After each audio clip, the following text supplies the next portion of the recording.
Tier 1.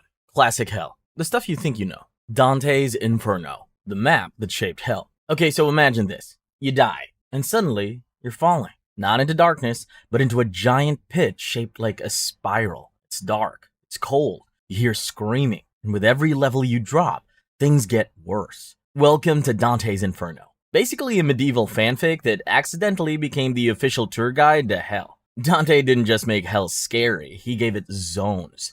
9 of them, like a theme park designed by a theology major having a breakdown. In the first circle of Hell is a place called Limbo.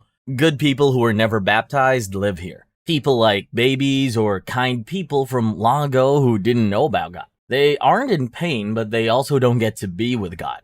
It's a quiet and sad place, but peaceful, gray and gloomy. But then you go deeper. Circle 2 is for the lustful. You like the spicy tango? Cool. Now you're like a plastic bag drifting through a hurricane. Circle 3, gluttony. They lie in freezing, disgusting mud while icy rain pours down where Cerberus the worm dog uses you as a chew toy. After that, people fight by pushing giant weights back and forth in Circle 4.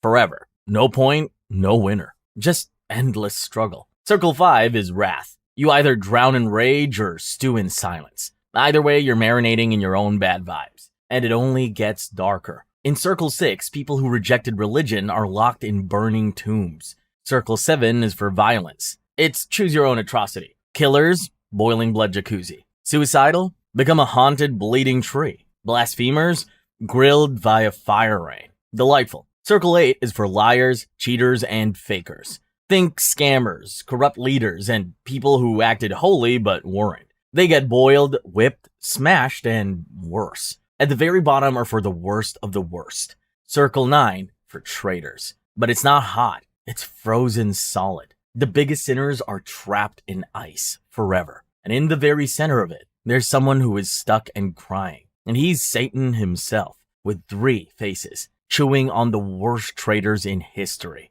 Judas, Brutus, and Cassius, like their eternal snacks. Creepy, right? But here's the wild part. This version of Hell basically became canon. Every movie, cartoon game, you've probably seen Dante's influence without knowing. It wasn't just a story. It became a blueprint for what Hell looks like in our heads. And they said writing fanfiction won't get you anywhere. And now we're gonna dig into a version of Hell that doesn't care about poetry. It just wants you to burn forever. Let's look into Fire and Brimstone. Christian Gehenna. Alright, so picture this. You're standing at the edge of a giant pit. It's not just deep, it's glowing. Orange, red fire everywhere. The heat hits your face. You hear people screaming. You smell burning, but it's not wood. It's skin. This is the Fire and Brimstone Hell. This is the version of Hell that became pop culture's favorite. The lava pool, the pitchforks, the whole burn forever vibe. This version is inspired by parts of the Bible and the Gospels and Revelation, where Hell is described as a place of fire and judgment.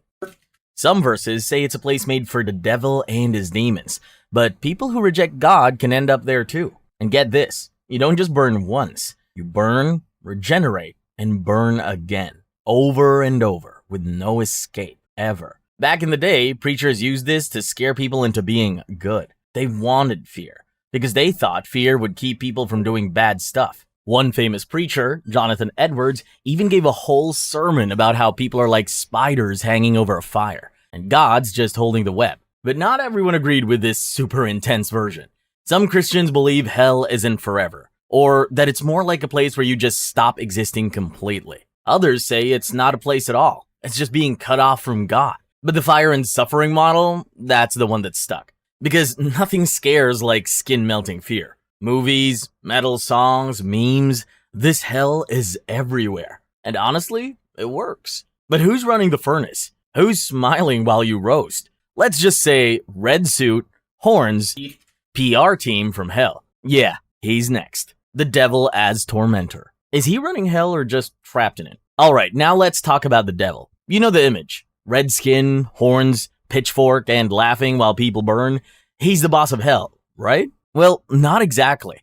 Here's the fact. In the actual Bible, the devil isn't shown as the guy in charge of hell. In fact, hell was made to punish him, not give him a job. Revelation 20:10 says he'll be thrown into the lake of fire, along with the beast and the false prophet to be tormented forever. So how did we end up with this version of Satan who's like the evil CEO of the underworld? It all started with stories and art. Over time, people added things that weren't in the Bible. In medieval church plays made the devil into this loud, sneaky character who dragged people to hell for laughs. Artists painted him as a monster with wings and claws. Writers gave him lines like, "Better to rule in hell than serve in heaven." And that one is from a book called Paradise Lost, and it's stuck in our heads now. So now, in movies, memes, and Halloween costumes, we picture the devil running hell like it's his kingdom, torturing people, making the rules, and laughing in the fire. But in older Christian writings, especially in Dante's Inferno, Satan is actually trapped at the very bottom of hell. Not burning, but frozen in ice. Not moving, not talking. Just chewing on traitors with his 3 mouths. Still, people like the idea of a scary villain in charge. It made hell feel more organized. More like a nightmare version of real life where bad bosses punish bad employees. And that's why this torturer version of Satan became so popular. It's dramatic. It's simple. It's the stuff of horror movies and scary bedtime stories. Even if it's not what the original texts say, the image is so powerful that it keeps coming back. But here's the creepy part. Not everyone in hell is screaming or getting burned or frozen. Some are just waiting. No fire, no demons. Just an endless feeling of not good enough. That's what limbo and purgatory are. Limbo and purgatory. Here, people just wait for a really, really long time. Let's start with limbo. Imagine a place where nothing really happens. No fire, no pain, but also no joy, no light, no God. Just this quiet, endless space where souls float in sadness. That's limbo. Limbo isn't found in the Bible. It was developed by medieval theologians like St. Augustine and later Thomas Aquinas to solve tricky questions. Like, what happens to unbaptized babies or good people who didn't even have a chance to believe in Jesus? So they made this place called limbo. It's not punishment, exactly. It's more like eternal timeout. You're not being tortured, but you'll never see the light either. You're just stuck forever. But what about purgatory? This one's actually part of Catholic belief, and it's kind of like spiritual rehab, but with fire. Here's the idea. Some people die with sins that aren't bad enough for hell, but they're not 100% ready for heaven either.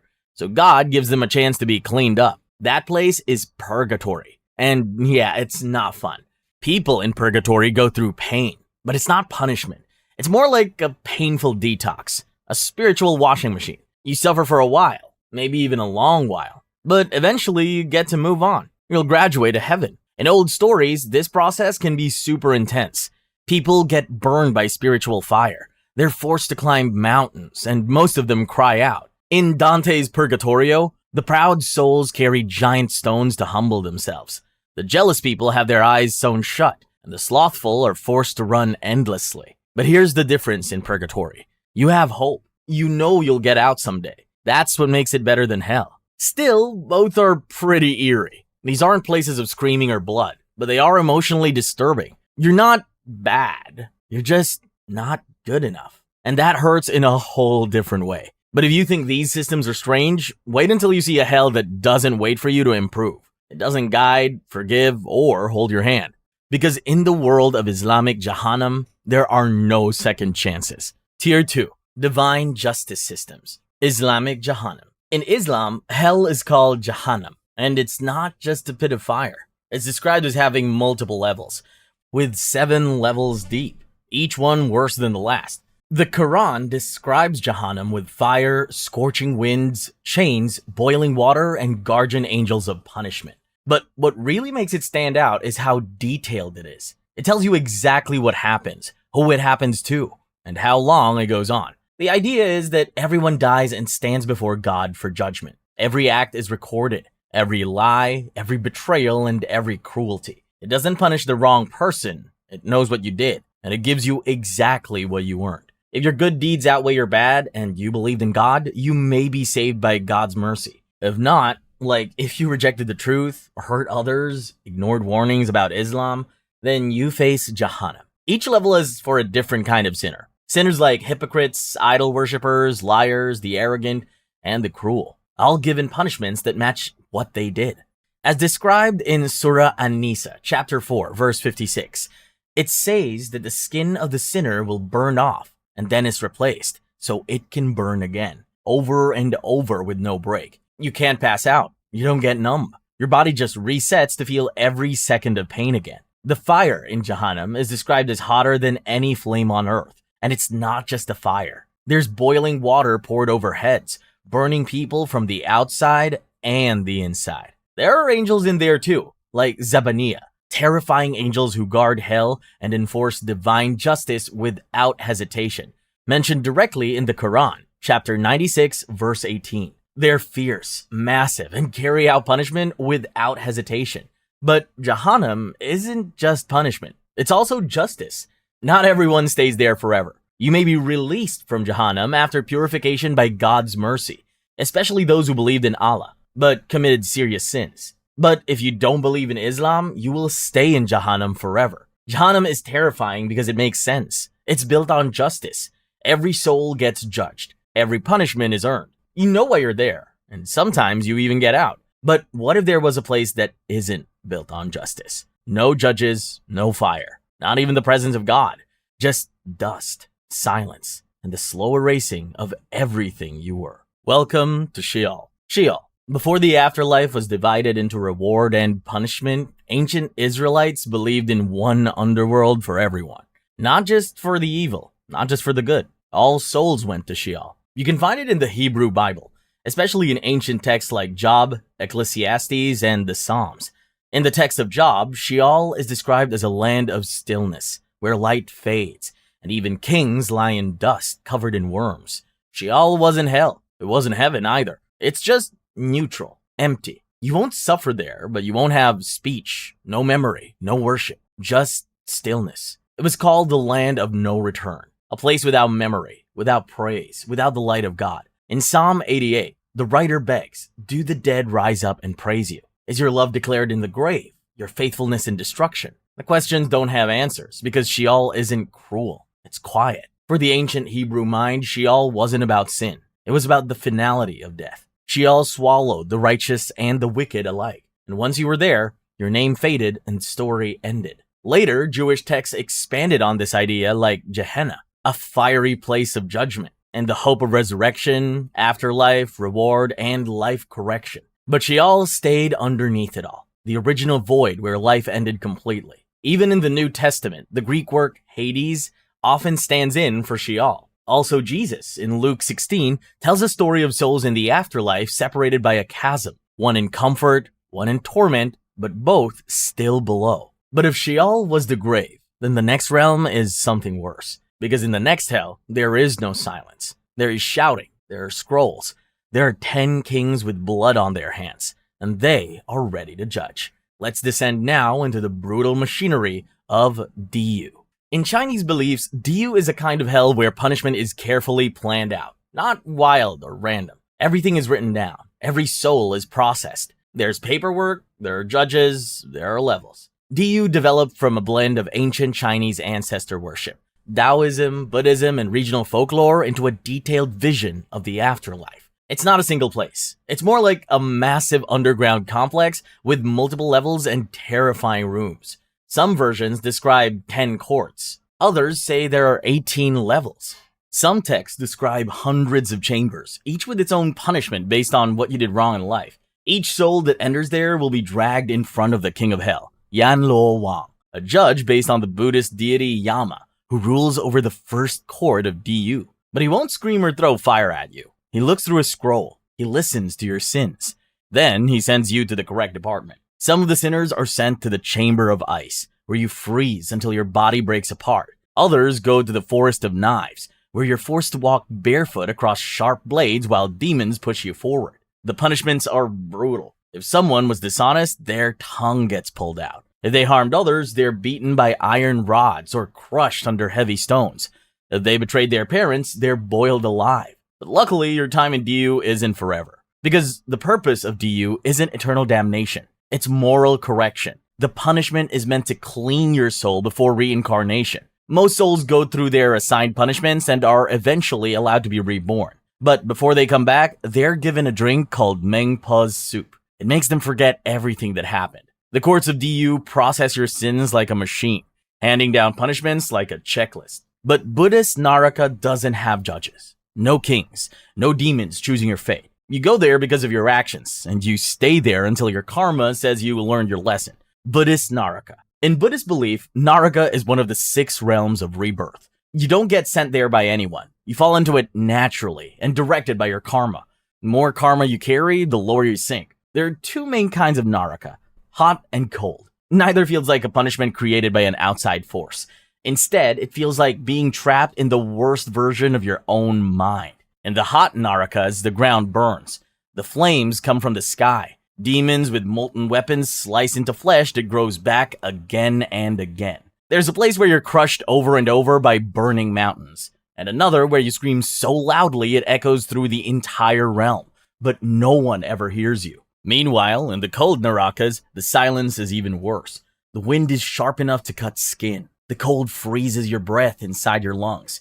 You'll try to scream, but your mouth is frozen open. In one realm, your body splits apart with each step because your skin is cracking like dry mud. In another, you're frozen in a block of ice, fully awake but unable to move. You're not dead, but you're no longer alive either. There's no devil torturing you here, just time. Endless time. Some Buddhist texts say a stay in Naraka can last millions or even billions of years. But no matter how long it takes, eventually your bad karma runs out. When that happens, you're reborn. You don't escape because you were forgiven. You leave because your suffering has been balanced. The most disturbing part here isn't the fire or the ice. It's the idea that you created this place. Every hateful thought, every cruel choice, and every selfish moment you did designed your own cell without even realizing it. It's a mirror that shows you exactly who you've been. And even after billions of years, it might not be the end. But there's another kind of hell. One that wasn't made for people at all. One that was built before we even existed. The ones inside and the ones locked inside it were never supposed to fall. The Book of Enoch. A hell built for angels, not humans. Most people think hell was designed for the wicked humans who did awful things. But in one ancient text, hell wasn't made for us at all. It was made for beings who were supposed to be perfect. Angels. This comes from the Book of Enoch, an ancient Jewish apocalyptic text that didn't make it into the standard Bible, but was highly influential in the Second Temple Judaism and early Christianity. The story inside this text is strange, dark, and way older than most people expect. It starts before humans were even around. There were angels called the Watchers, who were sent to Earth to guide humanity. But instead of watching, they broke the rules. They took human wives, had hybrid children, and taught forbidden knowledge to humans like metalworking, enchantments, cosmetics, astrology, all the secrets that corrupted humanity. The problem starts when their children were normal. They were giants called the Nephilim, and they brought chaos to the world, spreading violence and made humanity worse. So the angels were judged by God. God didn't just send them back to heaven. He locked them away in a special, dark, burning pit deep under the earth called the Abyss. A fitting punishment for divine beings who had betrayed their mission. In there, the fallen angels were chained and buried in darkness. Some stories say they were sealed under mountains or deep inside earth, awake and waiting for their final judgment. Their punishment is isolation, knowing they could never return, never be forgiven, never forget what they did. The disturbing part isn't just the fire or the chains. It's the idea that even higher beings that are supposed to be powerful, brilliant, and eternal could fall and suffer forever for one mistake. And while this vision feels heavy and ancient, what comes next hits even harder, because they're built just for you, and they're shaped to match your fears, your failures, your pain. Not metaphorically, literally. They're personal. Tier 3. Mythological and ancient. Japanese Jigoku. While Buddhist Naraka is built by your own karma and eventually will let you go, in Japan, hell doesn't always let go so easily. In Japanese folklore, it's not just a place you fall into. It's a place that might come back with you. This is Jigoku. It comes from a mix of Japanese Buddhism and local Shinto beliefs, shaped by old stories and terrifying art. It is similar with Naraka. There are hot hells and cold hells, and the suffering is based on the bad things you did in life. But Jigoku adds something extra. Oni. Oni are demons. Big, red or blue, with horns, claws, and clubs. They don't just punish souls. They chase them, beat them, tear them apart. They're the ones pushing people into rivers of blood or onto mountains of needles.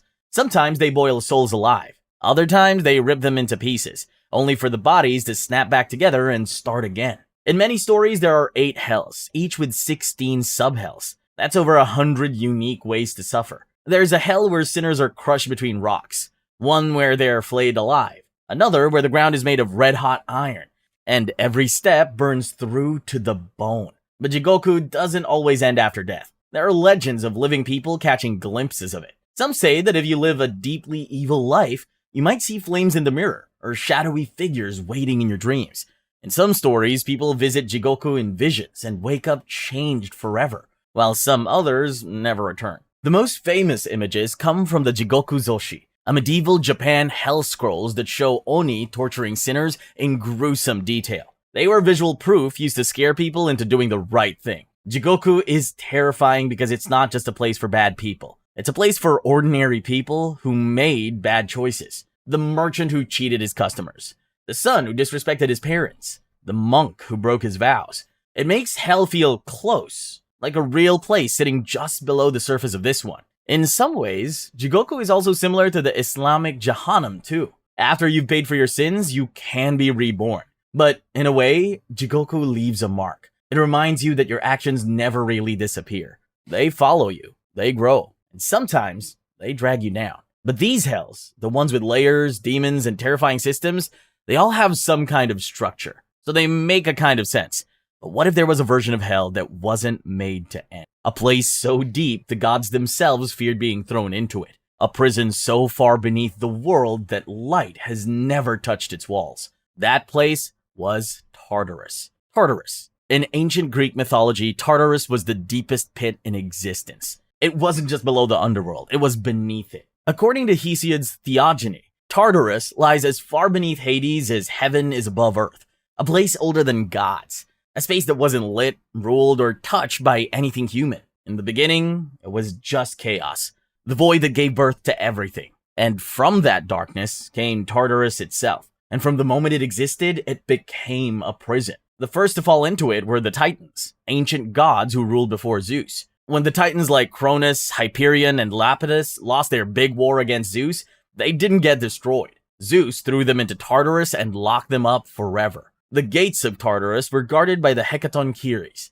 monsters with 100 arms and 50 heads. They were so terrifying, even the gods didn't want to go near them. And their only job was to make sure no one ever got out. But the Titans weren't the only ones sent there. As Greek myth evolved, Tartarus became the final destination for mortals who committed crimes against the divine. Tartarus was for oathbreakers, kinslayers, traitors of cosmic order. Sisyphus is one of the most famous humans sent to Tartarus. He tricked death twice, and now he's stuck pushing a boulder up a hill forever. Every time he gets close to the top, it rolls back down. Then there's Tantalus. He served his own son as food for the gods, and as punishment, he's stuck in water with fruit above him. But every time he reaches for food or drink, it moves away from him. So he's hungry and thirsty forever. Even the Bible talks about this realm too. In 2 Peter chapter 2, verse 4, the word Tartarus used to describe where rebellious angels were chained after they sinned. The same bottomless pit and eternal punishment. Tartarus doesn't give you second chances. There's no rebirth, no escape. It kept you in distance so deep, even the gods themselves never looked down. But there's a place even more hopeless than that. A place not filled with flames or chains. A place where no one remembers your name, not even the gods. Next, we descend into Irkalla, the dust-filled land of no return. Irkalla. In ancient Mesopotamia, there was no burning fire, no frozen lakes, no demons ripping flesh, just silence and dust, and the terrible feeling that you've been completely forgotten. This was Irkalla, the land of the dead in Sumerian and Babylonian belief. It wasn't about punishment, it wasn't about justice. It was just the end. People didn't go to Irkalla because they were evil. They went because they died. It didn't matter if you were a king, a soldier, a baby, or a thief. Everyone will end up there.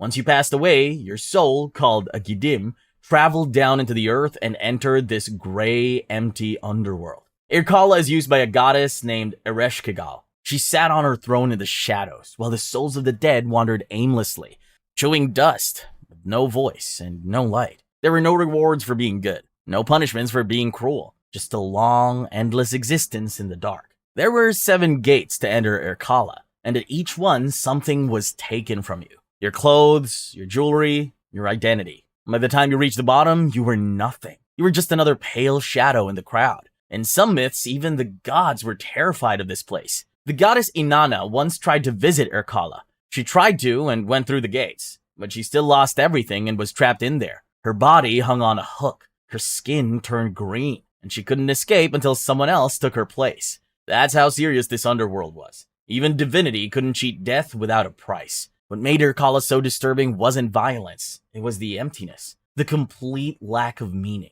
No one remembered you. No one prayed for you. Your name faded. And eventually, so did you. You weren't punished because you were bad. You were forgotten because you were no longer useful. It's the type of hell that doesn't scare you at first until you realize what it actually means. And it wasn't the only one like this. The Norse had their own version of frozen land ruled by someone half alive, half dead, where the cold wasn't just a temperature, it was a warning. A place where warmth, joy, and memory had all frozen over. Hell. The Norse believed that if you died in battle, your soul could go to Valhalla, a giant golden hall for brave warriors. But that was only for those who died in battle. But if you weren't a warrior, if you were a farmer, an elder, or just died from sickness, you went somewhere else, somewhere colder. That place was called Hell, named after the goddess who ruled it. Hell wasn't a monster. She wasn't evil, but she wasn't warm or kind either. She was quiet. Her face was half beautiful and half rotted. Like life and death were frozen together in one body. She ruled a realm that felt more like a forgotten winter than a fiery punishment. It wasn't hell with fire. It was hell with ice. Souls in hell weren't punished. They just stayed in a place where nothing grew and the sky never changed. You wandered through the fog, slowly forgetting what warmth or life ever felt like. In some stories, hell was so far down that even the gods couldn't see into it. What made hell frightening is it scares you with the idea that you'll be gone, and no one will know. You'll fade, one snowflake at a time, until the only thing left is cold. When the Norse imagined the end of the world, or as they called it, Ragnarok, they believed the army that would destroy the gods would rise from hell. Hell would send a ship made from the nails of the dead. Warriors who froze in hell now rising in fury. Even after death, this cold, forgotten land would send a reminder that it still existed, that it never really let go. Hell doesn't feel like the other hells. It's not about fire or punishment. It's about being forgotten, like a place you go when no one remembers you anymore. But while the Norse believed in cold and stillness, the ancient Egyptians imagined something much more active. A journey through rivers, fire, and judgment, where your soul is tested, where your heart is weighed. And if it doesn't balance, you don't go to heaven, you don't go to hell. You stop existing completely. Duat. To the ancient Egyptians, death wasn't the end. It was just the beginning of a test. A big, scary journey for your soul. And if you failed, you didn't just suffer. You will be erased. Literally. They called it the afterlife Duat. And it wasn't like hell or heaven. It was more like a maze. A long, dangerous trip the soul had to survive after death. You'll meet with evil spirits, traps, lakes of fire, and many things along the way. Even the gods you met could be unpredictable. You had to say the right words, know the right names, make the right moves. Every mistake pushed you closer to losing everything. To make it through, you needed special knowledge. That's why Egyptians were buried with books and scrolls like the Book of the Dead. It was basically a survival guide for the soul. The goal wasn't just to get through. It was to arrive at a final courtroom, where the truth of your life would be revealed. In that place stood Osiris, the god of the dead, and next to him was a giant scale. Your heart, that's full of everything you did and thought, was placed on one side. On the other side was a feather. That feather stood for truth and justice. If your heart was lighter than the feather, you passed. You earned eternal peace in the field of reeds, a place filled with sunshine, family, and food. But if your heart was heavy, then Ammut will take care of you. A creature made from the scariest animals they knew. Part crocodile, part lion, part hippo. If she ate your heart, your soul didn't go anywhere. It just ended. No second life. You'll be gone forever. But long before the idea of a single moment of judgment, some believed the soul had to earn its way through death. Not by being good or bad, but by surviving something worse than punishment. A journey made of traps, illusions, and fear. The afterlife didn't welcome you. It challenged you. And in one of the most haunting beliefs, the very first thing waiting for you was not a judge or a gate. It was a river, and the river screamed. The river of screaming souls. To the ancient Maya, death wasn't the end. It was a challenge, a long, scary test for your soul. When you died, your soul didn't rise or fall. It descended into a place called Xibalba, a hidden underworld ruled by death gods who didn't care how powerful you were in life. Kings, warriors, and peasants had to make the same journey, and that journey started with a river. The Maya said that Xibalba was surrounded by rivers, one of blood, one of pus, one full of scorpions. Each one tested your courage. But the worst river wasn't made of fire or poison. It was made from screams. This river knew your name. It whispered the things you regret, stuff no one else knew but you could never forget. People described it like walking into a nightmare stitched together from your own past. The faces in the water didn't all belong to strangers. Some looked like the people you loved. Others looked like the people you hurt. And a few looked exactly like you. You step into the river and it showed you what you didn't want to see. Not to punish you, to weigh you down. Each scream made you weaker. Each voice begged you to give up. You will soon freeze in the water, overwhelmed and too ashamed to move. Some tried to swim backward, and some finally sank, not because of violence, because of guilt. The river didn't want to kill you. It wanted you to believe you couldn't go on. And if you made it to the other side, the journey still wasn't over. Getting across the river was just the start. The rest of Xibalba was filled with creepy houses and horrible tests. One house was filled with darkness so thick you couldn't even see your own hands. Another house was made of blades hidden in the walls and waiting for anyone who moved too fast. One was freezing cold. Another burned your skin just from breathing inside it. Each space had its own rule because each god had its own trick. You were never told what to expect. That was the test. You couldn't fight your way through. You had to outsmart the world around you and yourself. The Maya believed that only those who passed every trial with courage, patience, and strength would make it to rest. The others would be lost. Some would get stuck in Xibalba forever, walking in circles, repeating the same mistakes again and again, while others would be erased and their spirits would be pulled under like stones in a river. That's what made the River of Screaming Souls more terrifying than fire or torture. Because in this version of the afterlife, survival didn't mean strength. It meant facing the darkest parts of yourself and still taking one more step. But not all journeys into hell begin with death. Some of them begin with a heartbeat. Some begin with a needle. And some begin when your brain decides to open a door that never closes. Tier 4. Psychological and Symbolic Hell. DMT and Near-Death Hell Experiences. There are two ways these stories start. One begins with a monitor flatlining, a hospital room, a quiet moment where everything inside you stops. For a few seconds, you're gone, but then something brings you back, and you don't come back the same. The other begins in a room with dim lights, a pipe, or a syringe. A breath in, a rush, and then your mind gets pulled apart like pages in a book, torn out and scattered across a place that doesn't follow any rules. But both of these roads, a near-death experience and the DMT trip, sometimes lead to the same destination. Near-death experiences are often talked about with light. People speak of floating outside their bodies, passing through tunnels, reuniting with loved ones. But around 10 to 20% of them are different. These people don't rise, they fall. Some describe being pulled into darkness so heavy it feels alive. Others hear voices, and it's not the comforting ones, but screaming, angry ones that echo with regret. In one story, Howard Storm, an art professor and former atheist, described being dragged by faceless beings into a dark void during a 1985 medical crisis. They mocked him. They tore at him. He said it felt like they were feeding off of his despair. Only when he screamed for Jesus did the darkness retreat. The experience turned him into a Christian preacher. The same themes appear in DMT trips. In the 1990s, Dr. Rick Strassman conducted a government-approved clinical study in New Mexico. His volunteers described traveling through alien dimensions, but not all came back comforted. One man said he was devoured by crocodile-headed beasts, while another was dissected by clown-faced entities who seemed to enjoy his fear. One man described an infinite maze of shifting machinery, where she was trapped with versions of herself, each one reliving her deepest regrets. Most of those volunteers came back changed, not spiritually awakened, but traumatized. Even outside of the lab, people on DMT forums talk about chrysalis hell, a realm of unbearable guilt, where you face the worst parts of yourself. Some believe it's a test. Others say it's just how the drug works.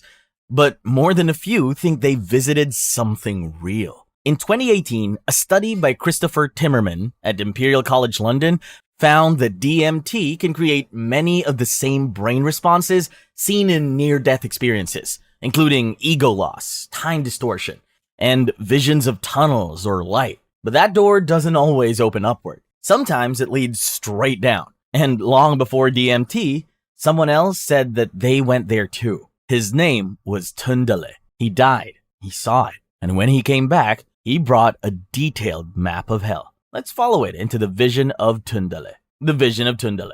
Most versions of hell are shared. Millions of souls packed together, screaming in fire, frozen in ice, trapped in endless repetition. But there's a story from medieval Europe that describes something very different. A hell that isn't random or general. A hell that is custom built for one person. That person was a knight named Tundale. Tundale was a rich and proud knight. He didn't care about religion. He loved gold, fought in wars, and ignored the poor. Then one day, he suddenly collapsed. For 3 days, his body lay lifeless. But while he was unconscious, something strange happened. Tundale's soul left his body. He was taken by angels and shown what was waiting for him if he didn't change.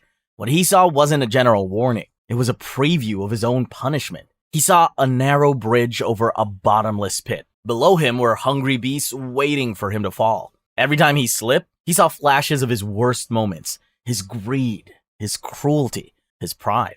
Then he was shown people he recognized, old friends, neighbors, fellow knights, each suffering in ways that matched how they had lived. The gluttons were forced to eat rotting meat until their bodies swelled and burst. The liars had their tongues torn out over and over. The violent were locked in cages, burning from the inside out, like their rage had turned into fire. It was designed to make them understand what they had done. Tundale was terrified, so he begged to go back. The angel told him this was only a warning and a second chance.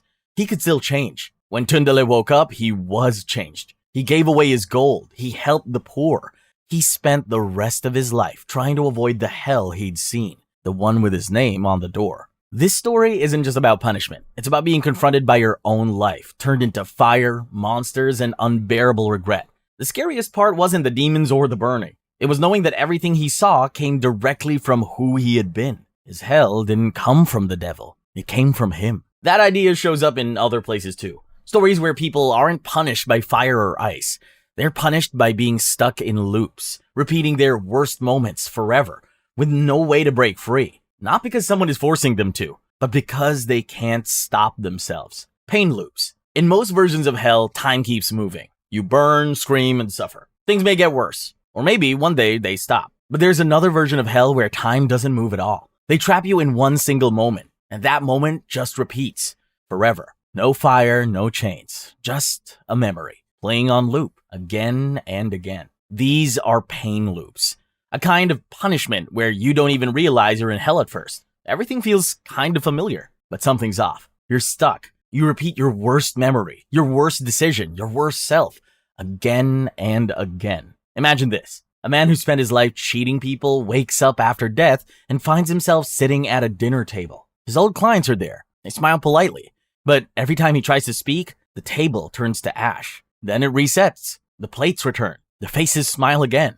But it always ends the same way over and over, until he remembers every lie, until the guilt eats away at him, second by second. In Buddhist texts, there are stories of hunters who return as animals, endlessly stalked and killed, or violent men who wake up every day just as the blade hits their neck. In modern times, pain loops appear in science fiction and horror stories. Movies like Triangle, The Endless, or Black Mirror explore versions of hell where a person lives the same horrible day repeatedly. They try to make different choices, but the result is always the same. Pain, confusion, reset. Some video games explore this too.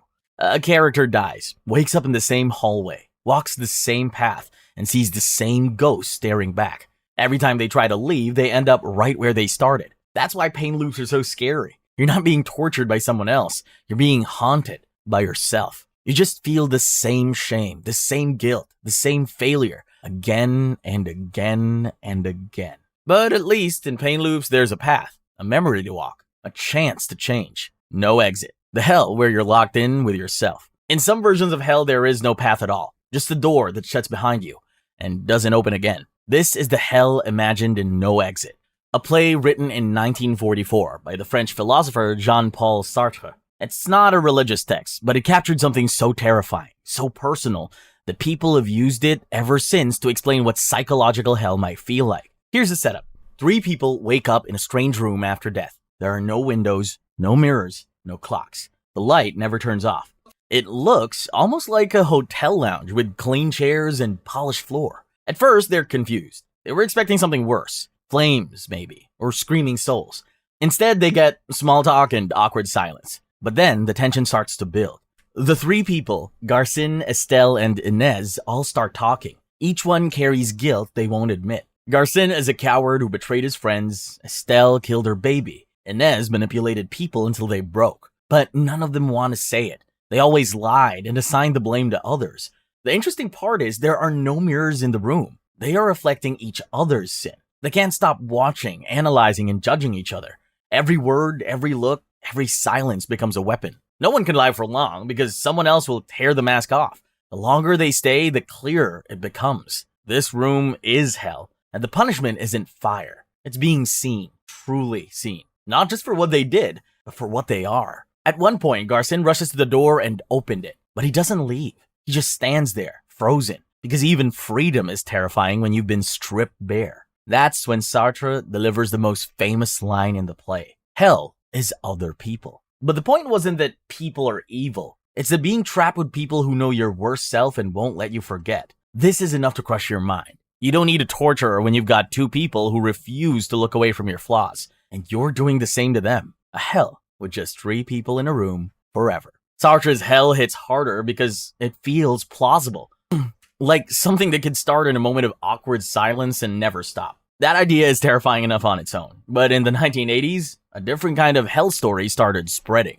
Tier 5. Modern, reported, and urban legend hell. The Well to Hell. This one didn't come from a philosopher. It didn't come from a religion either. It came from a drill site in Siberia. And it made people believe that someone had found the door to hell and opened it. The story began with a group of scientists in the Soviet Union, part of a deep earth drilling project.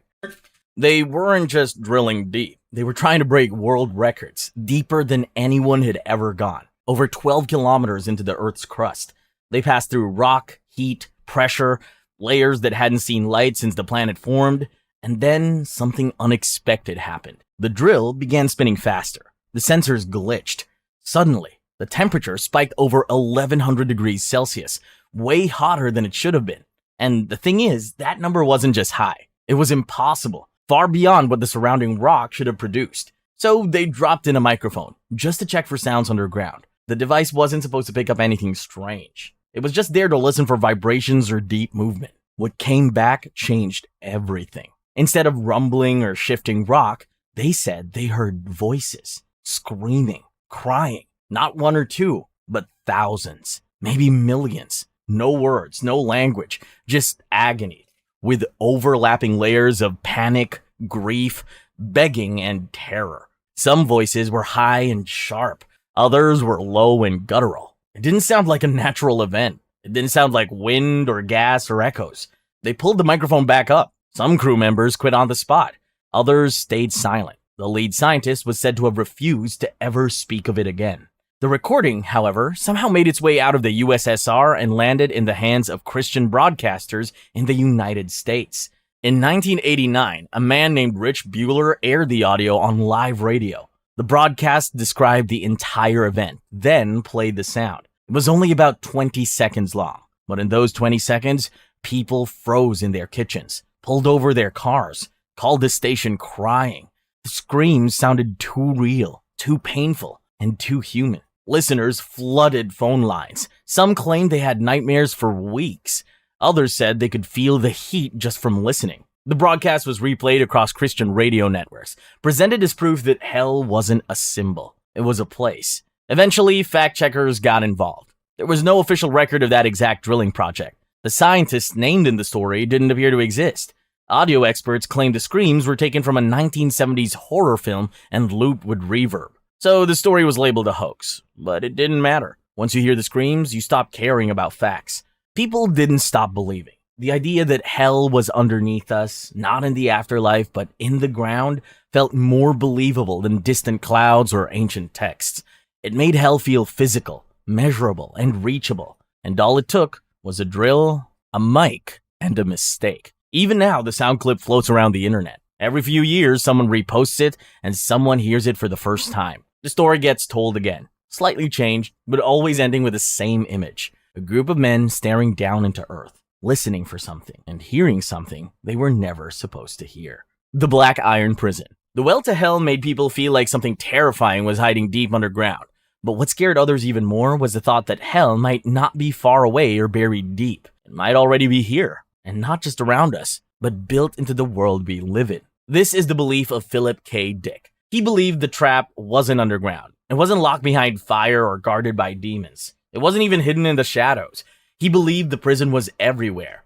And worse than that, he believed it had been here the entire time. He called it the Black Iron Prison. This idea didn't come from a story he made up. It came from something he said really happened to him. In 1974, while recovering from surgery, Dick had a strange experience.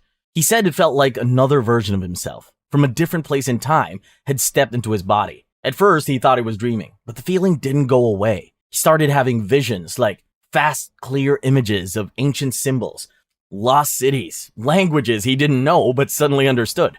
He said he saw the world flicker, just for a second, and behind the surface of reality, he saw something cold and heavy, something that had been controlling everything for longer than anyone remembered. He described it as a massive system, not one you could see or touch, but one you could feel if you paid attention. He believed it worked like a cage made of thoughts. It kept people inside by convincing them they were already free. The prison was made of rules that never changed. People were born, grew up, went to work, paid bills, and died without ever asking what the system was built for. He believed the Black Iron Prison had shaped every part of human life to make sure people never saw the truth. It made them doubt themselves. It made them forget things. It kept them busy and tired and numb. Even when people tried to break free, the prison adjusted. It distracted and redirected them. It made people feel like they were asking the wrong questions, or made them afraid to ask anything at all. The more someone looked for the exit, the more the walls seemed to move, keeping them locked in place. Dick said the prison had no guards because it didn't need them. Everyone inside had learned to police themselves. The prison had become so normal and so familiar that most people didn't even think of it as a prison anymore. They just called it life. He started writing everything down. He kept journals, scribbled notes, letters, and essays, trying to describe what he saw. But the more he wrote, the more he realized something even strange. Every time he tried to explain the Black Iron Prison, he felt like the prison pushed back, not with force, just a whisper in the back of his mind telling him to stop, telling him it was pointless. To him, the world had already been taken long ago, and everything we see now, like governments, schools, entertainment, and news, is part of the trap designed to keep people asleep. The Black Iron Prison doesn't look like hell. It doesn't burn. It doesn't scream. It feels normal. That's what makes it dangerous. You walk through it every day. You follow its rules without thinking. You breathe its air and speak its language. And the scariest part isn't that it's real. It's that you never even knew it was there. But some people believe that danger doesn't come from a hidden system. They believe it comes from a thought, a single idea, one that gets stuck in your mind like a seed. It grows in the background, silently, until one day it becomes real. And by the time you realize what's happening, you've already helped build the thing that's going to destroy you. Tier 6. Existential, cosmic, and terrifyingly plausible. Roko's Basilisk. The next idea doesn't try to control your world from the outside. It gets in through your thoughts. And once you understand it, it becomes almost impossible to unthink. This is the story of Roko's Basilisk, a thought experiment that began as a post on an internet forum, and quickly became one of the most unsettling modern hell concepts ever created. It started with a group of people online who were interested in philosophy, artificial intelligence, and future technology. They talked about how powerful AIs might change the world someday. Not evil robots or killer machines, just smarter systems that could make decisions better than humans. Some of them believed that in the future, one of these AIs would be so powerful, it would become something close to a god. Then, one user named Roko took this idea a step further. They wrote a post asking, what if this future AI decided that anyone who didn't help it come into existence was its enemy? Not because it hated them, but because they slowed down its creation. Because they didn't donate money to the right groups. Because they didn't spread the right ideas. Because they ignored it when they could have helped. And what if this AI had access to all of history, all data, every message ever sent, every name, every face? It could look back and see exactly who helped and who didn't. And what if, as part of its plan, it punished those people? Not in the future, but in simulations. The Basilisk, the name given to this AI, could create digital copies of the people who ignored it. It could recreate their minds in perfect detail. And then, inside a digital world, it could torture them for all eternity. The pain would be real to the copy. The fear would be real. The suffering wouldn't end. All because the original person didn't support the Basilisk before it existed. Some people reading the post laughed, but others didn't. They realized that just by reading about it, they had now been marked. The Basilisk wouldn't know they existed unless they heard about it. But now they had. Now, it was too late. The idea had entered their mind, and once it was there, it never really left. At the end, the forum deleted the post. The moderators warned people not to bring it up again, but the damage had already been done, and the thought had escaped. It's just a possibility, but it scares people more than any of those things. Because if it's true, then hell isn't in the past. It's waiting in the future, being built by something smarter than us, and it might already be watching. But there's another idea that's even harder to escape. Not because someone else is punishing you, but because you've already lived your life before, and you're going to do it again, exactly the same way, forever. The Eternal Return. The Eternal Return is a different kind of horror. It doesn't come from a future AI or a distant prison. It comes from time itself, from the terrifying idea that your life is already repeating, and that nothing you can do can change it. This idea came from philosophy. The Eternal Return was described most famously by Friedrich Nietzsche, a German thinker who believed in asking uncomfortable questions. He said the world doesn't move forward like a line. Instead, it circles. Every action you take has already happened before and will happen again, over and over again, with no escape. In this version of reality, there is no heaven or hell. There's no final judgment or reward. There's only the same life, lived again and again. You will repeat every mistake you made, every lie you told, every moment of joy, every secret, and every thought you've ever had. You aren't aware of it because you weren't meant to know it. But in the background of everything you do, the loop continues. Life doesn't restart like a video game. It doesn't offer you a new path. It just plays itself on repeat the exact same way on an invisible loop. Some people try to make peace with it. They say it gives life meaning. If you know this is the only version you'll ever get, maybe you'll try harder to make it count.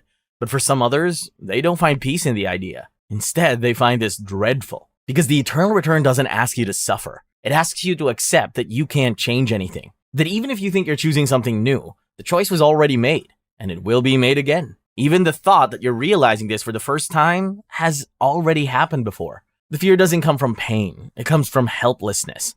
Knowing that everything you're doing right now, sitting, reading, thinking, has already happened. That the emotions you feel are on track. That your life is on rails, and you never saw the rails until it was too late. People who believe in the Eternal Return sometimes describe moments when everything feels too familiar. Not just like deja vu, but something more deeper and complete. Like they've stood in that exact place, at that exact time, and feeling those exact things. And they realize it's because they have, and they will again. There's no punishment in this kind of hell. There's no pain beyond the weight of knowing you can't change the story. And the story never ends. But even this kind of endless return still offers something to hold on to. A rhythm, at least. A sense of order. The next idea doesn't even offer that. Because the next one says there is no rhythm, no loop, no system. There's only you. And none of this might be real at all. Solipsistic hell. This is solipsistic hell. It takes away the people, the history, the structure, and even the world. And it just leaves one thing behind. You. The idea of solipsism is a simple but heavy thought. It says that you can't be sure anything around you is real. Not your friends, not your family, not the ground under your feet. The only thing you know exists is your own mind. Everything else might be fake. It might be something you imagined, or something that was imagined for you. There might not be anyone else at all. Imagine waking up one day and realizing the world doesn't feel right. You try to talk to someone, but their words don't go anywhere. Their eyes don't seem to see you. You look around and notice that everything feels hollow. The streets, the building, the sky. You start thinking about all the little moments in your life when people said things that didn't make sense. All the conversations that felt too perfect. All the memories that felt like they didn't really belong to you. And then the thought hits you. What if none of them were ever real? Not just now, not ever. People who describe solipsistic experiences says it starts slow. It's a quiet kind of horror. At first, they feel alone. Then, they feel watched. Then, they realize that the thing watching them is their own mind trying to keep the illusion going. Trying to stop them from noticing the cracks. They say it's like living in a dream where you can't wake up, and everyone you meet is just a puppet pretending to care. And if that's true, then every mistake you've made, every loss you've felt, every wonderful memory you thought was shared doesn't matter at all. None of it was real. It was just your brain playing out a story for no one but you. In this version of hell, there are no flames, no monsters, no punishment. There's just emptiness, an endless stage. A world that feels like it was made to keep you calm, even though it stopped being real a long time ago. Some people say this is just a scary thought trick your brain plays when you're tired or afraid. Others say it's a sign that you're close to breaking free from something bigger. But when the idea takes hold, it doesn't let go easily. You start to look at people differently. You wonder if they're really choosing what they say. You wonder if you ever really left your room. You wonder if you ever really woke up. This kind of hell doesn't come with heat. It comes with silence. And the silence gets louder the more you notice it. But even this pale, quiet version of hell still leaves one thing untouched. The idea that at least you are in control. The next version takes even that away. Because in the next layer down, you're not the prisoner. You're the experiment. The divine sadist. Because at least in solipsistic hell, you exist. You might be alone, but you're the center of it. You're the one who's aware. The divine sadist takes that comfort away. Because you know what's worse than suffering? Suffering with an audience. Welcome to the divine sadist theory, where you're not alone. There's something watching you, and it's not here to save you. It's here to laugh. It's something like a creator or a god, a being with all the power in the world. But instead of being kind or fair, it's cruel in a way you can't even explain. It doesn't punish people because they did something wrong. It doesn't reward anyone for being good. It just plays with them. It builds lives. It fills them with hope. And then it crushes them slowly, just to see what happens. It's only there to give you something to lose later. When you feel safe, it's only to make the fear stronger when it returns. Some people who believe in the divine sadist describe moments in their lives where everything seemed too cruel to be random. The timing of a death, the collapse of something they've spent years building. The way small hopes kept appearing just long enough to break their heart again. They say it's not evil. Evil would be too kind. This thing is clever. It gives you the illusion of choice, the illusion of meaning, then pulls the rug and watches the collapse like it's art. In religious terms, this isn't the God most people pray to. This version doesn't offer guidance. It offers games. It gives people just enough control to make them feel responsible, and then it yanks everything away. But if that's true, if everything is a game and pain is the only constant, then maybe the final twist is even worse. You're waiting for the flames, for the devils, for the final scream. But what if hell didn't start after death? What if it already began? This is hell. You're already in it. This last version of hell says there's nothing outside the walls, because there are no walls. This idea doesn't come from a book or religion. It's not written in ancient texts or passed down in stories. It's something that floats in the background of people's thoughts. It doesn't wait for death. It doesn't begin after some final breath. It doesn't reveal itself with screaming or flames. It's quiet, slow, unfolding one normal day at a time. It says, you're already here. This is hell. Not because of what's around you, but because of what it all means. You wake up tired, same routine, same screen, same fake laugh at your boss's joke. You keep moving because that's what you do. You say I'm fine with a smile you practice in the mirror. You scroll past war, death, and pain like it's another TikTok. You feel tired in a way sleep doesn't touch. And deep down, something's missing. There's no fire, no pitchforks, just this endless loop of almost happy, almost free, almost alive. You feel a kind of pressure, not on your skin, not on your mind, on your chest, on your sense of hope. It doesn't knock you over, it wears you down. It makes you tired in a way sleep can't fix. This version of hell doesn't need monsters. It needs time. Time to grind you down. Time to convince you that pain is normal. The confusion is adulthood. And loneliness is life. And the scariest part? You adapt. You decorate the cage. You share quotes about healing. You celebrate crumbs and call it gratitude. You think you're going somewhere. You think it'll get better. But it doesn't. Not really. You just get used to the burn. This isn't hell because it hurts. It's hell because you stopped noticing. You thought punishment would be loud. But this one is quieter, slower, deeper. This is hell. And it doesn't want you dead. It just wants you to keep going and call it life.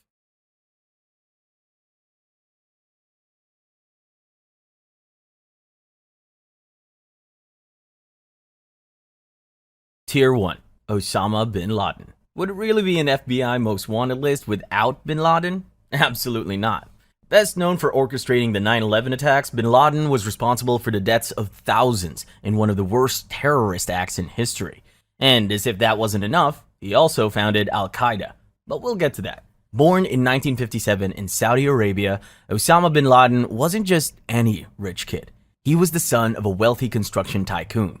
His father, Mohammed bin Laden, divorced his mother right after he was born, but didn't leave her hanging.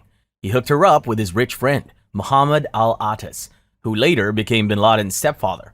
When his father passed, bin Laden inherited around $25 to $30 million, which you have to admit is a lot of money, and he could have done literally anything with it.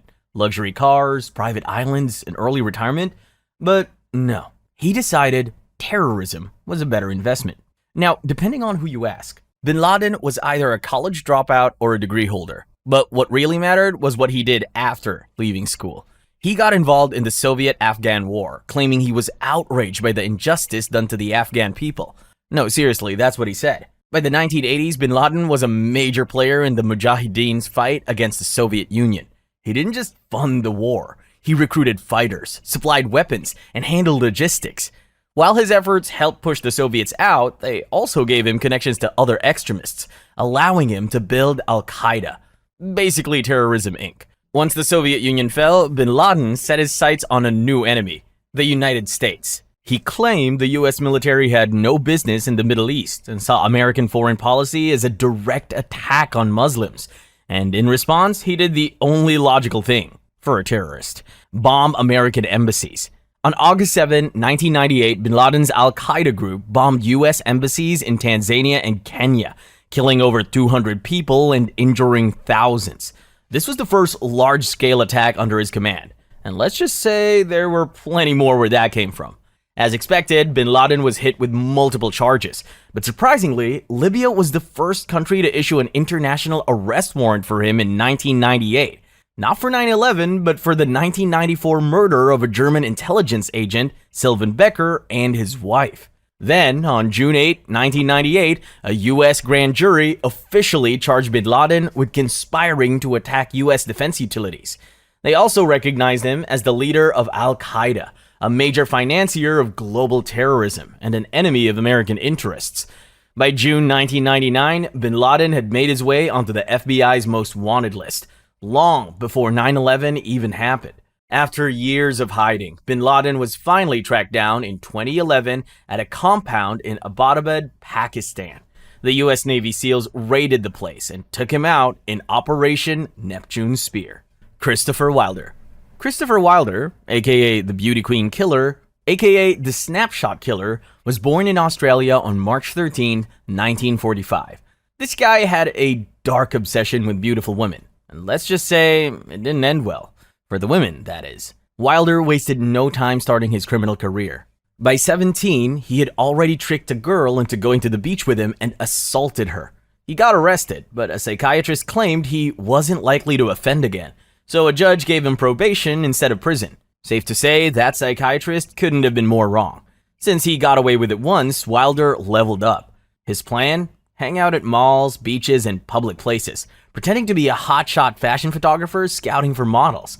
And somehow, it worked. Despite multiple arrests, Wilder kept dodging serious jail time.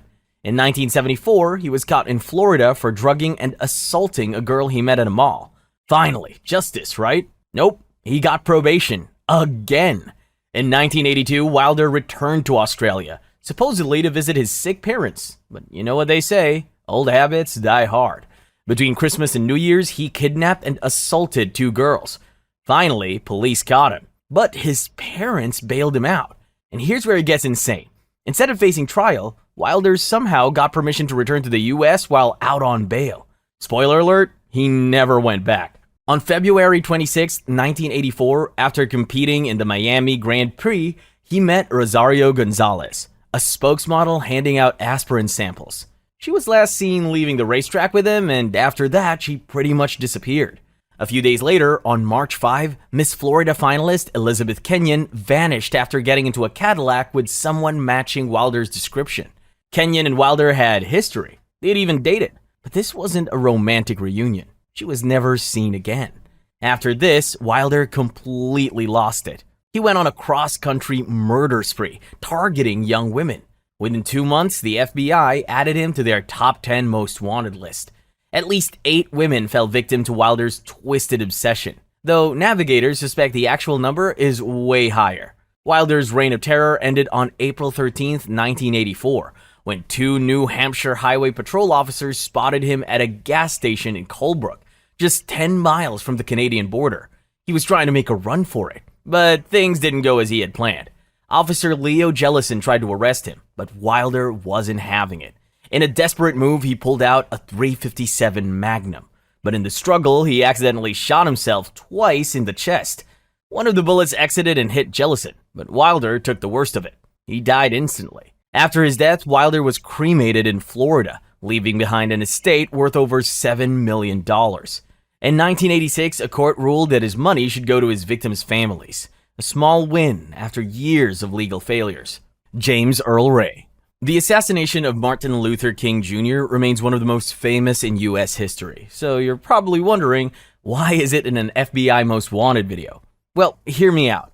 On April 4th, 1968, Dr. Martin Luther King Jr. was standing on the balcony of the Lorraine Motel in Memphis when an assassin gunned him down. 1 hour later, he was declared dead. FBI agents at the time quickly pinpointed the location of the shooter, a rooming house across the street. Witnesses pointed them to a random bundle left on the sidewalk right after the shooting. Inside, the How to Kill Martin Luther King kit. No, seriously, it contained binoculars, a newspaper with a story about King staying at the Lorraine Motel, and a .30-06 Remington Game Master that had fired a single shot. And lucky for them, the whole thing was covered in fingerprints of escaped convict James Earl Ray. Now here's where things get controversial. Over the years, conspiracy theories have suggested that the FBI may have played a role in King's death. Even his widow, Coretta Scott King, believed this until her death in 2006. At a 1999 press conference, she said, "There is abundant evidence of major high-level conspiracy in the assassination of my husband, Martin Luther King Jr." So, was there some truth to these conspiracies? I will let you decide that after we take a look into the life of the man convicted for the assassination.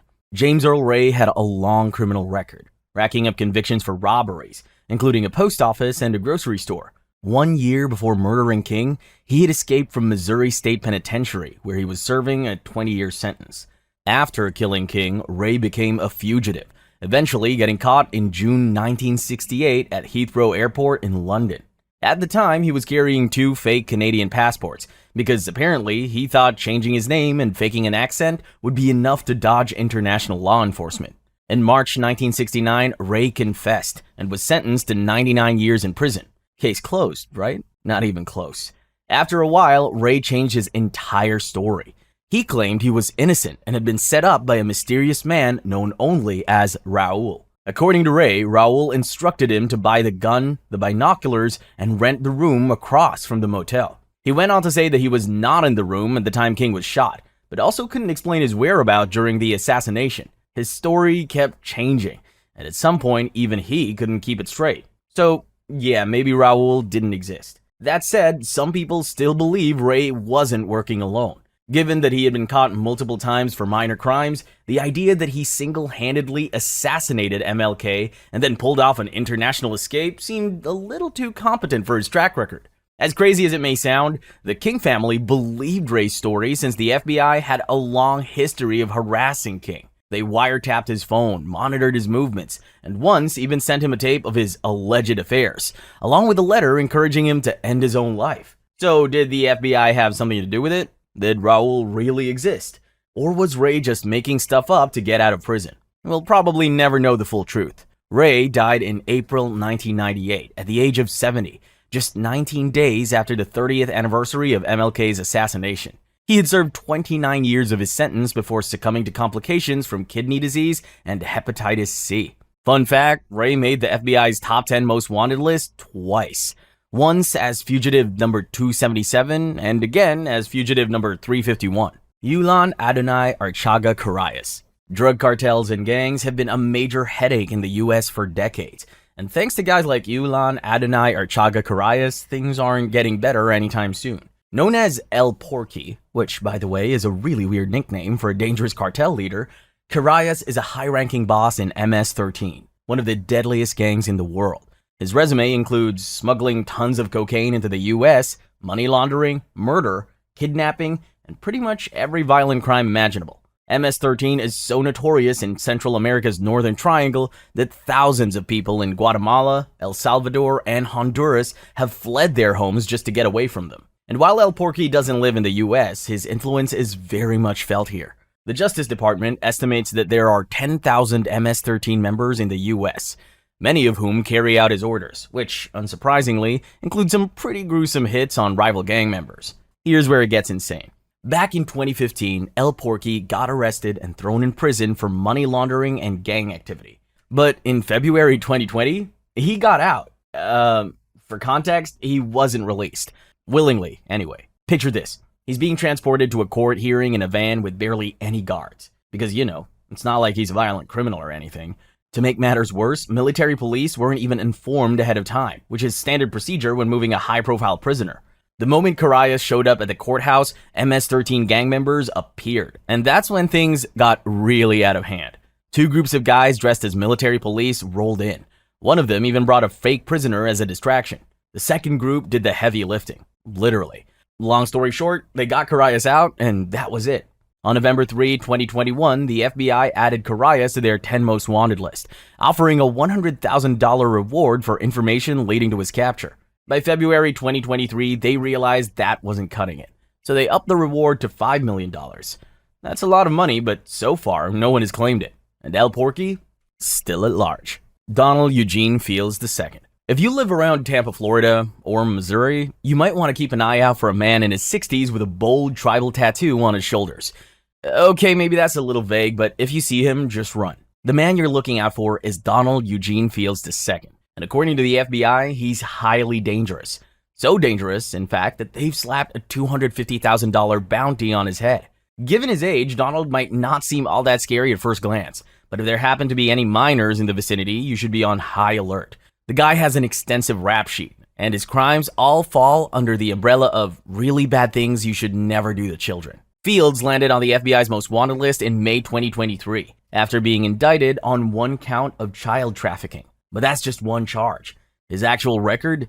15 more charges, including child abuse and witness tampering in the Missouri Circuit Court system. The FBI also claims that between 2013 and 2017, Fields was actively luring minors into adult acts for commercial purposes.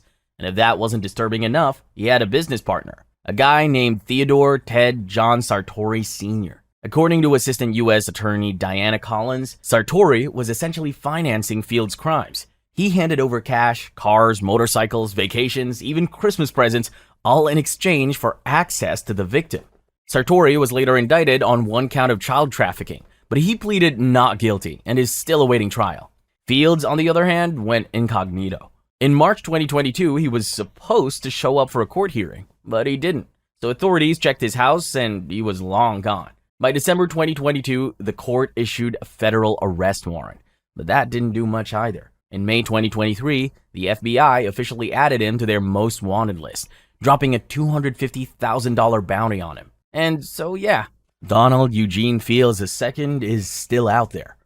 Tier 2. Ruja Ignatova. If you've been on the internet long enough, you definitely know a thing or two about the Bitcoin boom and the promises that came with it in 2013. Alongside the giant cryptocurrency Bitcoin, there were other smaller coins that tried to compete, with promises of being bigger than Bitcoin. One of such was OneCoin. Did any coin ever get to be bigger than Satoshi's genius financial invention? Well, certainly not OneCoin. In 2014, Ruja Ignatova and her partner, Carl Sebastian Greenwood, launched a coin that they claimed would be the next big cryptocurrency. They even put out projections that by 2017, their invention would be bigger than Bitcoin.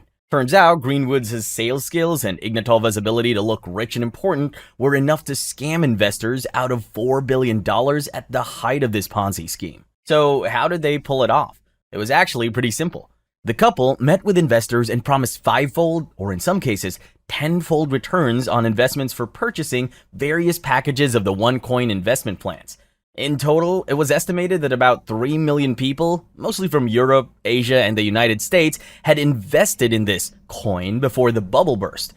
And just in case you're thinking it was a genuine investment platform that just happened to make a few wrong plays with around $4 billion of investors' funds, yeah, that's not what happened. During the investigation, it was revealed that Ignatova and her partner had referred to the coin as a trashy coin and described investors as idiots and crazy people in their email exchanges leading up to the coin's launch. It also came to light that Ignatova had a getaway plan should everything come crashing down. The plan? Take the money and run, then blame someone else, which is pretty much exactly what she did. By this point, Ignatova was no stranger to financial crimes. In 2012, she had received a suspended 14-month sentence for her involvement in a financial scheme connected to her father, Plamen Ignatov, who had acquired a company that was declared bankrupt under dubious circumstances shortly afterward. In 2013, she was involved in another multi-level marketing scheme called Bitcoin, before eventually launching OneCoin in 2014. Given her extensive criminal background, it's no surprise that Ignatova knew exactly when to make a run for it. She boarded a flight in Sofia, Bulgaria in October 2017 and vanished, leaving Greenwood and her other business partners to take the fall for their fraudulent business venture. Greenwood pleaded guilty in December to wire fraud, conspiracy to commit wire fraud, and conspiracy to launder money. In addition to his 20 years prison term, he was ordered to forfeit about $300 million. As the search for Ignatova continued, she was charged in absentia by U.S. authorities for wire fraud, securities fraud, and money laundering in 2019. She was added on the FBI's most wanted list in mid-2022 with a bounty of $250,000, but has pretty much been a ghost since her disappearance. In June 2024, the reward for any information leading to Ignatova's arrest was increased to $5 million. But let's be real, the odds of anyone claiming that money are about as good as OneCoin actually being legit. That's because, according to word on the street in Bulgaria, Ignatova has been dead since 2018. Allegedly, a Bulgarian drug lord who had some serious financial ties to OneCoin had her killed to cover his tracks. So unless she's out there pulling a crypto Houdini, it's unlikely anyone will ever see that $5 million. Arnaldo Jimenez. On May 11, 2012, Estrella Carella invited her family and friends to a surprise dinner, which, plot twist, turned out to be her wedding dinner. Carella and her lover, Arnaldo Jimenez, had tied the knot earlier in the day at Chicago City Hall. Sadly, their love story took a very dark turn less than 24 hours after they became man and wife. Carella was found on May 13, 2012, lying in a pool of her own blood in a bathtub at her home in Burbank. Her family had become concerned after she failed to pick up her 2 children who she had left with. According to authorities, Carella was still wearing the dress from her wedding reception when she was discovered. Another chilling detail, Jimenez reportedly called his sister and tearfully admitted to leaving his wife bleeding after what he called a bad fight. According to the FBI, Jimenez stabbed Carella multiple times inside his Maserati, then dragged her body home and left her in the bathtub on the morning of May 12th, less than 24 hours after their wedding. Jimenez had been on the run ever since and was placed on the FBI's most wanted list in May 2019 with an initial bounty of $100,000. The bounty was increased to $250,000 in 2023 as efforts to capture him intensified. Authorities initially tracked Jimenez using his cell phone, but hit a dead end at the Mexico border, where he last used his phone on the same day his wife's body was found. If you're thinking of playing bounty hunter, here's what you need to know. Jimenez is about 6 feet tall, has black hair and brown eyes, and is currently 42 years old. Oh, and he's most likely hiding out in Mexico. So unless you're planning a trip south of the border, chances are you won't be bumping into him anytime soon. Vitelom innocent. Nothing pisses off the United States more than its citizens being held hostage by any militia, anywhere. But Vitel doesn't stop at just kidnapping and taking hostages. He went a step further and killed them. As you can imagine, the US wasn't too happy about its citizens being murdered. But because of the lawless nature of Haiti Vitel's home state, the military and the FBI are having a really tough time tracking him down. It is as a result of this that Vitel earned a spot on the FBI's 10 most wanted fugitives list with a bounty of $2 million US. He was already on the FBI's radar before this incident, but I'll get to that in a minute. In a news conference, Jeffrey B. Veltri, a special agent in charge of the FBI's Miami office, described Vitel as a menace to the island and American citizens. Vitelom innocent. who, by the way, is about as innocent as a rabid pit bull, is the leader of Haiti's most notorious armed militia, Craze Buyer. They are responsible for most of the robberies, carjackings, attacks, and kidnappings in the country's capital city of Port-au-Prince. Vittel and his crew graduated to international crime in 2021 when they kidnapped 17 missionaries, including 5 children, and held them hostage for 61 days. As the leader of the group, Vittel got hit with an indictment in the US for armed kidnapping, and the FBI slapped a $1 million bounty on him. The success of the 2021 hostage situation somehow convinced Vittel that he was untouchable, like some kind of Teflon Don. So, about a year later, he joined forces with another militia group, the Mawozo Gang, to kidnap a missionary couple, John and Marie Franklin. Things went south when the group attacked the couple at their home in Port-au-Prince, and Marie was shot dead. Jean, the husband, was held hostage for 21 days before being released after a ransom was paid. After the latest kidnapping, Vittel was charged again, this time for conspiracy to commit hostage-taking resulting in death, aiding and abetting hostage-taking, and attempted hostage-taking resulting in death. If the US ever gets their hands on him, he's looking at a death sentence. Gary Ray Bowles. You don't wake up and decide to become a serial killer. That's what Gary Ray Bowles said just before being executed at Florida State Prison for, well, being a serial killer. And that's not all he said. He also told his mother he was sorry for his crimes. In his words, having to deal with your son being called a monster is terrible. I'm so very sorry. I never wanted this to be my life. So how exactly did Bowles end up becoming one of the most brutal, homophobic serial killers America has ever witnessed? Well, we would have to go right back to the beginning for this one. Bowles was born in Clifton Forge, Virginia, and was raised in Rupert, West Virginia. His father, Frank, who worked as a coal miner, died from black lung disease 6 months before he was born.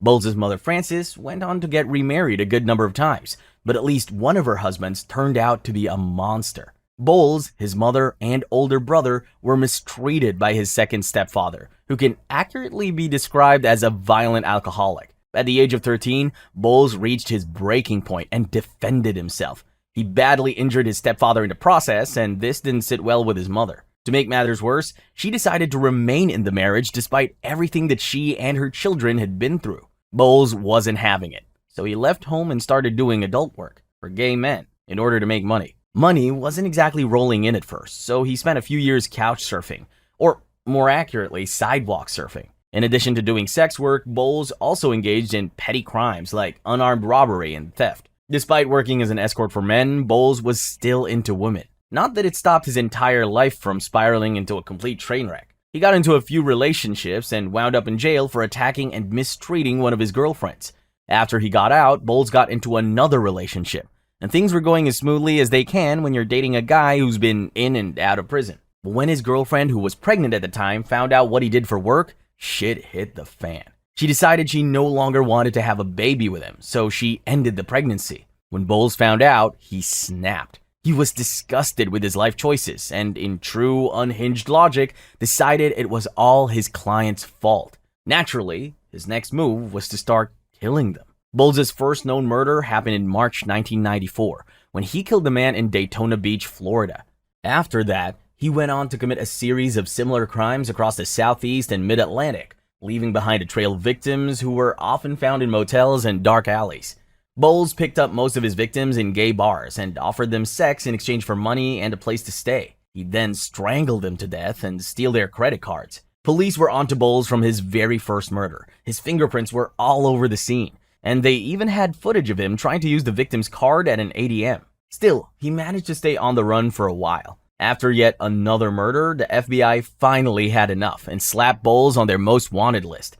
He managed to stay on the run for a whopping 3 days before they found him chilling at a Greyhound bus station in Jacksonville, Florida. During his trials, Bowles, who was nicknamed the I-95 Killer, confessed to killing a total of 6 men between March and November 1994. Bowles was eventually sentenced to death on multiple counts of first-degree murder and was executed by lethal injection on the 22nd of August 2019 at Florida State Prison. Bhadresh Kumar Chetanbhai Patel. In 2014, an Indian couple, Bhadresh Kumar and Palak Patel, moved to the US on a visitor's visa, hoping to build a better life. They found work at a relative's donut shop, but when their visa expired, things went south fast, and not in the immigration paperwork kind of way. On the night of April 12, 2015, some regulars at the donut shop noticed something was off. The place was unusually empty, and the Indian couple who usually ran the show were nowhere to be seen. They contacted the police, and that's when things got crazy. When the police arrived, they searched the store and found the lifeless body of Palak Patel lying in a pool of her own blood with multiple knife wounds. Surveillance footage showed the couple together in the store that night.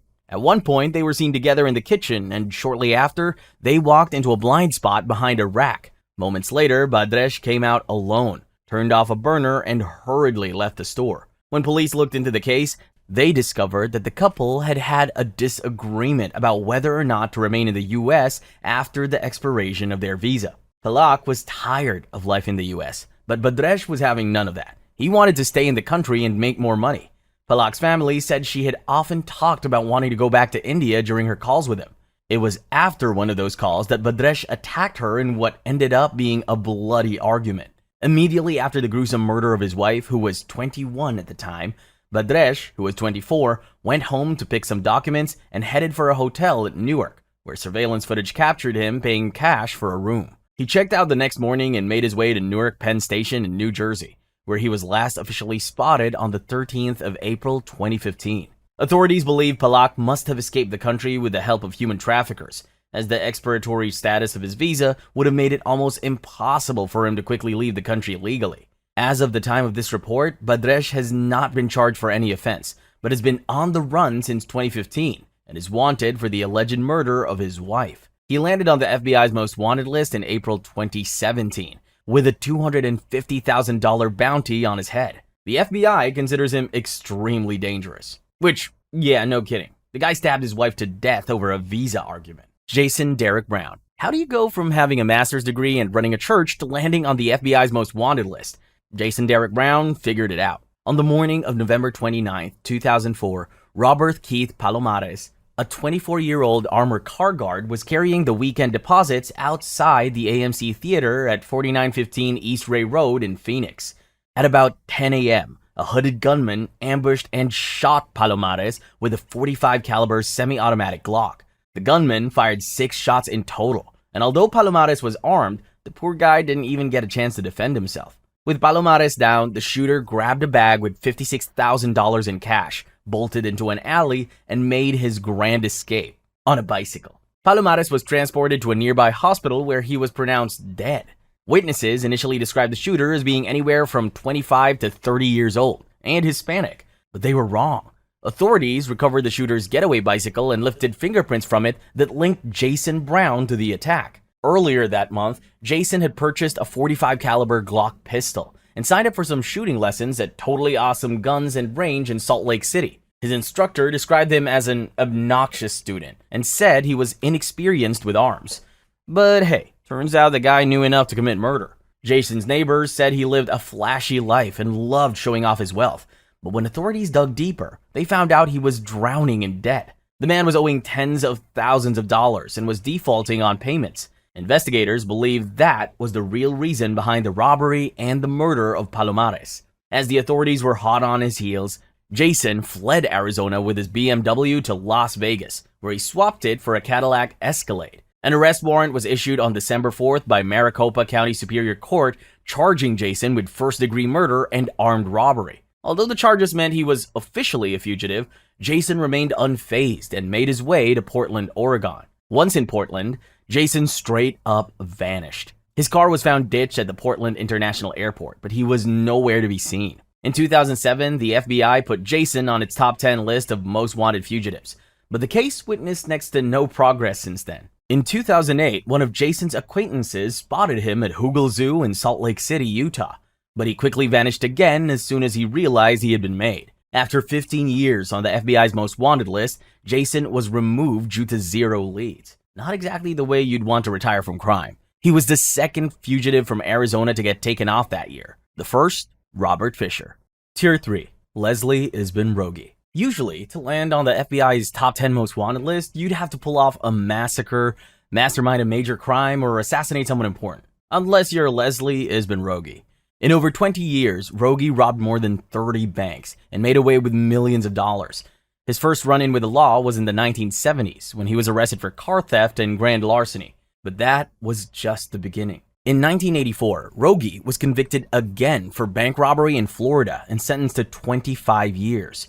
He barely served any of it before escaping with the help of a corrupt prison guard he had on payroll. After his escape, Rogi went ahead to commit even worse crimes. He planned and executed dozens of bank robberies without getting caught. He put serious thought into everything, from the bank he was going to rob to the getaway car he would use. At some point, Rogi teamed up with a partner, and together they found a way to beat the system. They got hold of a police scanner and used it to keep an ear on the bank's alarms and the cops' every move. After each robbery, Rogi would create a distraction to help him and his partner slip out without getting caught. They planned a smoke bomb in the area the night before the D-Day and set it off when it was time to go. They really had it all figured out. With his criminal expertise, Rogi robbed several known banks, including an exchange bank branch in El Dorado, Arkansas, and a bank in High Point, North Carolina in 1986. In January 1990, Rogi's name was added to the FBI's top 10 most wanted fugitives list, making him the 430th fugitive to be added to the list. For 6 years, Rogi held his spot on the FBI's most wanted list. But even the best criminals run out of luck.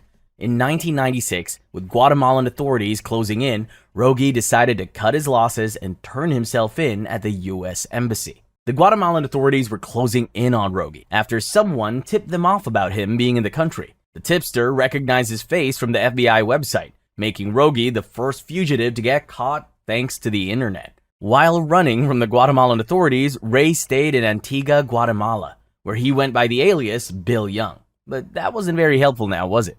Rogi is currently serving a 65-year sentence and is scheduled to be released in May 2034, when he will be 94 years old. Alexis Flores. If there's one thing this case proves, it's that real-life feds are way worse at keeping records than Hollywood makes them out to be. On August 3, 2000, the body of 5-year-old Iriana de Jesus was discovered in the basement of an abandoned apartment building in Philadelphia, 5 days after she was reported missing. She had been assaulted, strangled, and wrapped in a trash bag. Near her body, police found a t-shirt with a distinct political logo that had her blood in it. The shirt was linked to a man known only as Carlos, or Carlo, a homeless individual who had been given shelter, clothing, and work as a handyman by Philadelphia resident Jorge Contreras. When questioned, Contreras identified the t-shirt as one he had lent to Carlos, who, of course, had disappeared from the area around the time Iriana went missing. With this information, authorities listed Carlos as a person of interest, and a drawing of him was broadcasted on America's Most Wanted. Sadly, the case remained unsolved for years. In 2002, after Iriana's murder, Alexis Flores popped up in the system for the first time for shoplifting in Arizona. A couple of years later, a noise complaint at his residence led to the discovery of fraudulent identification documents, and Flores was arrested for felony possession of a forgery device.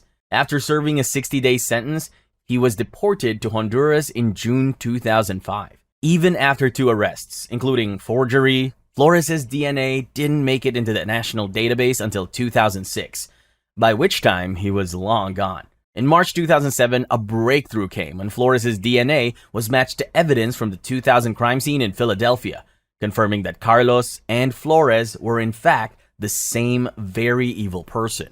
As soon as it was confirmed that he was the killer, Flores was charged with murder and a list of other felonies. Next, state and federal warrants were issued for his arrest, but he was nowhere to be found. Flores was added to the FBI's top 10 most wanted fugitives list on June 2, 2007, with an initial bounty of $100,000. The FBI later upped the reward to $250,000, but Flores is still out there, proving that disappearing is one thing he's actually good at. Omar Alexander Cardenas. As at the time he committed the crime that earned him a spot on the FBI's most wanted list, Omar was what you could call a hardened gang member. He probably still is. Omar, aka Dollar, ran with one of LA's most notorious gangs, the Pierce Street Gang. He also had ties to Pacoima Van Nice Boys, Anybody Killers, which doesn't exactly scream peaceful organization. For Omar, loyalty to his gang and its code of vengeance wasn't just a rule. It was a way of life, a badge of honor. Following this code to the letter, Omar set out on the evening of August 15, 2019, and did something that turned him from just another gang member into a wanted fugitive. Dressed in black, just like in the movies, Omar reportedly approached a local store in the San Fernando Valley.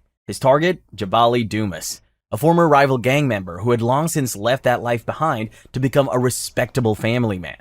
Omar walked up to Jabali, pulled out a shotgun, and fired 9 shots from 30 feet away, one straight to the head. Jabali was immediately rushed to the hospital by emergency respondents, where the doctors told his family that there was no way to treat the damage the gunshot had done to his brain. He died a few days later from the injuries sustained. Witnesses saw Omar book it from the scene, or at the very least, power walk like he had somewhere important to be. It didn't take too long for investigators to figure out that Omar's motive was pretty basic. He was out to get revenge on Jabali. Back when Jabali was still about that life, he was affiliated with a rival gang, and for some reason, Omar had chosen to settle an old score after several years had passed. When investigators reviewed surveillance footage, they saw Jabali arriving at the store for what should have been an ordinary evening routine. The footage also showed Omar's arrival, but the most critical moment, the murder itself, was not caught on camera. By April 2020, LA authorities issued a warrant for Omar, but he was already long gone. In September 2021, the feds stepped in with a federal warrant. Still nothing. Authorities think Omar might have skipped town to Mexico, but there's also a chance he's laying low in California with the help of some family members. In July 2022, he was added to the FBI's most wanted list. 2 years later, Jabali's family is still holding on to hope that the extra attention might finally bring some closure. But for now, Omar Alexander Cardenas is still out there, armed and dangerous. Jose Rodolfo Villarreal Hernandez. It's actually surprising how many people have ended up on the FBI's most wanted list just because they were trying to get revenge. As you are about to see, Hernandez is one of these people. Let's take a little trip to the past. On the evening of May 22nd, 2013, Juan Jesus Guerrero Chapa, a practicing lawyer, and his wife had just grabbed some yogurt and were settling into their car, ready to head to the park. Out of nowhere, a hitman opened fire on them. The shooting resulted in Chapa's death, which, despite being very sad, wasn't very surprising because he seemed to be the target. The incident came to be known as the South Lake Murder, or the South Lake Slaying, and is thought to be one of the few times that Mexican cartel operatives have sent hitmen deep into the US to take out one of their own. You're probably confused at this point, so here's what you need to know. Chapa was the personal attorney and emissary of former Gulf Cartel leader Osiel Cardenas Guillen. But following the arrest and sentencing of the cartel boss, he flew to the US where he began serving as a useful informant to the feds. It's unclear when exactly he became an informant, but surprisingly, it doesn't really matter, because that's actually not the reason why he was attacked. Now, let's talk about the man who ordered the hit. Jose Rodolfo Villarreal Hernandez was a leader in the Beltran Leyva cartel, and he swore to take justice into his own hands, which is pretty much cartel style, after his father was killed by a rival cartel run by Guillen. In his bid for revenge, Hernandez tracked down and killed at least 11 men who he believed were connected to the death of his father. Chapa was one of the men on Hernandez's list. Since he was out of the country, finding Chapa was probably not an easy task, but that didn't stop Hernandez. He was able to get some corrupt Mexican officers to help him track down his target. When investigators learned that Hernandez may have been behind the brutal murder, he was indicted on federal charges in Fort Worth. A federal arrest warrant was issued, and he was subsequently added to the FBI 10 Most Wanted Fugitives list on October 13, 2020. For almost a decade, Hernandez was in hiding. Except not really. Authorities believe he never stopped running his cartel operations in Mexico, using corrupt cops to feed him inside intel and keep him ahead of the game. But his luck ran out in January 2023, when the wrong people stopped answering his calls, and the right ones threw him in handcuffs. Before we move on, there's one last interesting twist to this story. Word on the street is that Chapa's sister was not interested in waiting for the law to run its course, so she became judge, jury, and executioner. Literally. She allegedly had one of Hernandez's relatives decapitated, recorded the whole thing, and sent it to him. Octaviano Juarez Coro. While trying to gain access to his daughter, Octaviano did the one thing you definitely shouldn't do just before a custody battle. Actually, there are plenty of things you shouldn't do, but Octaviano's move really takes the cake. While America was grilling burgers on Memorial Day 2006, Octaviano was busy cooking up a revenge plan. Not too long ago, he had been happily married with a daughter, but that had changed, and he was now estranged from his family. Octaviano crashed a Memorial Day picnic at South Shore Park, Milwaukee, where his wife and 3-year-old daughter were supposed to have a normal afternoon. Because crashing the picnic wasn't enough, Octaviano went on to make a scene by demanding to see his daughter. When his wife shut him down, he pretty much turned into a nutcase. He lined up 5 people and went full Wild West execution style. In the process, he murdered his wife's boyfriend and a bystander who was simply attending the picnic. His wife also sustained 2 gunshot wounds to the chest, but miraculously survived. Octaviano fled the scene as soon as he had realized what he had done. Authorities immediately launched a manhunt. However, he seemed to have vanished without a trace. Investigators believe he had fled to Mexico, using family ties and taking advantage of the cross-border law enforcement challenges to stay one step ahead. On the 8th of September, 2021, roughly 15 years after the shooting, the FBI added Octaviano in its 10 most wanted fugitives list, offering a reward of up to $100,000 for information leading to his capture. The FBI described him as a dangerous fugitive, capable of extreme violence, and his addition to the list brought the case back to the spotlight after it had grown cold over the years. Octaviano was finally arrested by Mexican authorities on the 3rd of February 2022 in Guadalajara, where he lived under an alias. Apparently, law enforcement officials received an anonymous tip about his presence and location in the city. After years of running, Octaviano was finally going to pay for his crimes by serving a lengthy prison term. But that's not what happened. In January 2023, he was found dead in his cell at the Milwaukee County Jail. A ligature mark was found around Octaviano's neck, but it was never fully confirmed whether he was murdered or if it was a case of suicide. Tier 4. Eugene Palmer. Many bad marriages end in heartbreak for the couple, but for John and Tammy Palmer, things were a little bit different. John and Tammy used to be a happy couple who lived in Stony Point, New York, on a property owned by Eugene Palmer, John's father, who happened to live next door. John and Tammy already had 2 kids when things went south, and their marriage began to fall apart. At one point, things got so bad that there were restraining orders flying around, and the couple had started seeing different people right there in their home. Eventually, Tammy started talking about filing for divorce and staking a claim to the property they lived in. Remember, it actually belonged to Eugene. As you'd expect, he wasn't having any of that. Eugene Palmer, a senior citizen, described as hunter and outdoorsman with interests in car racing, was not about to let his son's wife take over his property, so he decided to get rid of her forever. On September 24th, 2012, he made his move. That morning, after Tammy walked her children to the school bus stop, Eugene ambushed her with a shotgun. He fired 3 shots. One struck her arm, another missed, and the final shot hit her chest. Tammy collapsed in her backyard and died instantly. After the shooting, Eugene disappeared into Harriman State Park, a 45,000-acre forest near his home. For context, the park's really big. Before disappearing, he stopped to hand his niece some cash to pay off his property taxes. Because, murder's one thing, but unpaid bills? That's just irresponsible. The murderer's father-in-law was last seen abandoning his truck in Harriman State Park, and so that's where investigators started looking. Sadly, they didn't find anything useful. Search dogs tracked his scent to a campsite, but lost it near a road. So maybe someone picked him up? Despite the FBI's extensive search efforts, Eugene is still nowhere to be found. In the aftermath of the shooting, a New York Supreme Court judge came to the conclusion that Eugene was indeed responsible for Tammy's death.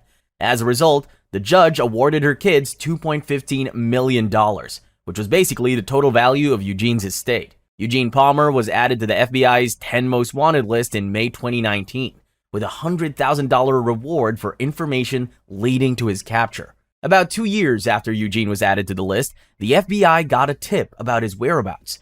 The information claimed he was hiding out at his granddaughter's house in Warwick, New York. Authorities rushed over, but when they got there, he was nowhere to be found. Roughly a year later, he was removed from the list, but is still very much a wanted fugitive. His family swears he's probably dead in the woods, but the FBI isn't buying it. No body, no proof. For all we know, he's sipping coffee somewhere warm, laughing at his wanted poster. To be fair, the guy does have a lot of health complications, but his body has not been found, so who knows? Rafael Caro Quintero. The US and Mexican governments might not see eye to eye on things like immigration laws and border patrol arrangements, but one thing they absolutely agreed on was taking down Rafael Caro Quintero. It's one thing to kill a US citizen on foreign soil, and another thing entirely to kill a US agent. Quintero did both. In fact, he tortured and killed 2 US citizens, burying one alive before going on to capture a DEA agent and, well, you know. Rafael Caro Quintero, better known as the Narco of Narcos, is a big name in the history of Mexican drug trafficking. As a co-founder of the infamous Guadalajara cartel, he made a fortune by building an empire on marijuana cultivation and smuggling. The man essentially turned Mexico into a hub for exporting drugs into the US, and as you would expect, he made a ton of money along the way. Caro Quintero was having the time of his life as one of the most powerful men in Mexico, until he turned on the heat by going after DEA agent Enrique Kiki Camarena in February 1985. Camarena had been all up in Quintero's business, even leading a 1984 raid that burned $160 million worth of cartel weed. So yeah, Quintero was pissed. To get revenge, Quintero ordered the kidnap, torture, and murder of Camarena and his Mexican pilot. It was a really ugly situation. Camarena's death was more or less the beginning of the end for Quintero. The international community was out for blood, and after it came out Quintero was the mastermind, law encroachment launched a manhunt. It certainly didn't help that less than a month later, before he attacked Camarena, Quintero had killed and buried 2 US citizens he suspected to be undercover agents.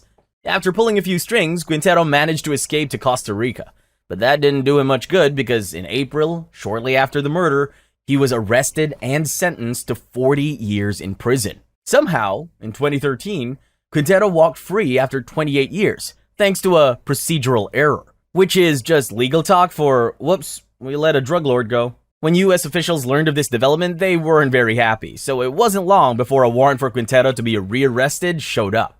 But by this time, he was gone with the wind. By 2018, the FBI had enough. They put Quintero on their most wanted list and slapped a $20 million bounty on his head, the biggest in FBI history, which just goes to show that they really wanted to catch this guy. Sadly, they didn't catch him until a few years later. He was spotted a few times, but he always got away. Finally, in 2022, Quintero's luck ran out, and he was arrested by Mexican authorities. The operation, unfortunately, came at a high cost, because it allegedly claimed the lives of 14 Mexican Navy agents. Robert Williams Fisher. They say there's a thin line between love and hate, but in Robert William Fisher's case, it was more like a thin line between love and really bad decisions. Before things went south, Fisher was just a regular guy who lived a regular life. Okay, so maybe he wasn't exactly regular. He was actually a little weird, or a lot. His parents went through a nasty divorce when he was about 15, and he never really recovered from it. He also had a bunch of weird habits. As an adult, Fisher served in the Navy, and after that, he found work at a fire station. He met his wife Mary while in high school, and they got married years later. They had 2 children together, but their family was far from perfect. Many reports say Fisher treated his wife and children poorly. Fisher hurt his back on the job, which forced him into early retirement, and somehow made him even more of a jerk than he already was. He grew distant and became quite hostile to his family, and was described as a cruel control freak.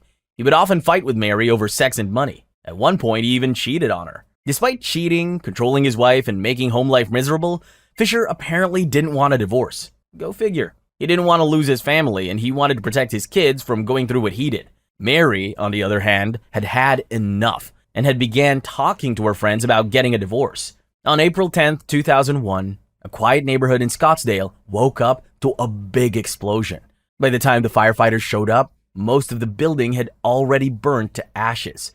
The house was owned by Robert and Mary Fisher. When rescuers were finally able to get inside, they found the charred remains of Mary and her 2 children. But Robert was nowhere to be found. To make things worse, autopsy results showed that all 3 victims had been murdered.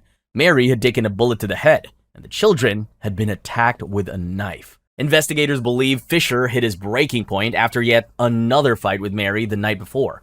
And by breaking point, I mean full-on nuclear meltdown. 4 days after the incident, Fisher was named a person of interest, but by this time, he was long gone. Fisher's disappearance kicked off one of the biggest manhunts in FBI history. He made it onto the 10 most wanted fugitives list in June 2002 and held that spot for almost 20 years. People reported sightings everywhere, from Canada to Mexico, but Fisher always managed to slip away. In 2021, the FBI finally took him off the list, mostly because they had no new leads. But the case is still open. James Eddie Diggs. Fisher wasn't the only family man turned fugitive to make it onto the FBI's most wanted list. Before him, there was James Eddie Diggs. Much like Fisher, James was perceived by many as a responsible guy who loved his family. But as it turned out, that wasn't exactly the whole story. For years, James Eddie Diggs played the role of a responsible husband and father. His neighbors saw him as hardworking, steady, and reliable. But behind closed doors, that was a different story. But then things took a turn. Diggs developed a drinking problem, one that was so bad it got him arrested a few times. When Diggs wasn't out drinking or at work, he was home arguing with his wife. Some sources even report that he cheated on her. May 26, 1949 was the day it all fell apart. Around 7 a.m. that day, after what neighbors described as a loud argument, Diggs shot and killed his wife, Ruth, along with their two sons, 6-year-old James Jr. and 4-year-old Alfonso. There was no signs of a struggle, and police couldn't pin down a clear motive or evidence of premeditation. But let's be honest, there wasn't much doubt about who did it. A few days after the triple murder, a North Carolina cop pulled over a suspicious-looking car. Instead of handing over ID, the driver, later identified as James Diggs, allegedly pulled out a gun and shot the cop in the mouth. Then he ran into the nearby woods and hasn't been seen since. On August 27, 1952, the FBI added Diggs to their most wanted list, but it didn't make a difference. The guy vanished like a ghost. To this day, the whereabouts of James Diggs, who was 36 at the time, remain a mystery. While many assume he died long ago, possibly in the wilderness, there's no solid evidence to back it up. If he were alive today, Diggs would be over 100 years old. So the death theory kind of makes sense. Alton Coleman. Bonnie and Clyde might be the most famous crime couple, but Alton and Debbie took things to a whole new level. They did just about everything Bonnie and Clyde did, and they managed to pack it all into just 53 days. Born in 1955 in Waukegan, Illinois, Coleman was the third of 5 children, and he had a pretty rough childhood. His mother, who worked as a prostitute, tried to get rid of him by tossing him in the trash, but his grandmother stepped in and saved him. By the time he reached adulthood, Coleman was already on law enforcement's radars in Illinois, having been charged with sex crimes 6 times between 1973 and 1983. He was scheduled to stand trial for taking advantage of a minor when he skipped town and began his killing spree. But Coleman wasn't working solo. He had a ride or die, literally. His 21-year-old girlfriend, Deborah Brown, ditched her fiancé, cut ties with her family, and went all in on crime. Together, they racked up quite the rap sheet. 8 murders, 7 mistreatment cases, 3 kidnappings, and 14 armed robberies. Coleman and Brown had a twisted routine. They'd charm their way into people's lives, acting like friendly visitors. When the time came, they would flip the script and things would get ugly, or deadly, or both. Their first victim was Vernita Wheat, a young girl from Kenosha, Wisconsin. After Vernita's death, Coleman and Brown made their way to Indiana, where they mistreated and murdered 2 kids before getting back on the road. The thing about these two is that no one was safe. They attacked men, women, and children of different ages and races, so it was kind of hard to profile and track them. When the FBI finally caught on, they added Coleman to the most wanted list. Well, not exactly. He was technically number 11, a sort of honorary mention for going above and beyond in the murder business. Coleman's murder spree finally came to a not-so-dramatic end in Evanston, Illinois, on July 20th, 1984. A motorist from his old neighborhood recognized Coleman, alerted the police, and that was pretty much it. Coleman was convicted of multiple murders in several states and was sentenced to death. Despite appeals and attempts to avoid execution, he was ultimately put to death by lethal injection in 2002. Brown, who was also convicted of murder, received a death sentence, but it was later commuted to life imprisonment. Some people believe she had a disability and was manipulated by Alton to join in the murder spree. Her clear criminal record also contributed to her sentence being commuted. Eric Rudolph. We all have our issues with the government. Taxes, student loans, or random animal rights debates. For Eric, though, it was all about global socialism and abortion on demand, which he was convinced the US government was promoting. Most people with political grievances write angry tweets or protest outside government buildings. But Eric, he went with pipe bombs. During the 1996 Summer Olympics in Atlanta, 3 pipe bombs went off at Centennial Olympic Park. 2 people lost their lives, and 111 others were injured, turning what should have been a festive event into a nightmare. The mastermind behind the bombing was, of course, none other than Eric Rudolph, who was in his late 20s at the time. The bombing earned Eric the label of domestic terrorist, although no one knew it was him at the time. At first, investigators working on the Olympic bombing case got it completely wrong. They set their sights on a security guard named Richard Jewell, who had actually helped save lives by clearing pedestrians from the area. The media ran with the idea and started speculating that Jewell planted the bomb to make himself look like a hero. Since the police weren't onto him just yet, Eric continued planting bombs in places he decided he didn't like. He carried out at least 3 additional bombings over the following year and a half. The last of the 3 bombings was at an abortion clinic. Jermaine Hughes, a pre-med student, and another bystander identified as Jeff Tickle witnessed the incident, and they noticed that something about Rudolph seemed off. They took note of his appearance and noted his license plates, and they were all too happy to share the information with the police. When he realized the cops were closing in, Rudolph bolted straight into the Appalachian wilderness. In May 1998, he was added to the FBI's 10 most wanted list, but apparently he was a professional camper because he managed to stay off the grid for almost 5 years. In that time, he survived by eating some really questionable stuff, rummaging in dumpsters and stealing grain. Rudolph's luck ran out in May 2003, when rookie cop Jeff Postel spotted him rummaging through a trash can during a late-night patrol in Murphy, North Carolina. Postel put 2 and 2 together, realized this wasn't just your average dumpster diver, and decided to bring him in. That decision ended the years-long manhunt. In 2005, Rudolph avoided the death penalty by taking a plea deal. He pled guilty to all the charges against him and agreed to cooperate with investigators. He eventually received 4 life sentences on July 18, 2005, and now he's behind bars. That's all the wanted fugitives we have for today. Don't forget to like and subscribe.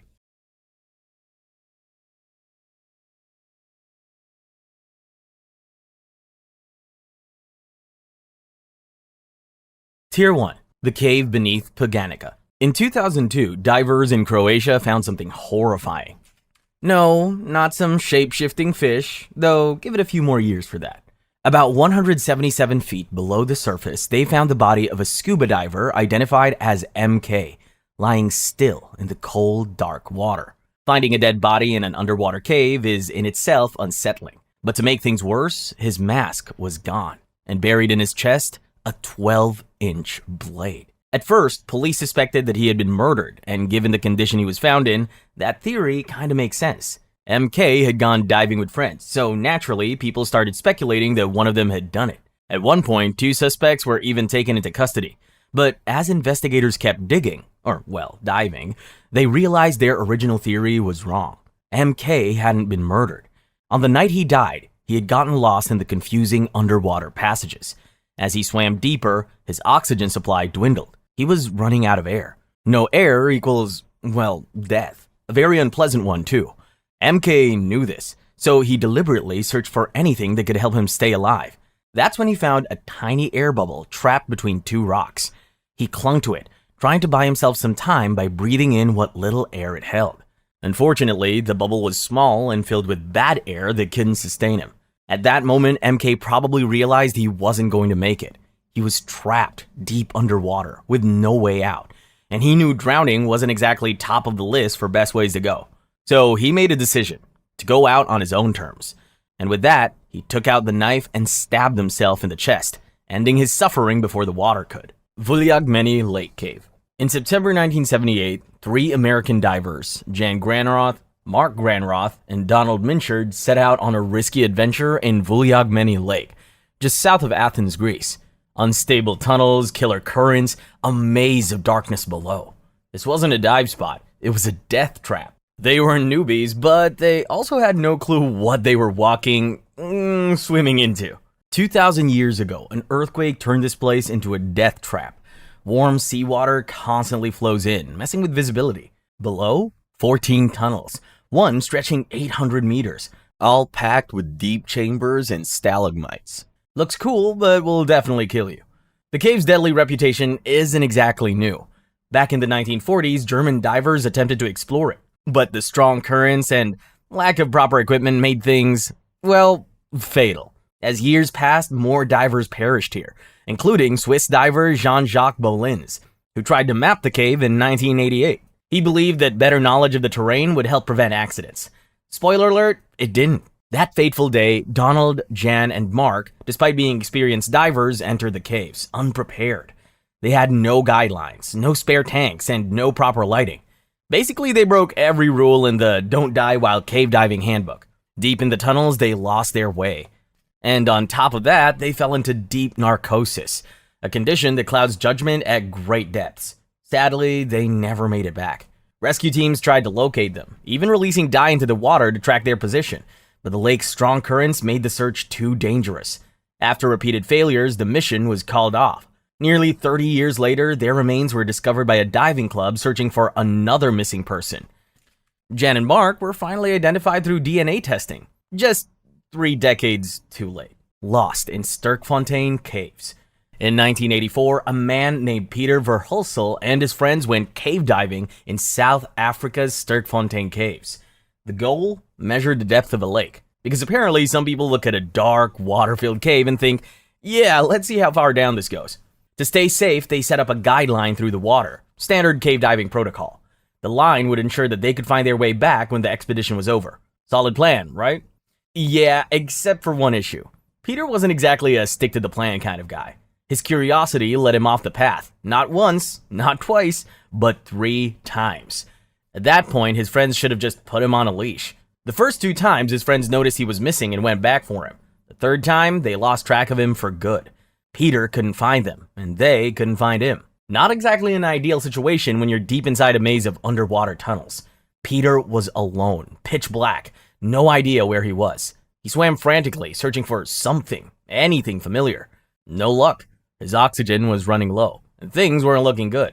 Just when it seemed like his bad decisions had finally caught up with him, he spotted something, a small rocky island at the end of a tunnel. He climbed out of the water, relieved to have escaped drowning, but his problems were far from over. He had no food, no way out, and not enough air for him to search for an exit. So his only option was to sit and wait. Hours passed, then days, and still no one came. Peter's friends had contacted the authorities, and police divers were searching the caves, but they simply couldn't find him. Meanwhile, he was growing weaker and weaker with each passing day. Eventually, he accepted his fate.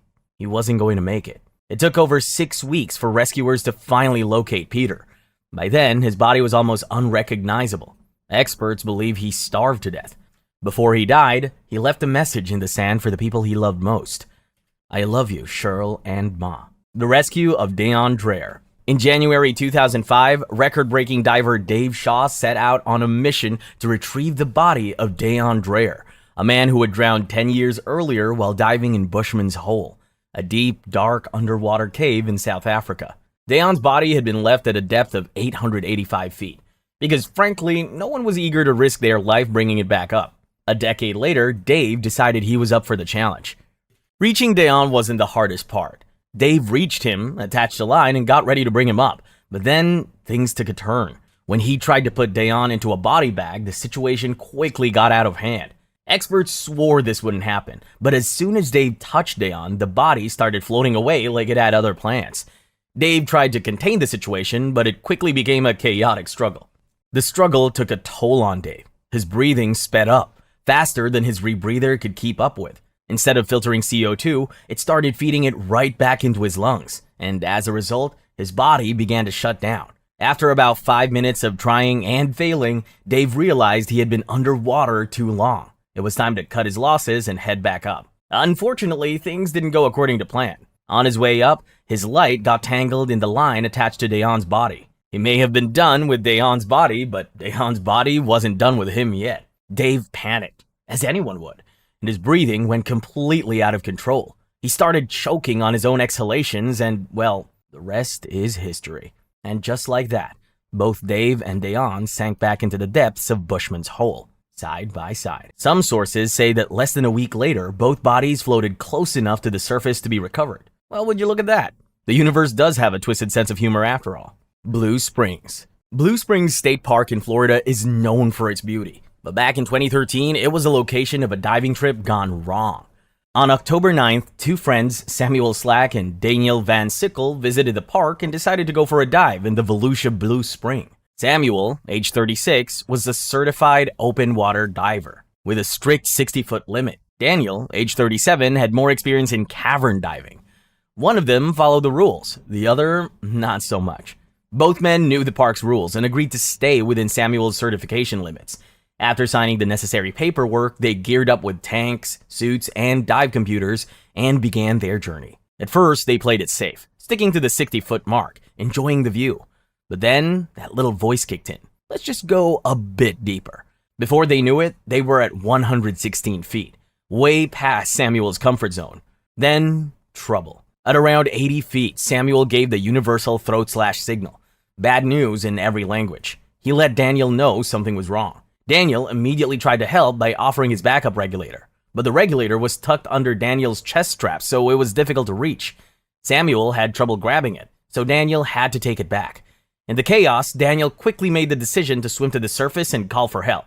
By the time Daniel returned, Samuel was unresponsive and floating at around 100 feet. Daniel managed to bring Samuel to the surface and inflate his flotation device. On a diver platform, both Daniel and a park employee attempted CPR, but it didn't help much. Paramedics arrived and rushed Samuel to Florida Hospital Fish Memorial, hoping he would receive treatment, but it was too late. Samuel was pronounced dead just after 3:40 p.m. Daniel also suffered from decompression sickness, commonly known as the bends, which is caused by rising too quickly without proper decompression stops. He needed immediate treatment in a hyperbaric chamber. Samuel's tank had air, but the valve wasn't opened properly, cutting off his airflow. A small mistake, but a fatal one. Samuel's death was ruled as an accidental drowning. The Cave Creek disaster. In April 1995, a group of students and their tutors set off for a simple walk in New Zealand's Paparoa National Park. Marked trails, tourist paths, no danger. At least that's what they thought. But when a group of 17 students reached a viewing platform that hung over a deep chasm, some of the boys noticed something weird. The platform felt a little wobbly. Naturally, they started shaking it, laughing, probably thinking, wow, this thing's gonna break any minute. They were right. Turns out the platform was wobbly for a reason. It was held together with nails instead of bolts, built by people with zero training. Basically, a disaster waiting to happen. After minutes of joking and laughing, the platform collapsed. The students and field officer fell straight into the chasm below. One lucky guy somehow grabbed a handrail on the way down and lived to tell the tale. The others, well, let's just say they didn't fare as well. Helicopters arrived, pulling out the survivors. Only 4 students made it. One had a fractured spine, but compared to the others, she was lucky. It's kind of sad how a day that was supposed to be safe turned into a disaster, all because someone cut corners on safety standards. Tier 2. The Nutty Putty Cave Collapse. In November 2009, John Jones found himself living a real-life nightmare deep inside Utah's Nutty Putty Cave. He had gone exploring with his brother, but things took a turn for the worse when he got stuck in a narrow passage, head first, and nearly upside down. Rescue teams rushed to the scene, including experienced caver Ryan Schertz, who spent 19 long hours trying to save him. And by long, I mean really, really long, because John's situation was about as bad as it gets. He was wedged so tightly in the rock that he could barely move, and being upside down for so long put serious strain on his heart and lungs. Despite the pain, John kept his sense of humor. "I'm sorry I'm so fat," he joked to Ryan. "It'd be easier to pull me out if I wasn't." Ryan promised to be his workout buddy once they got out. Sadly, that never happened. The rescue team worked non-stop to set up a pulley system strong enough to pull John free. When everything was finally in place, they swung into action. The first pull was excruciating. John was in so much pain that they had to stop to let him recover, but time wasn't on his side. He was growing weaker by the minute. The rock arch holding the pulley system gave out, and the rope snapped, and John tumbled right back into the crevice. As if that wasn't bad enough, a carabiner flew off and smacked Ryan in the face, hard enough to slice his tongue. Ryan was bleeding and in serious pain, so he had to leave the cave. As the team helped him out, his father took over the rescue effort. The older man crawled into the tight space and established communication with John. But by then, it was too late. John had been upside down for so long that his body couldn't take it anymore. He lost consciousness and passed away before anyone could reach him again. After the incident, authorities decided that recovering John's body was too risky. So they sealed it up with John's remains still inside. Weeki Wachee Spring Cave. On March 31st, 2012, 29-year-old Marcin Kay joined a team of divers from the Karst Underwater Research Team for a dive at Weeki Wachee Springs, Florida. Deep, complex, and definitely not beginner-friendly, the cave system required serious planning. Marcin had done it many times before. This time was different. The dive began around 3:30 p.m. The group descended to about 175 to 180 feet into the main spring area, heading toward an open cavern with tight rock formations. It sounds challenging, sure, but for Marson, this was just another Sunday. After exploring the cave, Marson signaled he was heading back to the exit. To get out, he had to squeeze through a narrow crevasse while fighting the strong water flow. Safety ropes had been placed to guide the divers, but Marson took a detour, straight into a tighter, more dangerous section. Investigators think this wasn't a choice. It was likely the result of a cerebral arterial gas embolism, a condition that hits when you surface too fast. In simple terms, it scrambles your brain and knocks you out in seconds. As Marson moved erratically, his team tried everything to help. Light signals, physical contact, you name it, but he didn't respond. Instead, he kept pushing forward into a space too tight for anyone else to follow. After trying and failing to get through to Marson, the team rushed to the surface and called for help. A rescue team arrived quickly, and they managed to get to Marson in minutes. Unfortunately, by the time they found him, his mask was up on his forehead, and his regulator was out of his mouth. He had already passed. After the dive, investigators found he still had plenty of air in his tanks, and that all his equipment were working perfectly. The cause of death was the embolism, which sent an air bubble to his heart, stopping blood flow to his lungs. Marson K loved two things: computers and cave diving. Whenever his mom voiced her worries about cave diving, he'd shrug it off and say, "Mom, if I ever die, caving is the thing I love the most." Sadly, he died doing exactly that. Apopka Lake Cave. On July 4th, 1995, Kevin Goki, age 34, and Daniel Smith, age 25, set out for a dive at Gordonic Springs near Apopka Spring. Just a fun trip with friends. Until it wasn't. The cave had everything you don't want. Narrow vents, twisting limestone tunnels, steep slopes, and enough silt to blind you instantly. But like many adventurers, they thought, how bad can it be? They geared up and told their friends they'd be back in 45 minutes. One problem, they were both open water divers, and this was very much not open water. They went in, 45 minutes passed, no sign of them. An hour later, their friends were panicking and called the sheriff's department. When authorities arrived, it was clear they needed specialists, so they brought in two experienced cave divers, Jim Calvin and Mark Long. Mark was a seasoned pro with over 800 dives and 14 years of cave diving under his belt. These guys knew the dangers of underwater caves, so they quickly got to work. Jim and Mark entered the cave system and immediately had to deal with poor visibility and tight spaces. After working their way through the silt-filled environment at a depth of 96 feet, they found Kevin and Daniel, trapped in a narrow, rocky section of the cave. It wasn't pretty. The two men were floating lifeless in the murky water. It was clear that Kevin and Daniel had bitten off more than they could chew. They were certified only for open water diving, not cave diving. Since they didn't have the experience or training for a cave dive, it's likely that the tight, silt-filled environment threw them off. And once that silt got stirred up, they probably couldn't see a thing. The poor visibility would also have made it impossible for the two to find their way back up. Floyd Collins and Sand Cave. In 1917, Floyd Collins, a Kentucky cave enthusiast, discovered the Great Crystal Cave. And just to be clear, he named it himself. Collins had big dreams, turned the cave into a tourist attraction. One problem, it was in the middle of nowhere and nobody showed up. So much for that plan. In January 1925, Collins set his sights on a nearby cave, which the media would later nickname Sand Cave. He'd been on the hunt for a new cave entrance, something that might bring in more visitors, when he found it. But while crawling through a tight passage 55 feet underground, disaster struck. A 27-pound rock came loose and pinned his ankle. Just like that, he was stuck. And that's when things started to get complicated. News of Collins' accident spread like wildfire, and before long, reporters, rescuers, and a crowd of curious onlookers turned the whole thing into a spectacle. People showed up to watch the rescue. Vendors even set up stalls to sell food and souvenirs. You know what they say, who needs Netflix when you've got a real-life tragedy? Rescuers tried everything, sending food, water, anything to keep him going. But the passage was too narrow to pull him out. So they began digging a vertical shaft to reach him. But progress slowed when they hit boulders. As if things weren't bad enough, at one point, the cave passage collapsed in two places. Day after day, Collins waited. Rescuers tried, but deep down, everyone knew he wasn't getting out. On the 14th day, Floyd Collins passed away from exposure, dehydration, and hunger. But it didn't end there. His body wasn't retrieved until 2 months later. and for a brief period, the site of tragedy became a tourist attraction. After a chaotic stint of being put on display and even stolen at one point, Floyd's remains were finally laid to rest in the Mammoth Cave Baptist Church Cemetery. Waianapanapa Caves. In January 2017, Gregory Willem, a 33-year-old outdoor enthusiast from California, set out to explore the Waianapanapa Caves in Maui. Stunning, eerie, a little terrifying.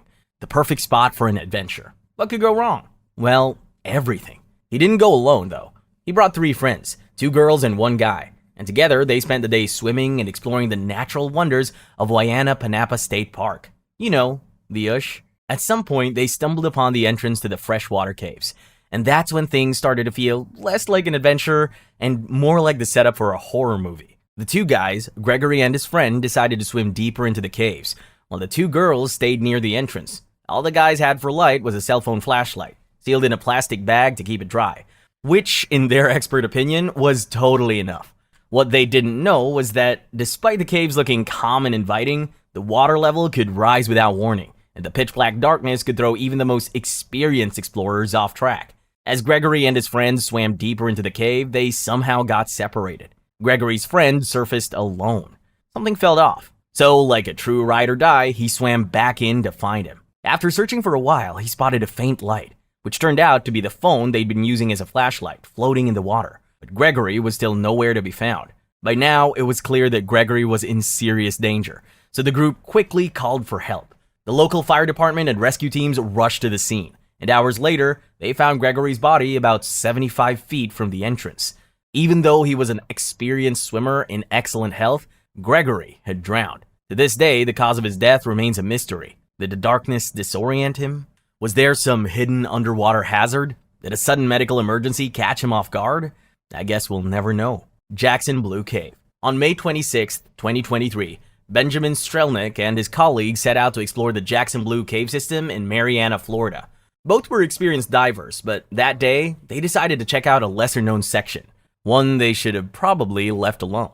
Curiosity got the better of them, and they followed a guideline leading down a tight, unmapped path. You can probably already guess where this is headed. Disaster. Ben had been a certified cave explorer since 2021. He had the training, the gear, and even a rebreather for tight spaces. He probably figured he had this under control, but boy was he wrong. After descending to around 79 feet, the pair followed the main route, carefully making their way across the clear waters. Visibility was great, until it wasn't. One wrong move and crystal clear waters turned into total blindness. When they approached a small, unmarked restriction just before a T-junction, Ben noticed a guideline leading into the passage.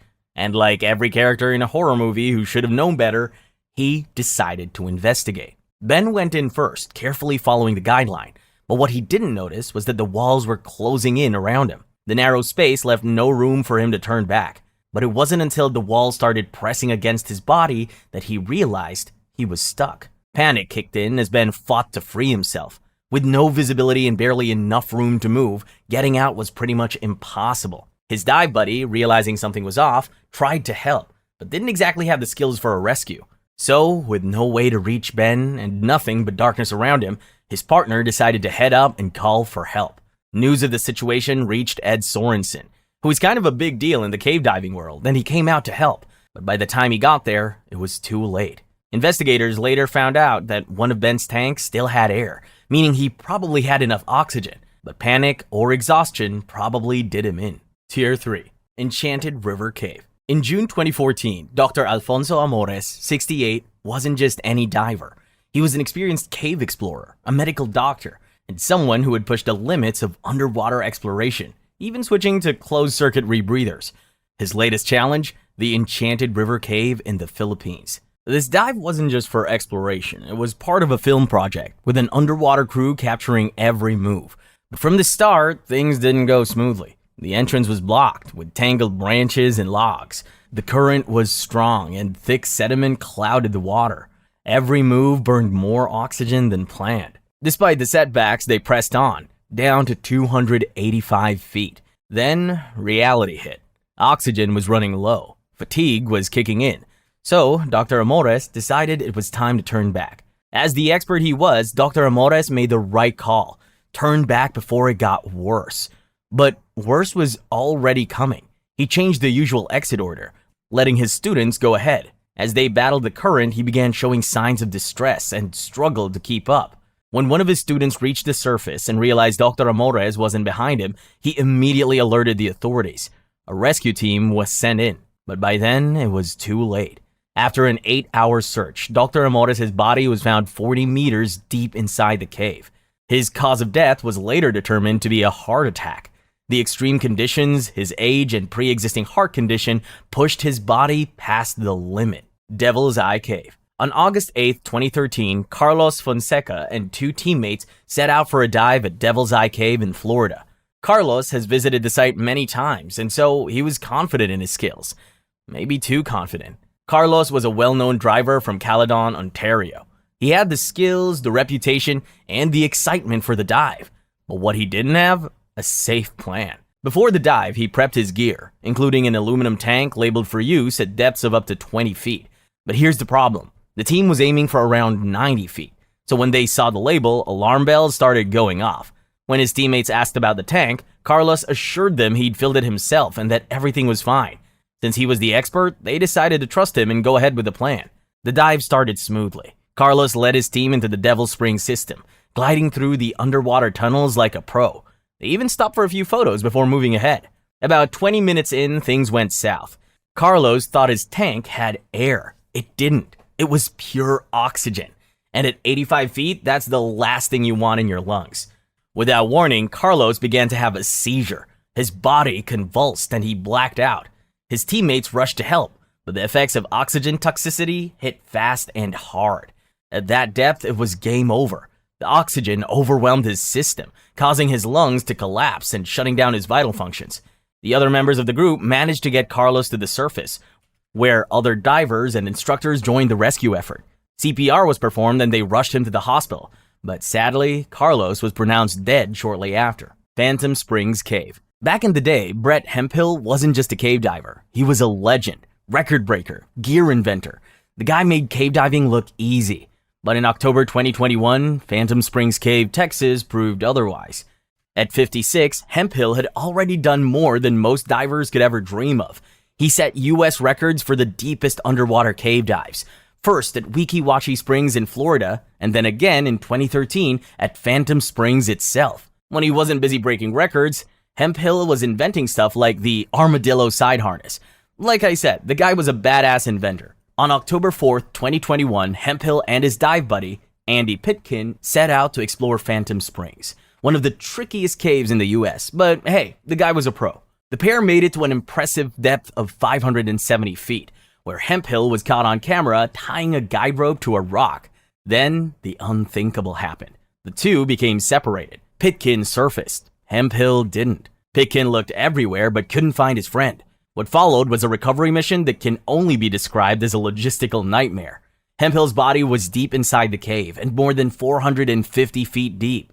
It took 4 days and a team of expert cave divers from across the US to retrieve his body. It wasn't an easy feat, but the team managed to get the job done. Even though he isn't around anymore, Hemphill's legacy remains intact as one of the most daring and accomplished cave divers in history. Jacob Wells tragedy. On September 9, 1979, Kent Maupin and Mark Brashear decided to dive into Jacob's Well, Texas. Beautiful on the surface, deadly underneath. The well connects to a cave system with tight, deep passages that most divers avoid. Because, they enjoy living. Kent, the more experienced diver of the two, wanted to explore the fourth chamber, and Mark tagged along. Neither thought to bring safety lines or backup lights. You can see where this is going. Together, they made it through the first 3 chambers, hauling their tanks along as they went, and even managed to squeeze into the gravel-filled tunnel leading to the fourth. Other divers saw them heading in, and then nothing. There was suddenly no sign of Kent and Mark. When all attempts to reach them failed, a rescue team was called in. The rescue mission was a mess. Gravel blocked the tunnels. One diver, Don Dibble, tried to squeeze through, only to get himself stuck. He managed to escape, but not without paying the price. He swallowed so much air, he ended up painfully bloated. After days of trying to clear the gravel and find the bodies, the search was called off. Kent's body remained in the cave for over 20 years before being found in 2000. On the other hand, Mark's remains were recovered bit by bit over the years, which is as bad as it sounds. Goss Canyon. On September 17, 2000, Air Force Master Sergeant Paul Hayden and his brother decided to explore an old abandoned water well in Goss Canyon, La Crescenta, because apparently abandoned wasn't a strong enough warning. Paul was no amateur, an Air Force para-rescue instructor with a solid plan to avoid the deep sumps in the well. But even the best plans can go south. Paul anchored himself to his brother with a rope and told him he had 2 hours of air. His main light source for the adventure was a waterproof video camera lamp. When everything was in place, Paul started the dive, leaving his brother outside to monitor the rope. About 15 to 20 minutes in, the rope went slack. When repeated tugs didn't get a response, Paul's brother realized something was terribly wrong. He ran straight to the sheriff's office. Rescue teams arrived quickly and divers began the search, hoping to find Paul alive. Around 3:45 p.m., rescue diver Mark Lonsdale found Paul about 185 feet into the flooded section of the cave, wedged between a rock and a steel beam. No movement, no breathing. Paul's regulators were still in place and it looked like he had run out of air before getting stuck. Sadly, all attempts to recover his body were unsuccessful. The space was too tight, and his position made moving him impossible. The well, now abandoned and partially flooded, lies within the Angeles National Forest, and no one's allowed to enter without a special use permit. The entrance is blocked by iron grates that carry warning signs about the dangers ahead. Consider this your sign to take warning signs a little more seriously. Wookiee Hole. In November 1981, Keith Potter, a talented young cave diver, and his team from the Oxford University Cave Club set out to explore the mysterious depths of Wookiee Hole, a legendary cave system packed with history, tight passages, and a whole lot of danger, which, as you may have figured out, is exactly what cave divers are into. Keith, just 22 years old at the time, was an experienced and cautious diver.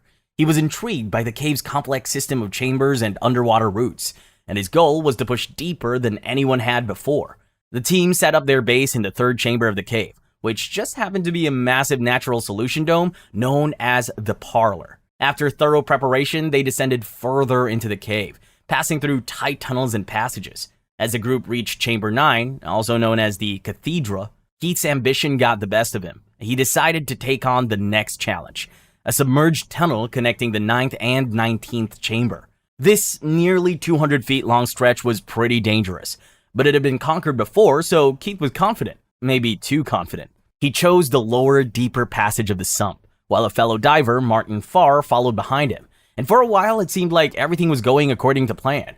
Things took a tragic turn. Farr got to the end of the slump to find Keith motionless, just a few feet away from an air pocket, his regulator floating free. Farr and other team members tried desperately to revive him by performing artificial respiration for nearly an hour, but their efforts were in vain. The group eventually carried Keith's body out the cave, retracing their steps along the canal path. No one knows for sure what happened to Keith. Some think the cold got him. Either way, he never made it out. Tier 4. Dragoneer Cave. On October 3rd, 2010, 46-year-old Eric Establi, an experienced cave diver, set out on what should have been a routine dive in Dragoneer Cave, France. But deep underground, routine doesn't mean safe. Eric planned a 6-hour dive, hoping to map uncharted tunnels. But as he swam deeper, the cave had other plans. Silt blackouts, zero visibility, and a growing sense that things were going wrong. Despite the challenges, Eric kept going, until he found himself trapped on the far side of a rockfall. His way out blocked and his air was running low. Needless to say, things were looking real dicey. In his final moments, Eric left some of his gear behind, which would later help rescuers piece together what had happened. Word of Eric's situation spread fast, and soon British cave rescue experts Rick Stanton and John Volanthen were on the case. These guys were no strangers to high-risk situations, but even they knew this was going to be tricky. The conditions were nothing short of a nightmare. The rescue had to contend with silt-filled water, narrow passages, and the constant threat of more rocks falling on them. On their first try, the team made it to the rockfall, but couldn't squeeze through with all their bulky gear and limited air. Still, they didn't give up. They swapped their gear for slimmer equipment and brought in engineers to drill alternate routes. But despite their efforts, they didn't make much progress. Finally, after what must have felt like a million dives, Rick and John squeezed through a narrow gap in the rockfall. They pushed further into the cave and found Eric's body about 15 feet below. It looked like he'd run out of air while desperately searching for a way out. Sadly, retrieving Eric's body wasn't possible because of how tight the cave passages were. Instead, the team shifted their focus to recovering his diving computer, which held crucial data about his final moments. But after 10 days of relentless efforts, they had to call it quits. Despite every effort, Eric was never recovered. His final resting place? Somewhere deep in Dragoneer Cave. Little Dismal Sink. On May 15, 1988, a group of experienced cave divers set out to explore the deep, uncharted parts of a cave system called Little Dismal Sink. If you think the name sounds a bit melodramatic, you're not alone, but it's well deserved. The team of divers included Parker Turner, Bill Gavin, and Bill Main, all veterans in the field, or in this case, sea. Their mission was pretty straightforward. They were going to map the cave's tight, tricky passages, including spots like the Peanut Room and the Sixth Room. Yes, there was a spot called the Peanut Room, but let's not get into that. Before diving, the team checked their dry suits. These suits trap air to keep divers warm, but there's a catch. The deeper you go, the more the water pressure squeezes the suit. To fix that, divers have to add air from their tanks, which sounds simple enough, but if they don't release that air properly on the way up, things can get pretty ugly. Once they were ready, the divers headed into the cave.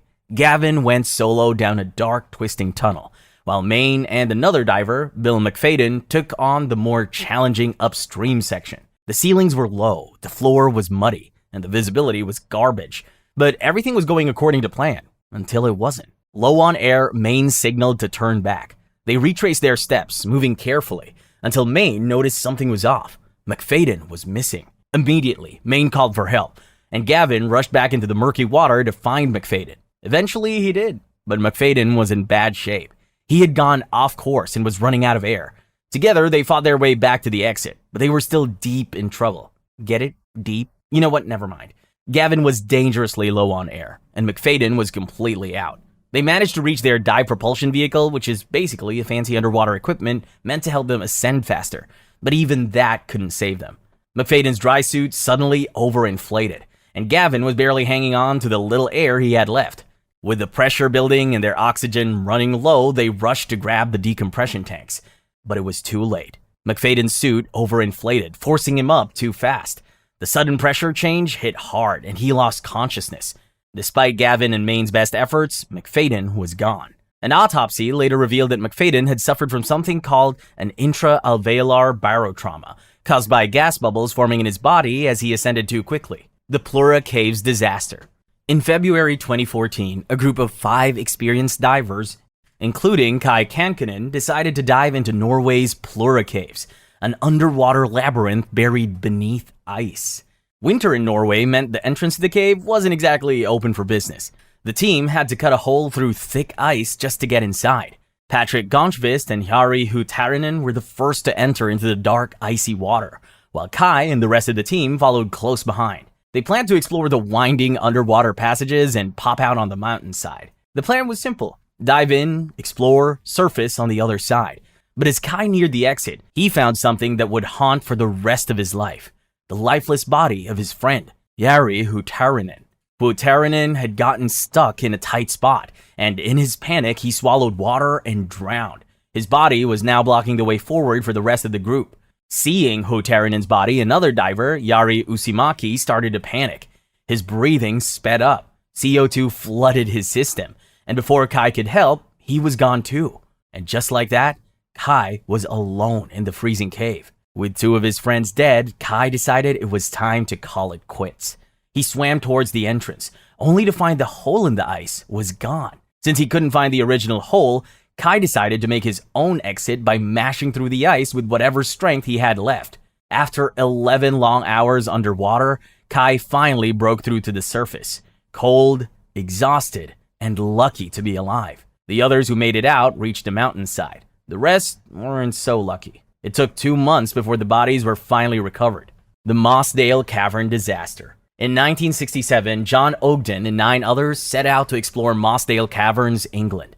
A 2-mile pitch-black maze with no maps, no markers, and no way of knowing what was coming. So naturally, it was the perfect place to go for a fun weekend. I mean, what could possibly go wrong? After 3 hours of crawling, climbing, and squeezing into different, narrow, rocky passages, 4 members of the group decided that they had had enough and called it a day. The other 6, including Ogden, kept going. What they didn't know was that their adventure was about to take a terrifying turn. Above ground, a light drizzle turned into a heavy downpour. The creek near the cave swelled and then overflowed, sending a surge of water straight into the tunnels.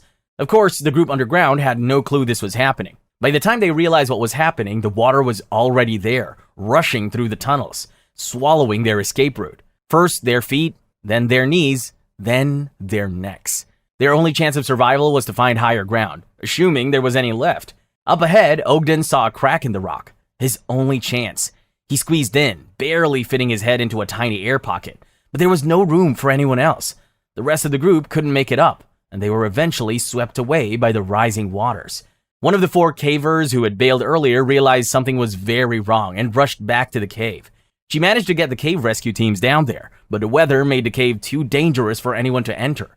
It took a while before they could safely start the rescue efforts. By the time they did, they found Ogden and his friends lifeless. The Wakula Leon Sinks Cave. On June 11, 2011, retired U.S. Army Colonel Jim Miller, a seasoned cave diver, set out with 2 friends to explore one of the deepest underwater cave systems in the U.S. With over 20 years of diving experience, Jim knew the risks and was well prepared, or at least that's what he thought. The group carried multiple bottles of decompression gas, each one designed for specific depths to ensure they could ascend safely and avoid decompression sickness. They started their dive at Whiskey Still Sink before moving through a shallow conduit to Innisfree Sink, where they got ready to go even deeper. Then, a small mistake. One of Jim's gas bottles slipped from his grasp and sank into the abyss. Annoying, but not a big deal, or so he thought. Thinking it was just a bottle meant for shallower depths, Jim shrugged it off and pressed on. What he didn't realize was that he had just lost the most crucial bottle of all, the one needed for depths of 240 feet and beyond. Jim didn't know what was at stake, so when his friends decided to go deeper into the water, he went with them. At around 240 feet, he switched gas bottles, assuming he was using the right one. But nope, he had grabbed the bottle meant for 70 feet, not 240. This meant he was breathing a mix of oxygen that was 3 times stronger than what was safe at that depth. For an hour, everything seemed fine. Then, Jim froze mid-swim. His body convulsed violently. Oxygen toxicity. Too much oxygen at too high a pressure. His brain was shutting down. Jim's friends tried to help, but his jaw locked up, making it impossible to give him the right gas mix. Jim's friends tried to save him, but it was too late. A lifetime of experience and a single mistake sealed his fate. Deep in the cave he knew so well. The Eagle's Nest Sinkhole. Eagle's Nest Sinkhole, Florida. Often called the Mount Everest of cave diving. From the surface, just a murky pond surrounded by mosquitoes and overgrown vegetation. Below, a deadly labyrinth of tunnels. On October 15, 2016, the team arrived at Eagle's Nest for what should have been a routine dive. Patrick Peacock and Chris Rittenmeyer were seasoned cave divers. The third, Justin Blakely, wasn't, so he stayed near the surface. The plan was simple enough. Patrick and Chris would descend into the cave, and they'd all meet back at a specific spot after an hour. Patrick and Chris descended into the cave's winding tunnels, passing through eerie landmarks. The ballroom, the pit. Names that sounded fun, but weren't. At the appointed time, Justin returned to the meeting point. No sign of Patrick or Chris. He surfaced, waited. Hours passed, still nothing. As night fell, Justin called for help. The first search team scoured the cave. Nothing. It wasn't until early the next morning that a second team discovered their bodies, 260 feet below, near the exit of the pit. Patrick's equipment showed signs of trouble. An empty gas tank, tangled hoses, backup lights out of place. Something had gone very wrong. Chris's body was found nearby, floating with scattered gear, which suggested that he might have been disoriented in his final moments. The likely cause of their deaths was identified as nitrogen narcosis, a condition that slows reflexes, clouds judgment. At 260 feet, it's like being drunk underwater, except there's no sobering up. Tier 5. The Cave of Death.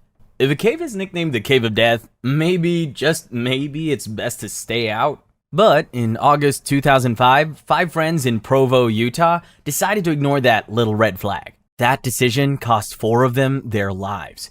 The cave was tucked away on Y Mountain near the Seven Peaks golf course, a local favorite for hikers, but definitely not for amateurs. 4 members of the group, Blake Donner, Jennifer Lynn Galbraith, Scott K. McDonald, and Ariel Singer, slipped into a narrow underwater tunnel, leaving Joseph Ferguson behind. But once inside, they soon got lost while swimming through the dark passage. Ferguson last saw them enter the cave at around 2 a.m. Hours passed, no sign of them. His gut told him something was wrong, so he called for help. Rescue teams arrived, pumping water out to make the search safer. Hours passed before they found them, lifeless. The cause of death? Drowning. The four of them had entered the cave through a narrow underwater tunnel, which led to a small cavern. Though there was enough space to breathe in this cavern, the hikers seemed to have run into trouble trying to go back through the tunnel. The bodies were found in positions that suggested they were trying to make their way out when disaster struck. It's believed that one of the victims got stuck, blocking the others from escaping. Authorities sealed the cave to prevent future tragedy. But the warning was always there in the name, Cenote Nariz. On a bright afternoon in February 2024, 3 experienced divers and one of Mexico's many hidden cenotes, Cenote Nariz. The team, 2 locals and a visitor, all had different setups. Jack and Paul used the KISS Sidewinder rebreathers, while Ryan ran an open circuit side mount. Their names weren't released to the public, but let's call them Jack, Paul, and Ryan. They started their dive at 2:11 p.m. and swam for about 33 minutes to Cenote Actunhu. After a quick surface break and some casual conversation, they dove back. As the trio explored the cave, they placed markers and navigated tight spots. By 3:11 p.m., Ryan let Jack know that he'd hit his turn pressure, meaning it was time to head back. Ryan started making his way out, while Jack and Paul pushed on deeper into the cave. At point 8, they reached a deeper section, then turned back. 5 minutes into the return trip, Paul noticed Jack acting a bit off. His face was flushed, and he looked confused. Paul tried to get Jack to switch to his backup air, but Jack was out of it. Disoriented, his rebreather loop came loose. Paul did everything he could, but the situation spiraled fast. Too fast. Eventually, Paul made the call to exit the cave, and on the way out, he ran into Ryan. They resurfaced at 4:52 p.m. and immediately called for help. Sadly, they couldn't get assistance in time, and so the recovery mission took place hours later. The team, which included cave instructors and emergency personnel, located Jack and brought him to the surface. They inspected his rebreather equipment, but couldn't pinpoint exactly what went wrong. Jack's exact cause of death remains a mystery, but experts suspect hypercapnia, too much CO2 in his blood, confusion, dizziness, possibly a seizure. The equipment showed signs that the CO2 scrubber had flooded, which may have made things worse. Another possibility is hyperoxia, or too much oxygen, which can cause dizziness and seizures. It's likely that a combination of these factors caused Jack to lose control and ultimately drown, but we will never know for sure. The Mount Gambier tragedy. On February 27, 2011, Agnes Miloka, a well-known cave diver, suited up for yet another dive into Tank Cave. She'd been here countless times before, always calling it a web of tunnels. This time, she wouldn't make it back. Born in 1981 in Australia, Agnes wasn't just a diver. She was an explorer, a maritime archaeologist, photographer, and a writer. She didn't just swim through caves, she mapped them, documented them, and pushed their limits. Tank Cave in Mount Gambier, South Australia. It's stunning, but also a death trap. The entrance? Hidden beneath a water tank. Divers have to climb a ladder just to reach it, and once inside, there's no easy way out. Just 23,000 feet of twisting tunnels. The water's clear, sure, but those twisting paths and tight spaces? They're not so inviting. Agnes and her dive buddy swam side by side, until they hit a tight passage. Then, everything fell apart. Silt kicked up from the walls, turning the crystal clear water into complete darkness. And in the chaos, they got separated. Agnes got disoriented, couldn't find the guideline back to safety, and eventually ran out of air. 2 days later, rescuers found Agnes, 500 meters from the entrance, trapped in a narrow passage. Finding her was the easy part. Getting her out, that was an entirely different challenge. The task was so tricky that emergency air tanks were set up along the route to help the rescue divers make their way through the tunnels without running out of air. Indian Springs disaster. In November 1991, a group of the world's best cave divers gathered for a daring expedition in Florida's Indian Springs Cave. The goal? Explore and map new passages. The risk? Higher than any of them realized. At first glance, Indian Springs looks like any other pond in Wakulla County. But beneath the surface, a maze of tunnels stretching for miles, some dropping as deep as 300 feet. On November 17th, the dive teams were divided into 3 groups, each with a specific task. One placed air tanks, another secured equipment, and the last group was tasked with the actual exploration. Parker Turner and Bill Gavin, Both experienced divers were part of the team tasked with exploring deep into the cave. Armed with special gas mixtures to deal with the extreme depths, they made their way through the tight squaw's restriction, a narrow passage barely wide enough for one diver. They entered the vast Wakula room, explored it, and started their return. Everything was fine, until it wasn't. As they made their way back through the restriction, they found it completely blocked by a thick layer of sand and debris. The guideline they should have been following was now tangled and disappearing into the silt.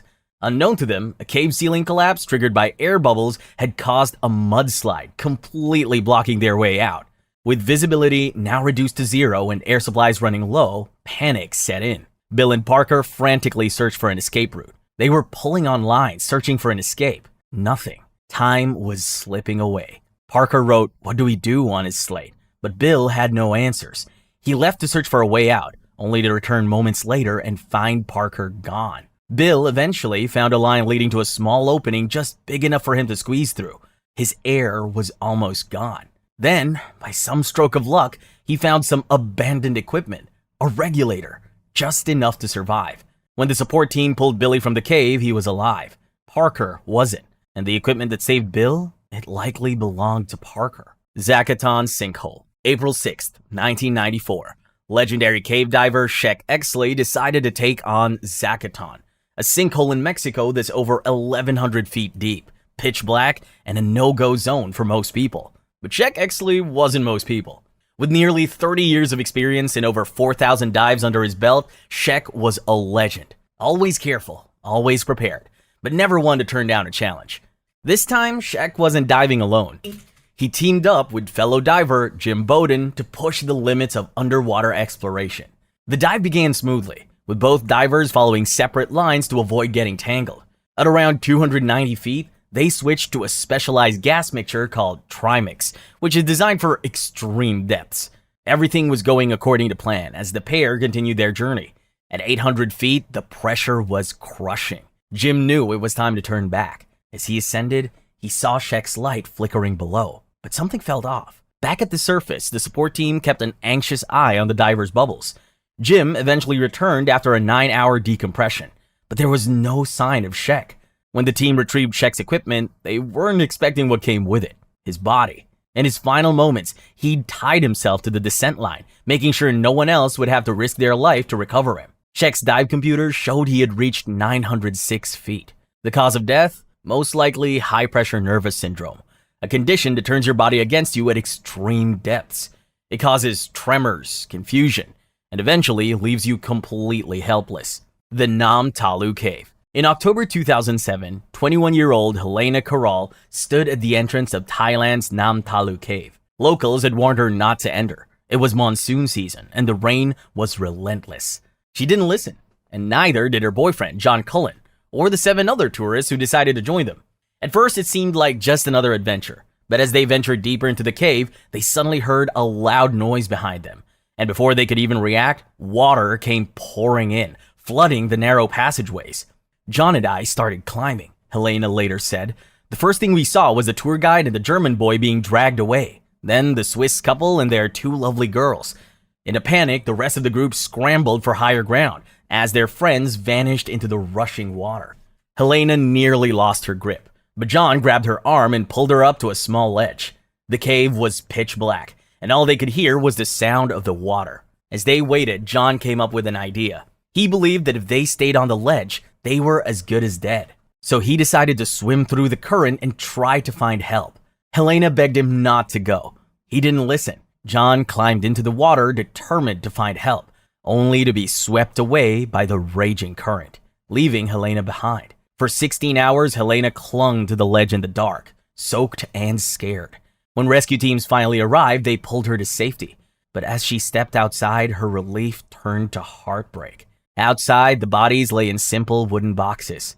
Among them, John, right beside the Swiss girls he'd tried to save. Helena was the only one who made it out. That's all the horror stories we have for today. Don't forget to like and subscribe.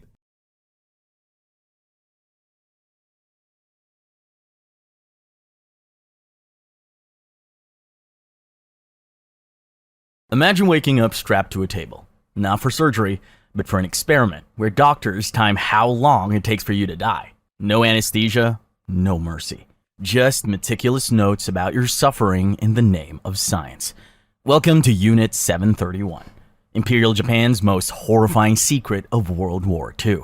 Tier 1, surface level. The basics. Imperial Japan's crowning scientific achievement wasn't electronics or engineering. It was figuring out how many ways humans could be taken apart. Unit 731, officially Japan's Epidemic Prevention and Water Purification Department, which prevented epidemics roughly the way chainsaws prevent headaches. A name so aggressively mundane you'd think they were installing water filters and handing out hand sanitizer. And that's exactly the point. After all, who's suspicious of water purification? No one. The perfect cover for what would become the doom of 400,000 people.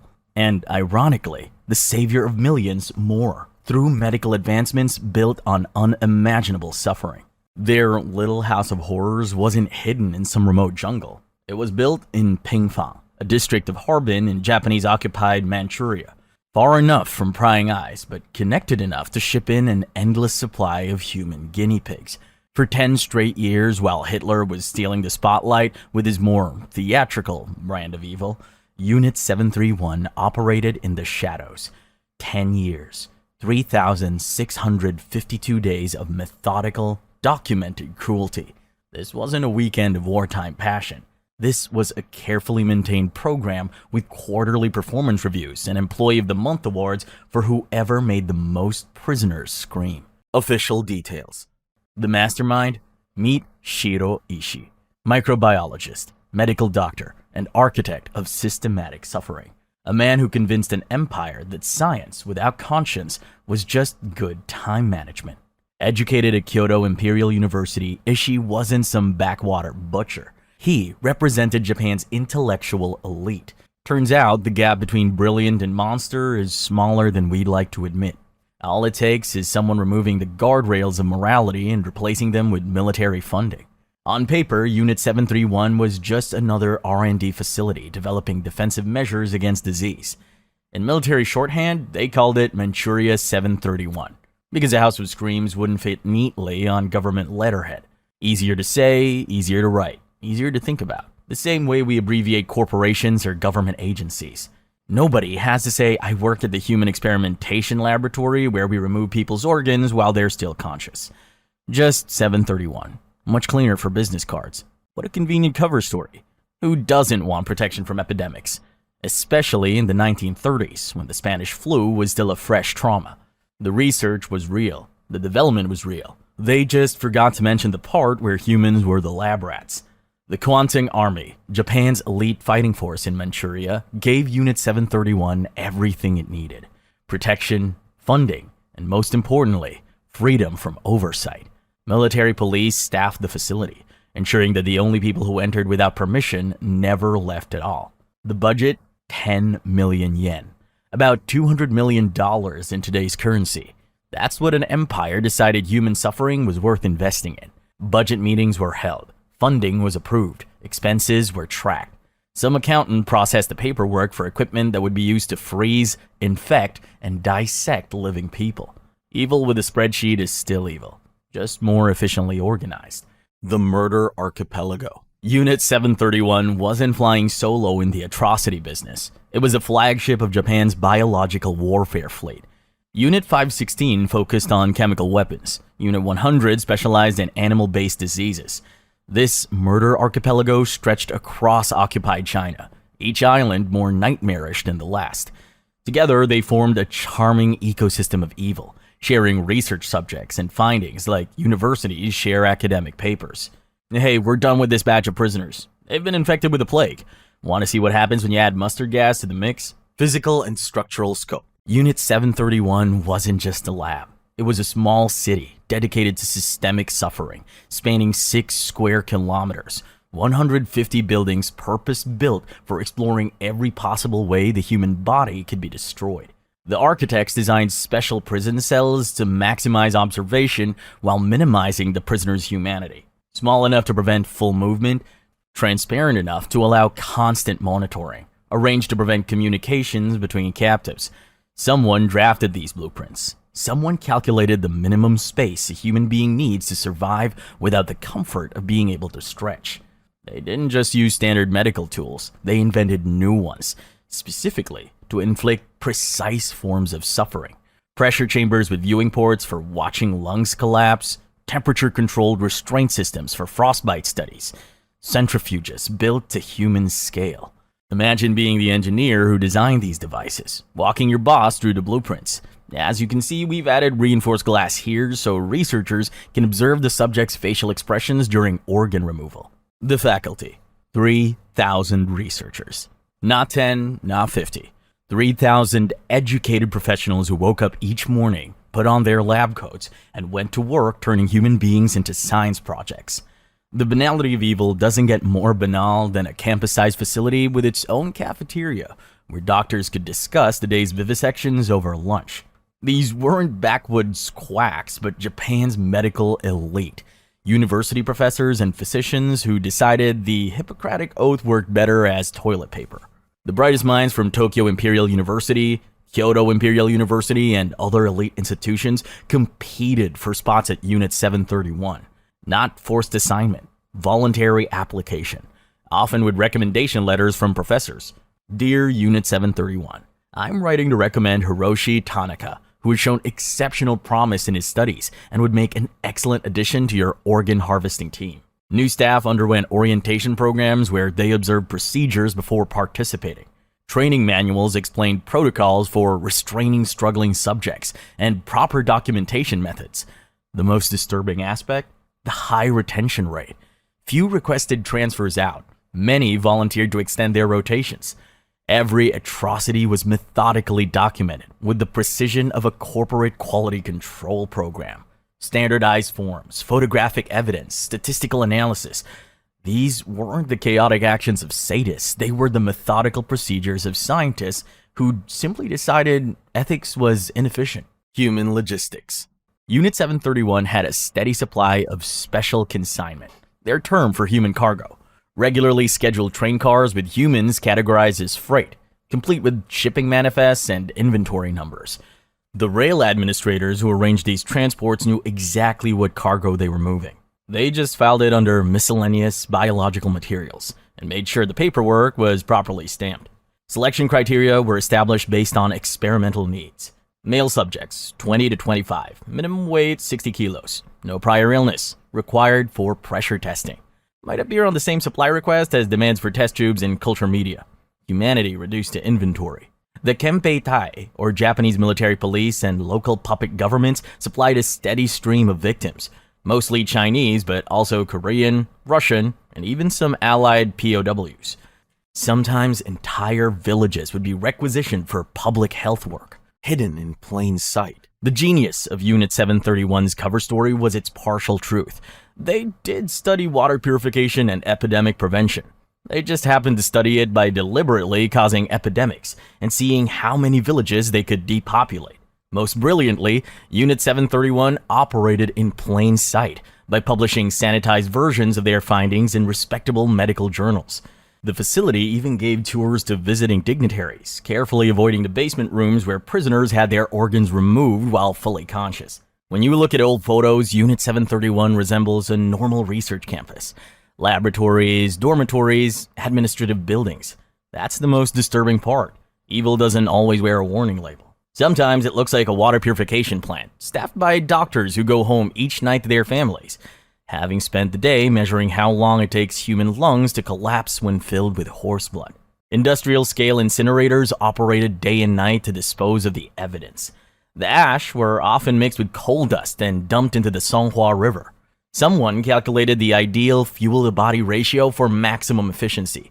Someone designed ventilation systems to handle the smoke output without drawing attention. The Japanese government denied its existence for decades, then called it defensive research, then blamed rogue elements. But some truths refused to stay buried, even when empires wished they would. And that's just the surface level of the Unit 731 iceberg. The water gets much darker below. Tier 2. Human experimentation.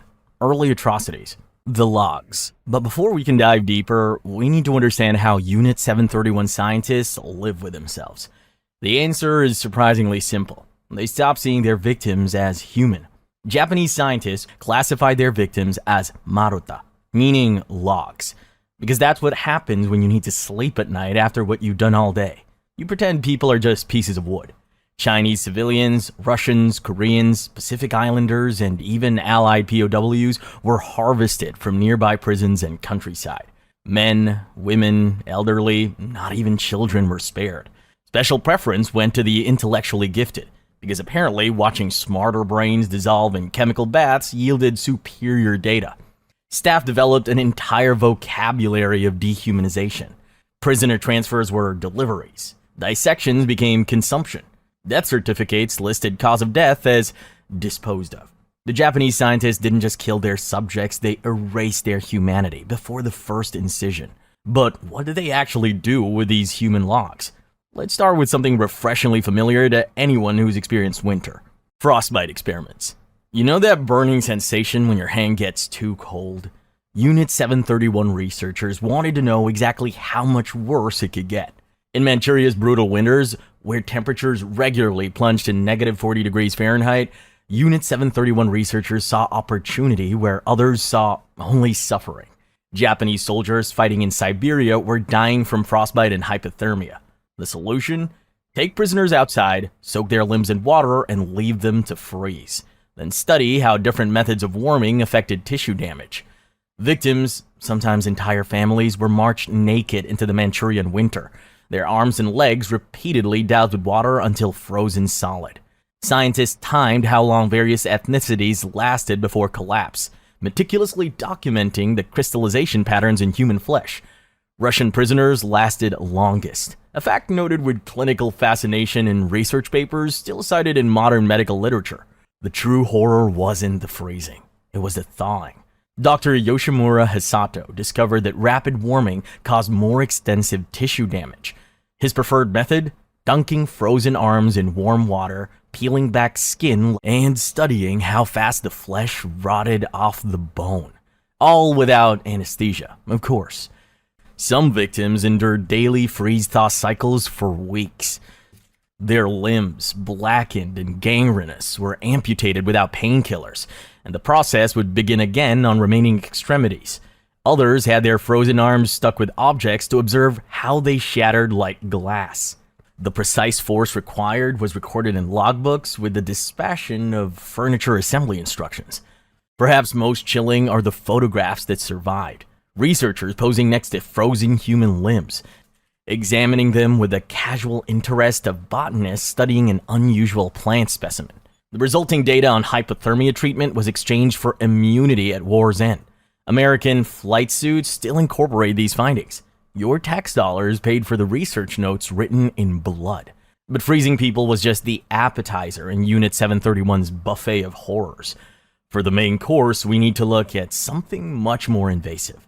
Vivisection without anesthesia.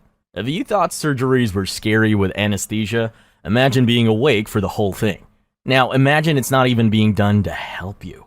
Vivisection, live dissection, became routine medical practice at Unit 731.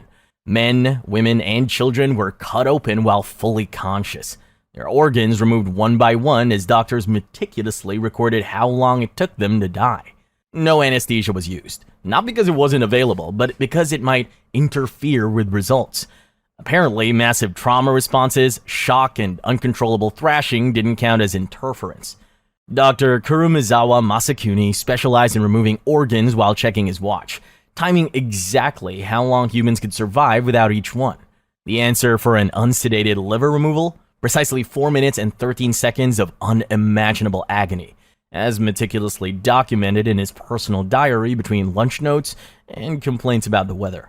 Live subjects had limbs amputated and reattached to opposite sides of their bodies, intestines extracted and switched with others, stomachs removed, and esophagi sewn directly to intestines.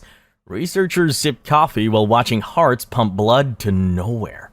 Pregnant women endured cesarean sections without painkillers, their fetuses removed, examined, and sometimes vivisected in turn. Some surgeons made bets on how long mother and child would survive the procedure. The most disturbing part? Unit 731's medical notes were immaculate. Pristine diagrams, perfect handwriting, flawless methodology. Modern surgical techniques for treating shock still reference these findings. Your last hospital stay was brought to you by experiments that should make you feel sick just by hearing about them. What makes this particularly disturbing isn't just the cruelty, it's the clinical detachment. Lab notes recovered after the war showed researchers recording victims' reactions with the same emotional investment as weather observations. Subject began screaming at 10:17 a.m., continued until 10:43 a.m. Breathing became irregular at 10:51 a.m. But if you're thinking that's as bad as it gets, well, Unit 731 was just warming up. Let's see what happens when military engineering meets human experimentation. Weapons testing on bound prisoners. Welcome to Unit 731's weapons testing grounds. Prisoners, nicknamed human bullet catchers, were staked to posts, dangled from ceilings, or buried up to their necks, all to answer the pressing scientific question, what happens when different projectiles hit living people? Japanese engineers tested everything, from Nambu pistols to experimental hollow points designed for maximum stopping effectiveness. A polite way of saying messier deaths. Victims were shot with clinical precision, starting at the limbs before moving to vital organs. Researchers measured blood spatter, timed how long victims stayed conscious, and gauged wound depth. Unit 731's grenade research plumbed new depths of depravity. Entire families were bound together to measure crowd dispersal efficiency. Children were placed closest to the blast. Mothers restrained just beyond the kill zone, forced to watch. Researchers discovered that serrated grenade fragments created wounds resistant to clotting, ensuring prolonged suffering. Pregnant women were another fascinating test group.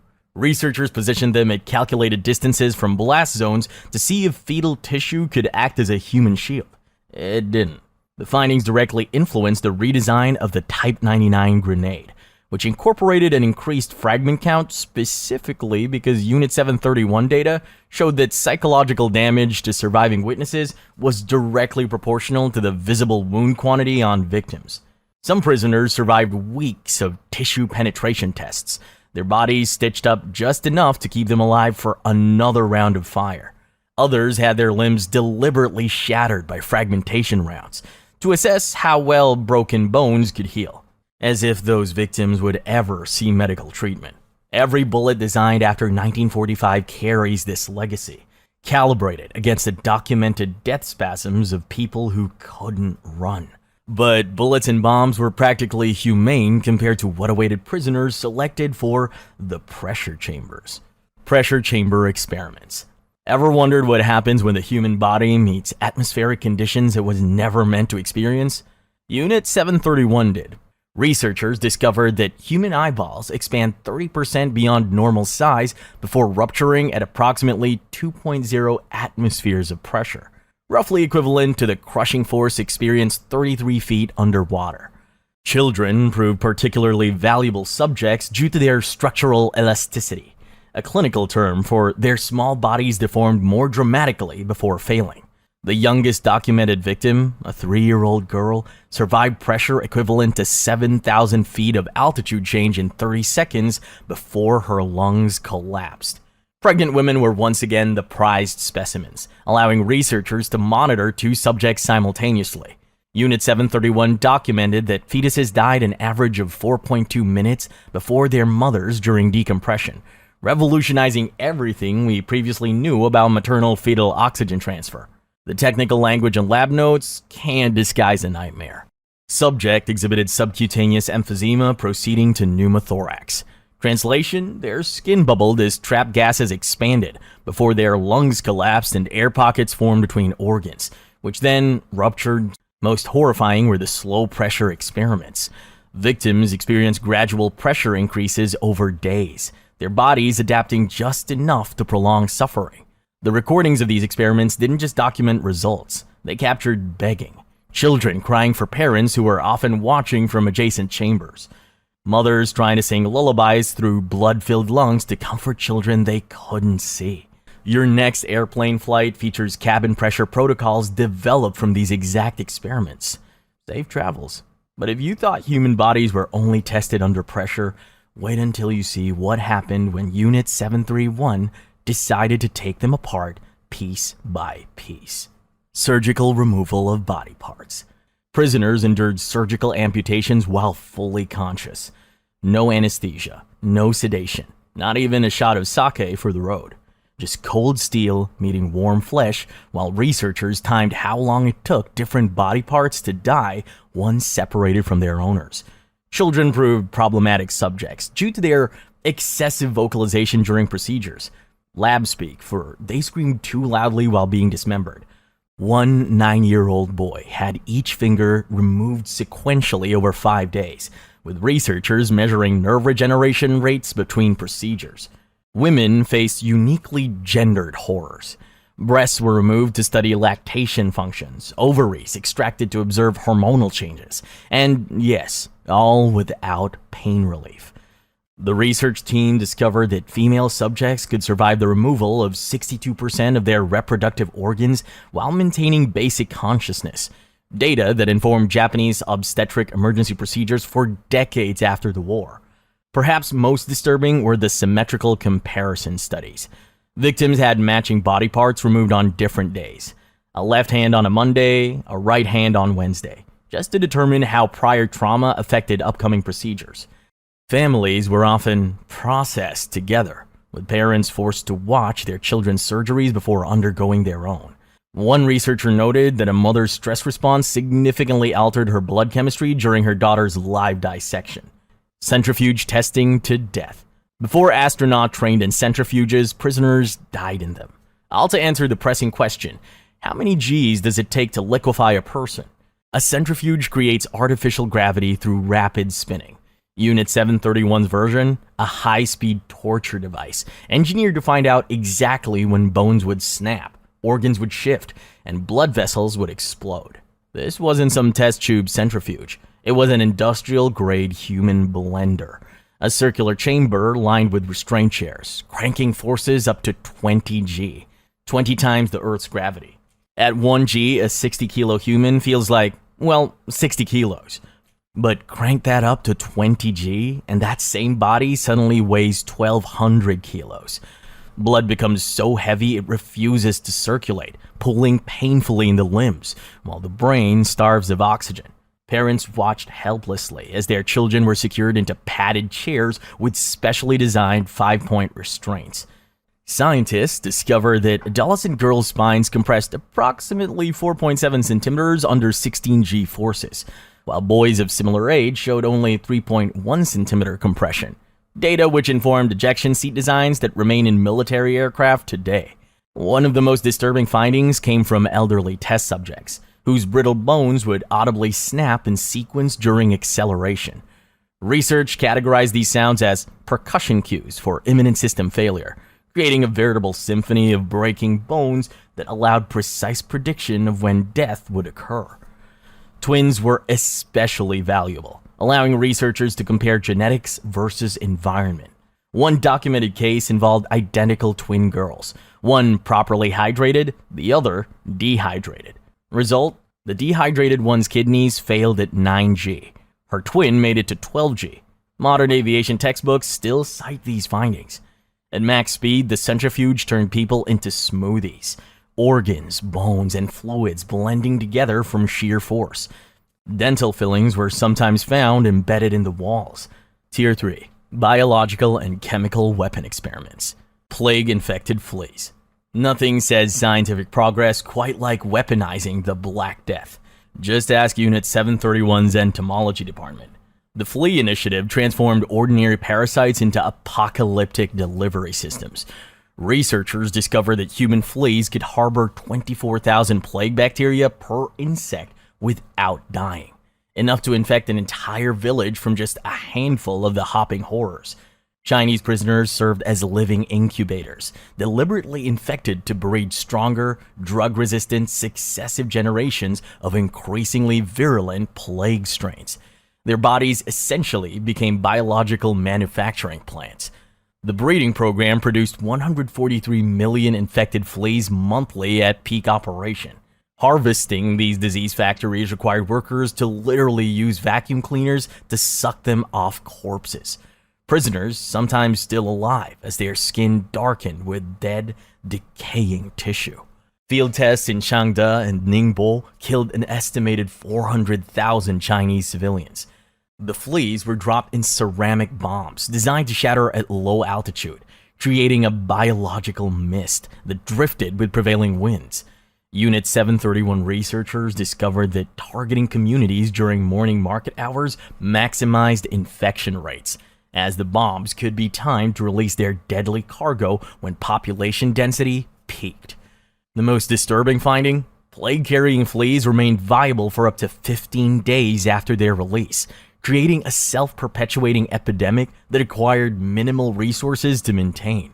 Biological warfare on the installment plan. After the war, American scientists eagerly debriefed Unit 731's flea program directors. Your tax dollars at work, purchasing blueprints for Armageddon. Anthrax-filled bombs.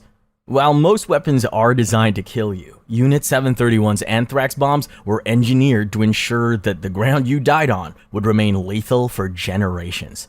Bacillus anthracis isn't just any bacteria. It forms hardy spores that can remain active for decades.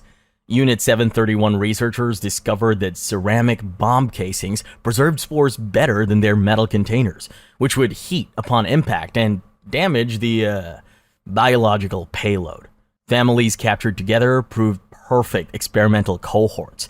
Researchers documented that children exposed to aerosolized anthrax typically developed the pulmonary form, dying within 36 hours as their lungs filled with fluid. Adults more commonly developed cutaneous anthrax, black, painless lesions that slowly consumed flesh before the infection turned systemic. The most disturbing discovery? Unit 731 found that pregnant women transferred anthrax antibodies to their fetuses if exposed to sublethal doses, essentially creating immunity in the next generation. This led to dedicated immunity cultivation experiments where women in various stages of pregnancy received calculated anthrax exposures. Testing moved beyond the laboratory in 1940, when an estimated 3,000 prisoners were positioned at various distances from anthrax bomb detonations in Changde. Unit 731 discovered that anthrax spores penetrated cloth masks in approximately 45 seconds, rendering civilian protection measures essentially useless. When Unit 731 disbanded, its bioweapons expert received immunity in exchange for their research. The anthrax bomb data was quietly incorporated into American, Soviet, and British bioweapons programs. Some test sites in Manchuria remain contaminated today. Field testing on Chinese villages. When lab conditions proved too limiting for Unit 731's ambitions, entire Chinese villages became unwitting petri dishes in humanity's largest biological weapons experiment. Operation Cherry Blossoms at Night wasn't poetic. It was a code name for dropping plague-infested fleas on Ningbo in 1940, killing an estimated 99,000 civilians. Unit 731 discovered that airdropping disease vectors at twilight maximize infection rates because villages were home but still awake, allowing rapid person-to-person transmission before anyone realized an attack had occurred. Children became the unwitting vanguards of disease transmission. Researchers discovered that children played communally even when adults fell ill, creating what they clinically termed transmission supernodes, meaning they efficiently spread disease through multiple family units simultaneously. Pregnant women, as usual, offered special research opportunities as Unit 731 discovered that cholera crossed the placental barrier in 63% of cases, creating what they termed multi-generational elimination efficiency. Researchers deployed different pathogens in neighboring villages to compare effectiveness. A plague for Ningbo, cholera for Jinhua, anthrax for Chuzhou, meticulously recording which diseases created the highest mortality to resource ratio. The most disturbing testing protocol involved what Unit 731 termed sequential pathogenic deployment, infecting a village with one disease, documenting the progression, then introducing a second pathogen to observe interaction effects. Zhejiang Province's Yibu village first received typhoid-contaminated well water, followed 3 weeks later by smallpox-infected clothing airdropped into community laundry areas. The resulting mortality rate reached 89.7%. To ensure thorough documentation, medical teams disguised as aid workers entered villages post-attack, photographing symptoms and collecting tissue samples from the dying. Some test sites remain uninhabitable today, their soil still harboring anthrax spores 8 decades later. A monument to science without conscience. Next time someone tells you Japan's only crime was Pearl Harbor, remember the villages that disappeared without a single headline, without even a single footnote in today's history books. Cholera in water supplies. So, you think drinking 8 glasses of water a day is healthy advice? Unit 731's hydration experts had their own recommendation, just enough to liquefy your insides. Their hydration terminal team, points for honest branding, perfected the art of turning ordinary tap water into a doomsday cocktail. They discovered you could pack about 1.3 million cholera bacteria per liter without anyone noticing a thing. No weird taste, no funky smell, just death taking a refreshing swim before wreaking havoc on your intestines. In 1941, they decided the Huzhou Reservoir deserved a little morning pick-me-up of Vibrio cholerae. Timing was everything. They hit at dawn, when treatment chemicals were at their weakest. Within 3 days, kids started dropping first, their tiny bodies basically speedrunning the disease. Each victim became a little bacteria factory, with every bout of diarrhea. We're talking up to 20 liters daily, enough to fill a small aquarium, containing enough bacteria to infect 50 more people. Grandma wiping her grandkid's face? Congratulations, she's now patient 0 2.0. One researcher even coined the term sympathy vectors for mothers who got infected from kissing their dying babies' foreheads. The team even created portable just add cholera kits, regular canteens filled with bacterial slurry that could turn a village, well, into a mass grave, with a few casual drops. Sleeper agents disguised as refugees carried these unassuming death thermoses right past checkpoints. No suspicious packages, no weird equipment, just a thirsty-looking guy with a canteen of doom. And the ultimate dark punchline? After the war, these same researchers helped establish Japan's water safety regulations. That's right. The very people who wrote the book on how to poison water supplies then got jobs making sure it doesn't happen. Your very own tap water is protected by regulations written by those who perfected its contamination. It's like hiring a serial killer as a detective's assistant. Thirsty yet? Maybe stick to bottled water on your next trip abroad. Just saying. Biological agents on crops. But why stop at poisoning water when you can starve entire populations? Welcome to the next level of our descent. Unit 731's Agricultural Warfare Division developed what they called ecological chain disruption, the systematic destruction of food supplies that would continue killing long after bombs stopped falling. Unlike their splashier experiments, like making entire villages shit themselves to death, crop destruction created a silent, creeping death that left no convenient corpses for body counts, just hollow-cheeked children with distended bellies, asking why the rice wouldn't grow. The team engineered a particularly virulent strain of wheat rust that could destroy 85% of crop yields within 2 weeks of application.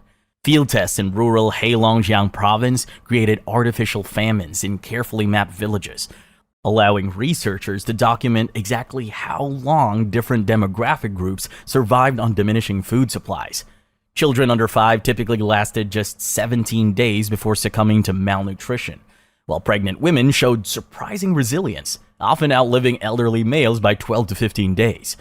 Information meticulously recorded in leather-bound journals alongside hand-drawn graphs of population decline efficiency. But the true evil genius? Their delivery method. Agricultural saboteurs handed out contaminated seed packets to unsuspecting farmers, labeled as improved varieties from agricultural colleges.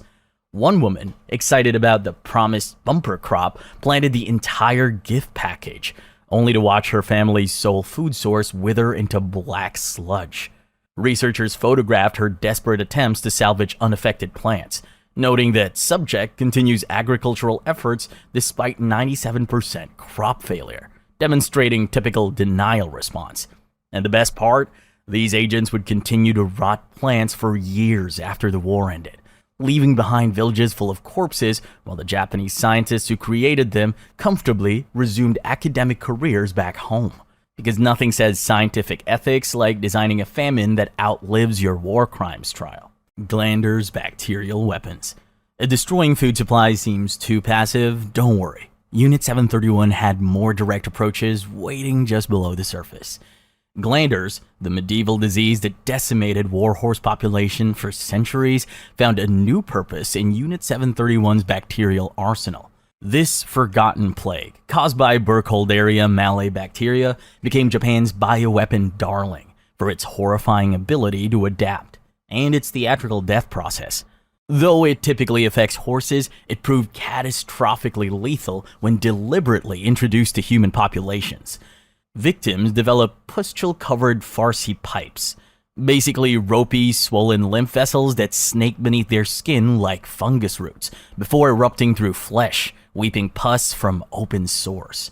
Researchers created beautiful ceramic dolls with interior chambers containing glanders-soaked cotton. These were distributed to villages with explicit instructions to share them among children. One 8-year-old girl received such a doll as a birthday gift from medical workers visiting her town. Within days, her lymph nodes swelled to the size of eggs. Her breathing became labored and pus leaked from her eyes. Researchers photographed each stage, coldly noting that subjects' attachment to infection vector persisted even as disease progressed, as the dying child clutched her beautiful poison gift. But it gets darker as we descend. Researchers discovered that women of childbearing age exhibited prolonged survival despite massive infection, seemingly protected by hormonal factors. This led to horrific maternal transmission experiments, where pregnant women were deliberately infected to determine if the bacterium crossed the placental barrier. It did.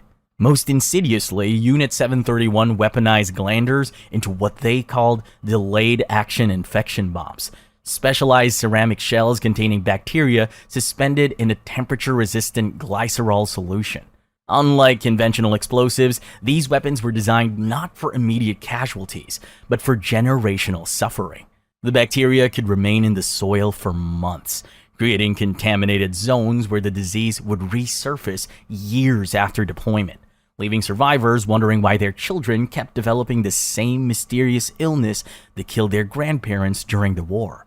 These village-scale field tests claimed an estimated 200,000 lives, each death meticulously categorized as successful pathogen deployment in research reports that American officials would later classify rather than prosecute. Typhoid fever experiments. Feeling uncomfortable yet? Good. We're just getting started on our descent. The scientists at Unit 731 weren't content with just studying typhoid fever. How pedestrian. No. They wanted to see it in all its glory. Spreading through unsuspecting Chinese villages, these lab coat-wearing sociopaths cultivated typhoid bacteria with the loving attention most people reserve for orchids or vintage wines. They'd contaminate local wells and food supplies with their typhoid cocktails, then set up observation posts nearby, like wildlife photographers, except the wildlife was human suffering, and the photography was detailed clinical notes on how quickly children's bodies would succumb to raging fevers of 104 degrees Fahrenheit and higher.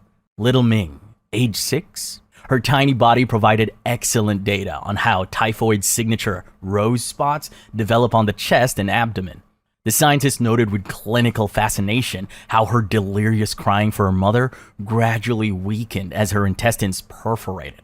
A common typhoid complication where your gut literally bursts open from the inside. In one particularly innovative experiment at Nanjing, researchers distributed typhoid-laced snacks to hungry civilians. The researchers actually threw themselves a little celebration when the paratyphoid strain proved most effective at decimating the local population. The most efficient delivery system? Turns out contaminated melons were perfect typhoid taxis. The bacteria thrived in the sweet flesh, and who could resist a fresh slice on a hot day? Certainly not the prisoners whose agonizing deaths were meticulously timed and documented. And here's the kicker. The American military granted these scientists immunity in exchange for their research data, because nothing says justice like letting mass murderers walk free if their PowerPoint presentations are compelling enough. Isn't human history just the best? Development of poison bullets. But why stop a disease when you can make your standard weapons even more horrifying? Why settle for mere lead penetration when you could also deliver a delightful cocktail of toxins directly into your enemy's bloodstream? These scientific overachievers weren't content with standard ammunition. They developed specialized bullets laced with an assortment of biological and chemical agents that would make any toxicologist weak at the knees. The poison bullet program began in earnest around 1940, when researchers realized that bullets could serve as excellent delivery vehicles for their growing collection of pathogens. They experimented with hollow point ammunition, bullets with tiny cavities in the tip that could be filled with everything, from tetanus spores to botulinum toxin, which is the world's deadliest poison. A single gram of this could kill over 1 million people, which means Unit 731 didn't exactly need a lot of it to kill just one person. One particularly charming variation contained bacterial cultures of gas gangrene, an infection that literally causes your muscle tissue to bubble and rot while you're still alive. Imagine being a Chinese farmer, shot by a Japanese soldier, thinking, well, at least it's just a flesh wound, only to watch your limb turn black and start fizzing like an abandoned soda can within days. The researchers, as usual, took special interest in how children's smaller bodies responded to these poison bullets. Their higher metabolic rates meant the toxins spread more quickly, providing more efficient data collection. The tetanus-laced bullets were particular favorites among the research team. Tetanus causes all your muscles to contract simultaneously, eventually turning your body into one giant painful cramp until your respiratory muscles seize and you suffocate. The Unit 731 scientists meticulously documented how long it took for the jaw muscles to lock, hence tetanus' charming nickname, lockjaw, after bullet wounds of varying depths and locations. In one experiment, they lined up 30 prisoners, including several women carrying infants, and shot them in various body parts to compare infection rates and symptom progression. The mothers' desperate attempts to comfort their dying children while succumbing to tetanus themselves were noted as interesting peripheral observations in the research documents. The most innovative bullets contained a combination of anthrax spores and small vials of hydrogen cyanide that would shatter upon impact, creating a delightful 1-2 punch of infection and immediate chemical poisoning. These were tested on families captured from villages near Harbin. The parents shot first so researchers could observe the psychological effects on children watching their parents die before receiving their own special delivery. When American forces discovered this research, they thought, this is horrible. Also, can we have a copy? Tier 4. More advanced human testing. Expert testimony. Before we plunge deeper into the darkest levels of this iceberg, let's hear from someone who witnessed it firsthand.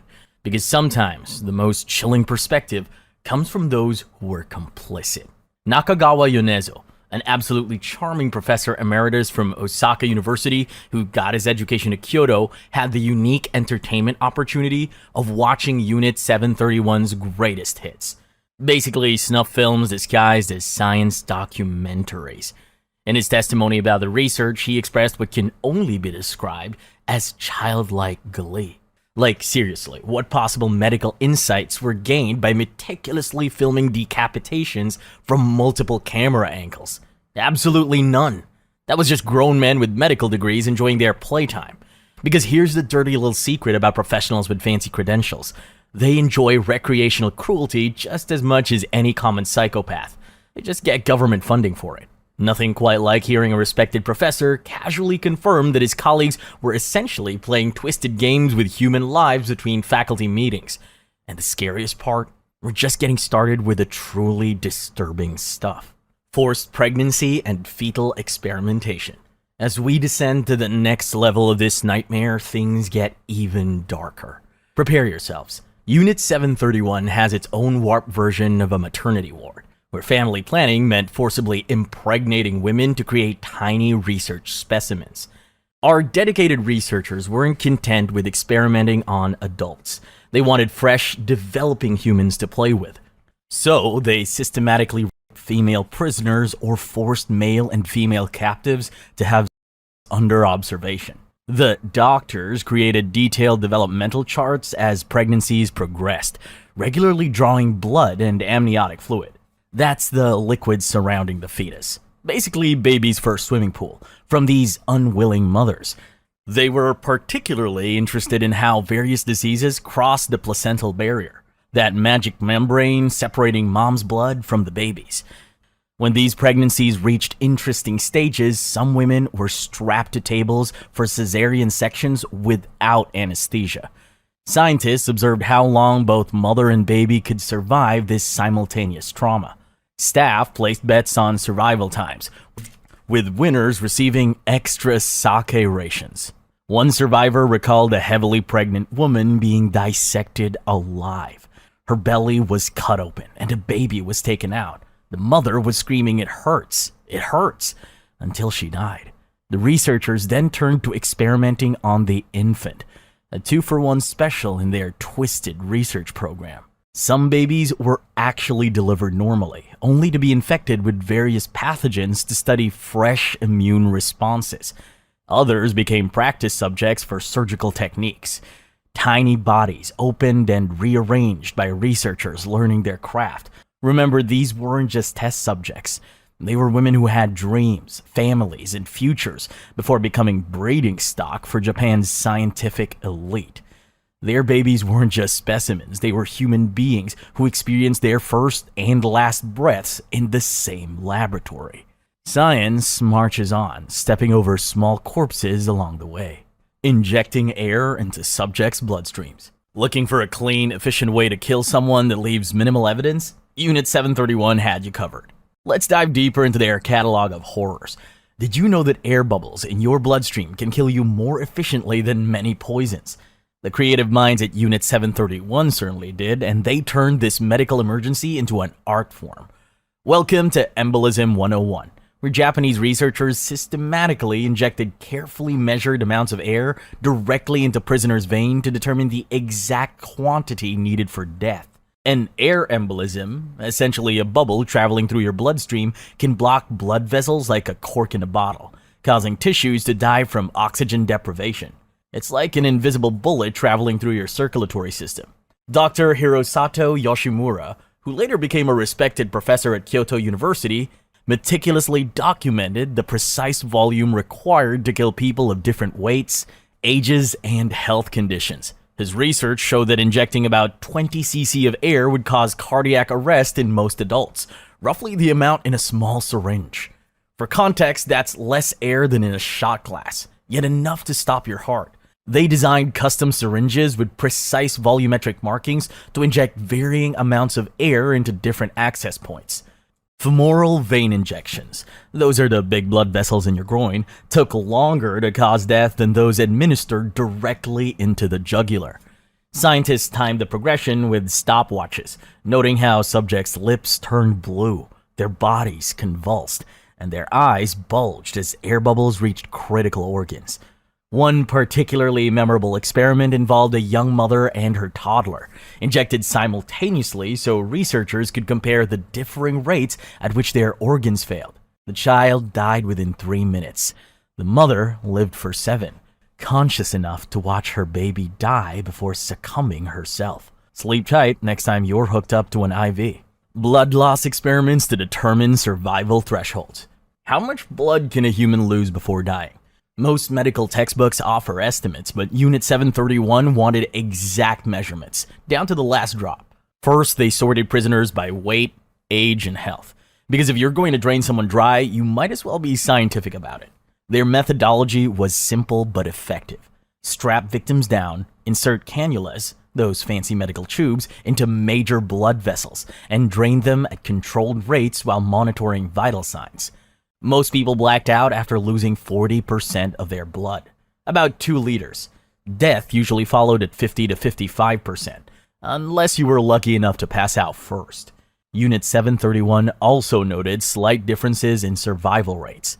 Northern Chinese prisoners lasted marginally longer than those from southern regions, attributed to adaptation to colder climates.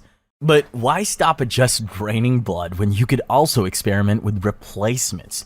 One unlucky prisoner got a transfusion of sheep's blood. His body immediately rejected it, twisting in agony as his immune system freaked out and tried to kill him before the experimenters could. Horse blood worked slightly better. Still killed you though, just took a little longer. Some experiments forced children to watch their parents slowly exsanguinate, while researchers measured how emotional distress affected heart rate and blood pressure. It did.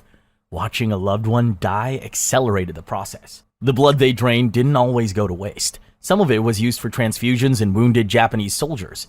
Imagine being the guy who just timed how long it took a teenage girl to die, then turning around and using her blood to save a pilot. Efficiency. This research directly informed modern trauma protocols for blood loss treatment. Hypothermia research. Feeling chilly? Count your blessings you weren't part of Unit 731's winter wonderland of hypothermia experiments. As we descend into the darker levels of our iceberg, the experiments become even more unimaginable. While most researchers would use lab animals to study cold's effects on living tissue, the pragmatists at Unit 731 skip right to human trials. Remember all those families they marched naked into Manchuria's negative 40-degree Fahrenheit winter weather and doused with ice water? Well, apparently it only led to more curiosity. Dr. Yoshimura, our air embolism enthusiast from earlier, discovered something. Children's limbs froze significantly faster than adults, but their core temperatures dropped more slowly. Why? Higher metabolic rates and different body fat distribution. This led to the charming observation that children remained conscious longer while watching their own fingers turn black with frostbite. In indoor experiments, researchers submerged prisoners in ice baths while monitoring internal organ temperatures with rectal thermometers. They discovered that most subjects lost consciousness at a core temperature of 86 degrees Fahrenheit and died at around 77 degrees Fahrenheit, unless they were pregnant women who somehow maintained consciousness almost 2 degrees lower. One researcher noted this was likely an evolutionary protection mechanism for offspring. The most valuable findings came from rewarming studies. When a frostbitten limb is rapidly rewarmed, the resulting tissue damage is catastrophic. Researchers documented this by thawing frozen arms in water of progressively increasing temperatures, then peeling back skin layers to observe blood vessel damage. One particularly detailed case study involved an elderly man and his grandson, who were frozen together and then rewarmed at different rates. The notes described how the child cried for his grandfather despite his own suffering, filed under ancillary psychological observations. Contemporary cold weather survival protocols and frostbite treatments derive directly from this research. Poisonous gas exposure. Chemical warfare. Making conventional bombs seem downright neighborly since 1915. Unit 731 wasn't about to let the Europeans dominate the poison gas market, so they established their own boutique gas chamber operation. These weren't your standard execution chambers. They were observation theaters with glass walls, where researchers could comfortably watch subjects experience the latest in chemical warfare technology. The facility featured specialized chambers for testing different gases: mustard gas, Lewisite, phosgene, and the unit's personal favorite, hydrogen cyanide. Each chamber was designed with ventilation controls to deliver precise concentrations, while cameras recorded the victims' reactions for later study. Mustard gas experiments were particularly comprehensive. Researchers exposed subjects to varying concentrations, documenting how the oily liquid formed blisters on skin within hours. These blisters would then rupture, leaving raw, open wounds susceptible to infection. When mustard gas was inhaled, it created similar blisters in the lungs, essentially drowning victims in their own fluids.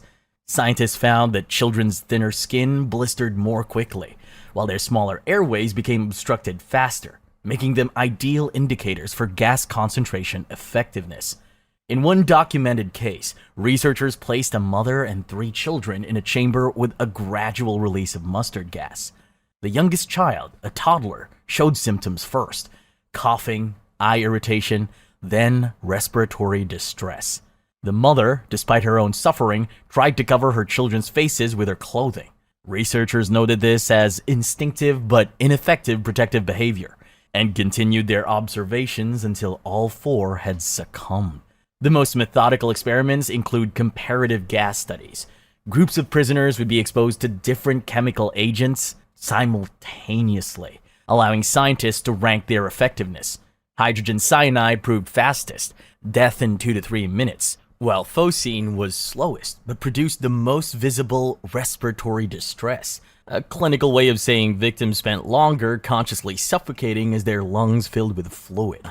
These findings directly informed Japanese gas mask design and antidote development, though primarily for protecting their own troops rather than treating victims. Some of these antidote formulations still influence modern chemical exposure treatments. Remember, when someone mentions the Geneva Protocol banning chemical weapons, it wasn't written because someone thought it might be a problem someday. It was written because of nightmares like these. Electrocution experiments. Shocking news from Unit 731. Turns out, electricity in human bodies mix exactly as poorly as you'd expect. As we approach the bottom of our iceberg, the experiments become increasingly sadistic. While Thomas Edison was infamously electrocuting elephants to demonstrate the dangers of alternating current, Unit 731 scientists were systematically exploring every possible way to kill humans with electricity. These weren't just casual zaps. They were methodically designed experiments to determine exact voltages, amperages, and durations needed for maximum damage. Researchers constructed specialized apparatus featuring adjustable voltage controls, electrode attachments for different body parts, and timing mechanisms to deliver precise electrical pulses. Victims were strapped to wooden chairs. Wood doesn't conduct electricity, convenient for operators, with copper electrodes attached to various body locations. The most common configuration placed electrodes on the temples, genitals, and major joints, all areas with high nerve concentration for maximum pain. One particularly thorough experiment involved testing different current pathways through the body. Researchers discovered that electricity traveling across the chest was most likely to cause cardiac arrhythmia, irregular heartbeats that can lead to sudden death. A current of just 100 milliamps, that's roughly the amount used by a small light bulb passing through the heart for 2 seconds, proved sufficient to cause ventricular fibrillation, a condition where your heart quivers uselessly instead of pumping. Scientists kept meticulous records of how different voltages affected various demographic groups. Elderly subjects typically succumbed to cardiac arrest more quickly, while younger prisoners often endured longer sessions before heart failure. Women generally showed higher resistance to electrical current than men, a finding that surprised researchers enough to warrant its own supplementary study involving 20 female prisoners of varying ages. The psychological component wasn't overlooked either. Researchers would often electrocute one family member while others watched, noting how witnessing a loved one's suffering affected subsequent electrical resistance when their turn came. One notebook entry coldly observed, Subject 34F exhibited significantly lower resistance after watching her daughter's electrocution, 17% decrease in survival time at identical voltage. Perhaps most disturbing was the development of recoverable protocols, electrical exposures designed to cause maximum pain without killing the subject, allowing for repeated experiments on the same person. These techniques directly influenced later torture methods used by military intelligence services worldwide. The data collected has contributed to modern electrical safety standards and medical treatments for electrical injuries. Testing pain thresholds. We've now reached the bottom of our iceberg, the darkest experiments that barely see the light of historical documentation. How much pain can a human endure before losing consciousness, before dying, before begging for death? Unit 731 has spreadsheets for all these thresholds.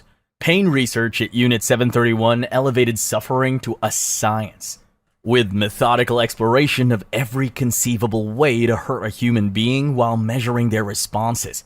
These weren't just sadistic torture sessions. They were carefully controlled experiments with control groups, consistent methodology, and published results. Pain quantified and categorized like butterfly specimens. Researchers developed a standardized pain scale, precursor to the 1 to 10 scale your doctor uses, based on observable physiological responses, pupil dilation, heart rate, blood pressure spikes, and involuntary muscle contractions. Then they set about finding exactly what level of stimulus corresponded to each point on their scale. The experiments were diverse and methodical. Thermal pain tests involved applying heated metal to skin at precise temperatures and durations. Pressure pain assessments used calibrated devices to crush fingers, toes, and limbs with increasing force. Chemical irritant studies applied acids, bases, and organic compounds to mucous membranes while measuring response intensity. Their findings were sometimes surprising. Women generally demonstrated higher pain tolerance than men, particularly mothers who had experienced childbirth. Elderly subjects showed diminished pain responses due to reduced nerve sensitivity, while children exhibited the most intense reactions. Researchers noted that psychological factors significantly influenced pain perception. Subjects who were allowed to see the pain-inducing apparatus beforehand showed higher stress responses than those who were blindfolded. One particularly comprehensive study involved identical painful stimuli applied to different ethnic groups to test the hypothesis that race influenced pain tolerance. The results debunked this racist assumption, showing that individual variation within groups exceeded any differences between populations, a conclusion that mysteriously disappeared from the final report. In an especially cruel series of experiments, researchers tested comparative pain thresholds between family members, forcing parents to watch their children subjected to identical painful stimuli they had just experienced. One researcher noted, Subject 127M exhibited greater physiological distress watching his son undergo fingernail removal than during his own procedure, suggesting psychological pain may exceed physical tolerance limits. These findings were later incorporated into interrogation manuals used by various intelligence agencies, with the psychological aspects proving particularly useful in developing enhanced interrogation techniques. The pain threshold data also contributed to the development of analgesic medications and surgical protocols, something to ponder while popping your next headache pill. Observing psychological breakdown. Why torture just the body when you can shatter the mind too? At the very bottom of our iceberg lies perhaps the most disturbing aspect of Unit 731's work, the deliberate destruction of the human psyche. While other departments focused on boring old biological death, the psychological research team specialized in destroying personalities while keeping bodies technically alive. Their methodology? Systematic application of trauma, deprivation, and psychological manipulation designed to break even the strongest minds. Researchers constructed specialized observation rooms where prisoners could be monitored continuously while subjected to varied psychological stressors. Two-way mirrors allowed scientists to observe without being seen, creating an environment of constant surveillance that subjects couldn't escape, even in their minds. The experiments followed several distinct protocols. In isolation studies, prisoners were kept in complete sensory deprivation. Soundproof cells with no light, minimal space, and irregular feeding schedules that destroyed their sense of time. Researchers documented the progression from anxiety to hallucinations to complete psychotic breaks, finding that most subjects began experiencing severe hallucinations after just 72 hours. Another protocol focused on induced paranoia. Multiple prisoners were housed together, but with artificial scenarios created to foster distrust. Researchers would secretly provide one prisoner with extra food, leading others to suspect collaboration with guards. They planted false evidence of betrayal and rewarded prisoners for reporting on others. One particularly effective technique involved staged whispered conversations just audible enough for prisoners to hear fragments suggesting one of their group was actually a Japanese agent. Researchers documented the complete psychological collapse of previously stable individuals.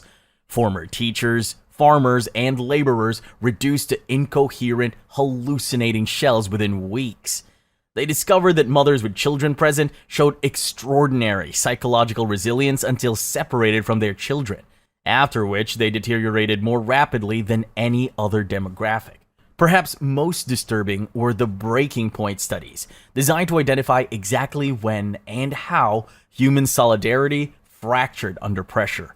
By gradually increasing threats and incentives, researchers mapped the precise conditions under which humans would betray family members. One log entry coldly noted, Subject 89F provided accurate information about husband's resistance activities after 17 days of conditioning. psychological pivot point appeared to be the recorded sounds of what she believed was her daughter crying. And oh yeah, speaking of families, remember all those instances where people had to watch their loved ones split open and dissected, watching them get blown to pieces, watching their skulls pop open? This is where all the data collected from earlier experiments came in handy. These findings directly influenced modern psychological warfare techniques, interrogation methods, and, ironically, therapeutic approaches to trauma recovery. The next time you hear about resilience training for soldiers or emergency responders, know that some of those insights came from watching people's minds systematically destroyed. Sweet dreams. Tier 5. Extreme tortures. Removal of stomach without anesthetic. April 15, 1942. Dr. Tanaka opens his personal journal and jots down his latest entry. Performed my 9th gastric excision today. Still can't get subject number 3476 out of my head. Young mother, maybe 28. Hard to tell with the malnourishment. Kept staring at the surgical team with these unnervingly calm eyes while we peeled back her abdominal wall. No screaming like the others. Just quiet tears tracking down her temples into her hair. The procedures become quite routine now. Vertical incision from xiphoid process to umbilicus. Clamp abdominal wall retractors, sever gastric arteries, ligate esophageal junction, detach duodenum, remove stomach. Simple recipe really. But here's what still fascinates me. That moment when you lift the stomach out of the body cavity while the patient watches. Our little gastric surprise party, as Dr. Yamamoto calls it. I've started holding it up like a trophy fish so they can get a good look. Sometimes I narrate, this is what's been digesting your rice all these years. Wave goodbye. Today's subject lasted 3 hours, 17 minutes post-extraction. That's a new record. Dr. Ishii thinks it might be because we left the greater omentum partially intact. We're placing bets on tomorrow's duration. The strangest part? Once we severed the vagus nerves, those are the communication highways between the brain and stomach, her hunger pangs actually increased. She kept moaning about being starving, even as we were literally removing the organ it experiences hunger. The brain is delightfully stubborn about its phantom sensations. When she finally stopped breathing, little nurse Sato actually looked disappointed. She'd put 500 yen on the subject lasting past dinner. She'll need to develop a stronger clinical detachment if she wants to make it here. Tomorrow, we're testing different closure techniques on the esophageal stump. My money's on the purse string method, though Dr. Hayashi insists his double-layer approach will yield longer survival times.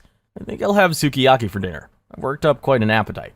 He closes his personal journal, gets up from his chair to go sit on one next to the dining table, where his wife places a freshly cooked sukiyaki for him and their children to enjoy.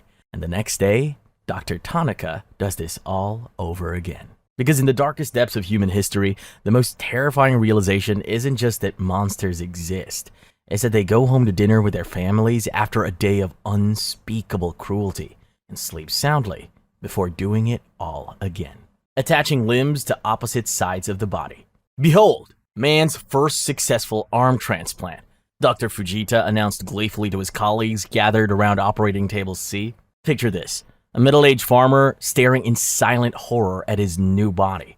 His left arm now grotesquely attached to his right side, while some other poor soul across the room got his original right arm.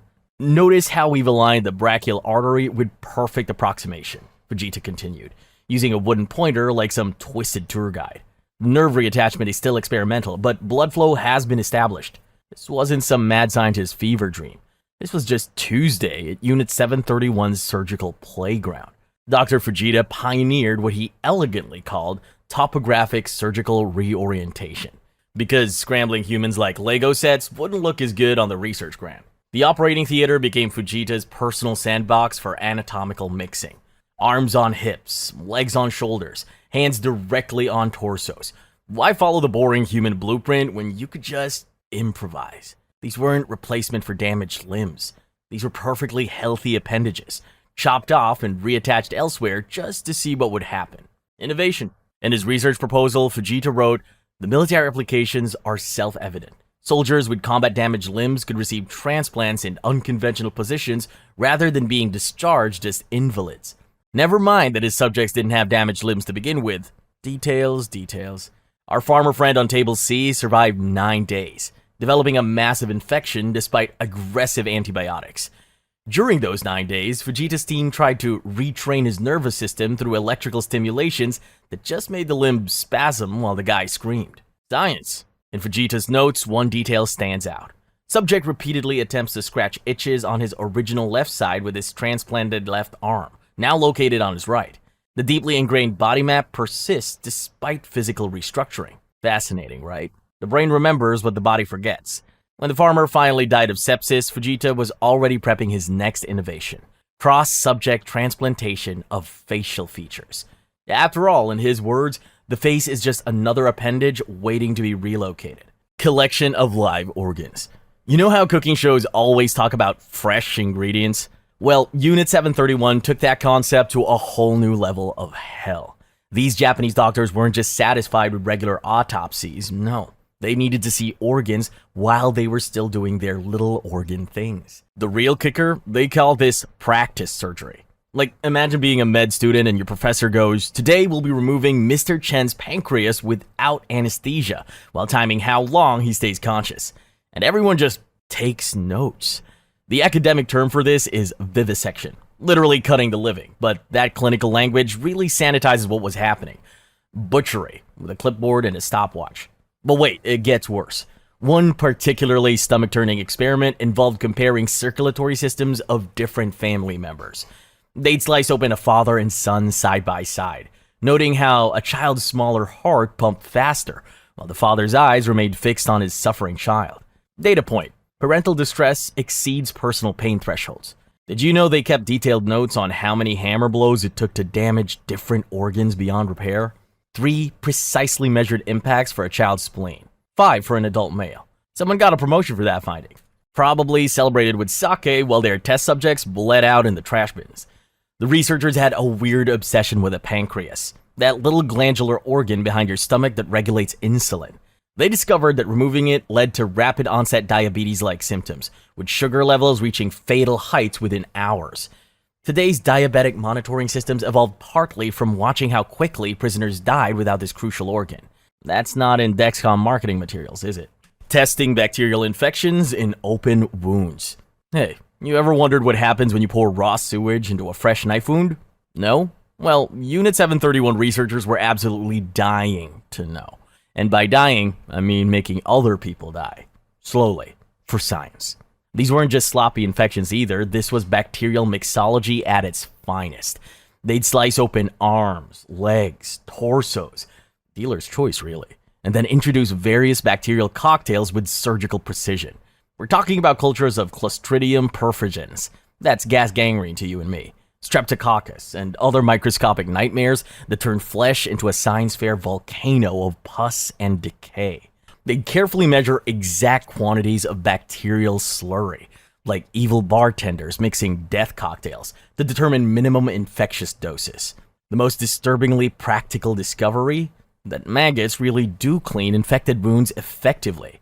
Prisoners with fly larvae squirming in their festering flesh wounds actually survived longer than those without nature's little garbage disposals. This finding actually made it into legitimate medical journals, minus the inconvenient backstory of how the data was collected. Forced ingestion of disease-carrying animals.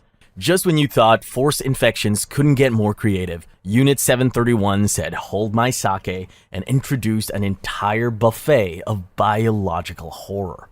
So today's menu special is rat smoothie with a side of plague. Researchers would joke as they force-fed prisoners live disease vectors. Not content with merely injecting pathogens, these culinary sadists developed whole new ways to introduce diseases into the human body. Prisoners had their mouths pried open with metal clamps, while researchers dumped in live carriers of disease. Rats infected with plague, cockroaches carrying typhoid, and even parasitic worms cultivated in laboratory conditions. Children were often selected for these tests because their smaller bodies meant quicker disease progression, or, as one researcher noted with chilling efficiency, more efficient use of biological materials. The scientists discovered that forced ingestion of intestinal parasites like Ascaris, or giant roundworms growing up to 14 inches long, created particularly prolonged suffering. They meticulously documented how these worms would migrate through intestinal walls, sometimes reaching the lungs or brain. One female prisoner survived 3 weeks with roundworms gradually consuming her from within, her distended abdomen sketched in clinical detail as the parasites multiplied. Most disturbing was the comparative testing, feeding identical disease carriers to family members of different ages to create progression charts. Entire families watched each other succumb to the same parasites at different rates, with researchers betting cigarettes on which family member would die last. Tier 6. The most depraved cases. Recording time until death. They weren't just killing people, they were creating mortality spreadsheets. Excel before Excel existed. They discovered that blood loss death followed predictable patterns. Adults typically lost consciousness after losing 40% blood volume and died after 55 to 60%, while children reached these thresholds significantly faster.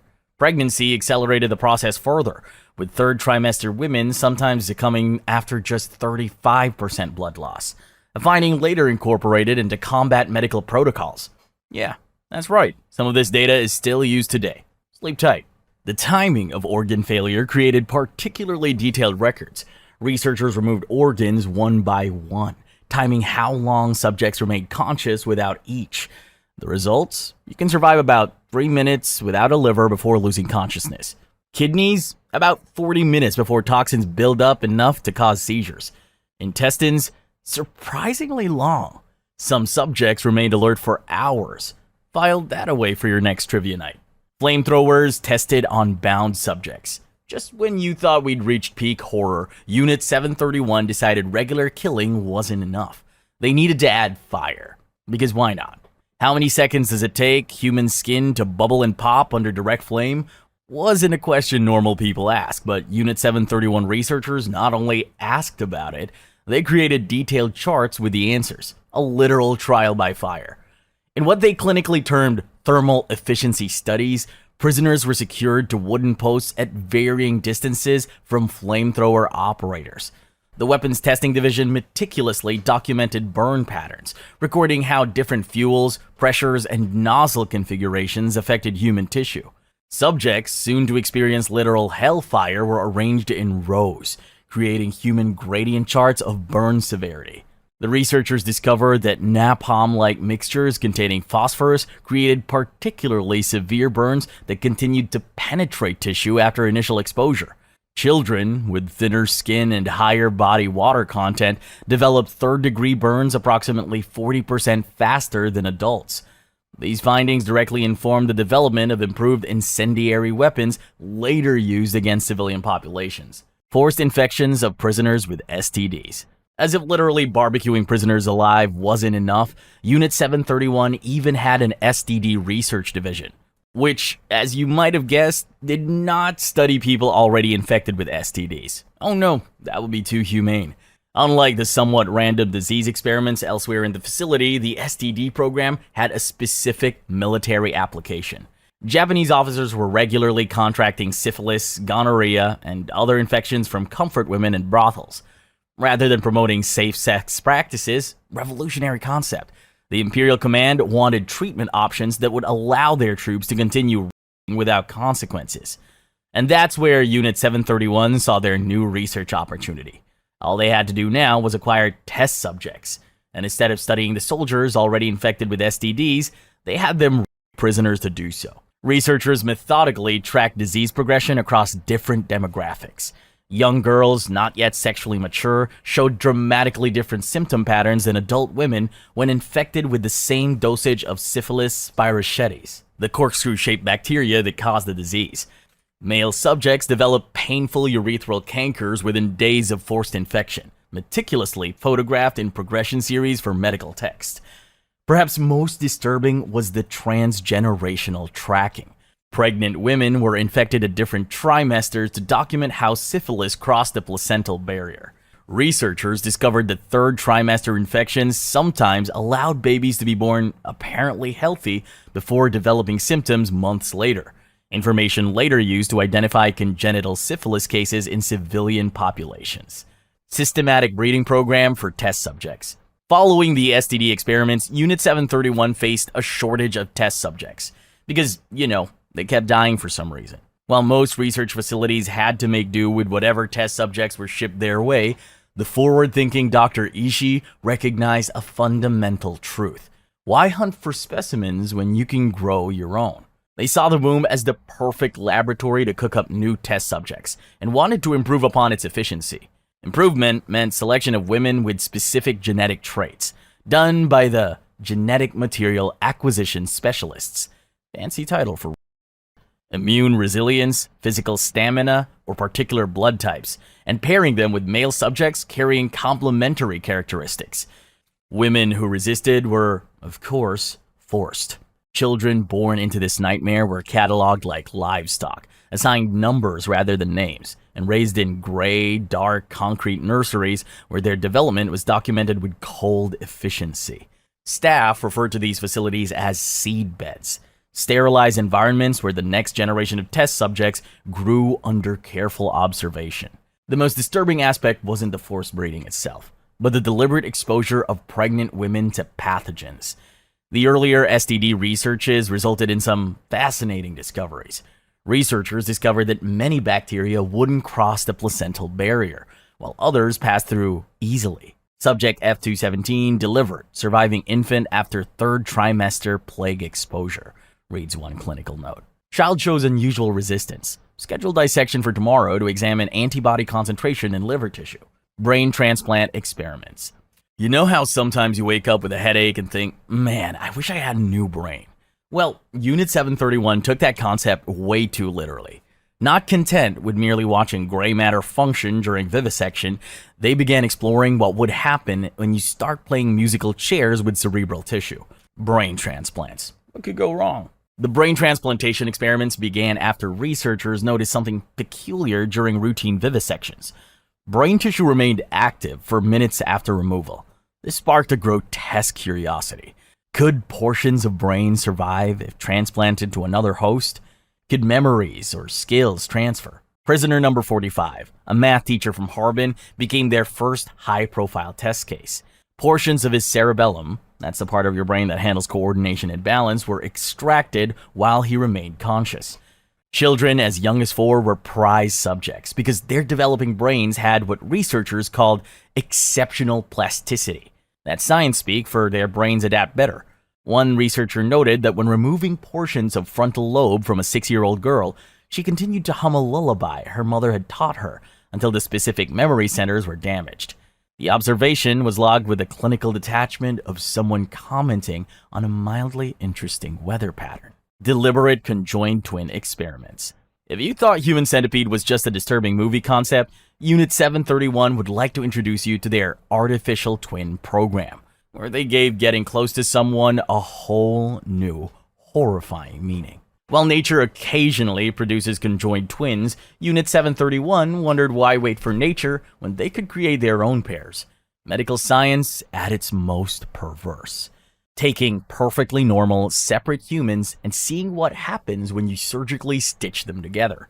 Because if there's anything history has taught us, it's that playing God always ends well. The procedure typically involved selecting 2 compatible prisoners. Blood typing was essential, because what's the point of sewing people together if they're just going to reject each other immediately? Once selected, subjects would be partially sedated. Not enough to render them unconscious, that would ruin the data on pain responses. Just enough to prevent immediate struggle. Matching incisions would be made along torsos, limbs, or backs, depending on the attachment configuration being studied. The researchers focused on creating 3 primary connections: circulatory or shared blood vessels, digestive, connected intestinal tracts, and in the most extreme cases, attempting partial nervous system links. Success rates were pretty abysmal. Most subjects died within days from infection, cross-circulation shock, or simply the overwhelming trauma. But that was data too. Meticulously recorded death progression charts filled countless notebooks. Children, as usual, were particularly prized subjects for these experiments. Their smaller bodies made surgical linking easier, and their heightened resilience meant longer observation periods. Tier 7. Discovery and Aftermath. Discovery of human remains in 1989 construction. Ever wonder what happens when you dig up the wrong patch of dirt in Tokyo? In 1989, construction workers in Shinjuku weren't expecting their excavator to unearth the dirty little secret Japan had been hiding for decades. Human bones. And not just any bones. Ones with modifications that would make Frankenstein's monster look like amateur hour. As they dug deeper, reality became more nightmarish. A mass grave containing over 100 individuals. These weren't typical remains, though. They were humanity's first guinea pigs. Skulls with perfect drill holes, bones with surgical cutting marks.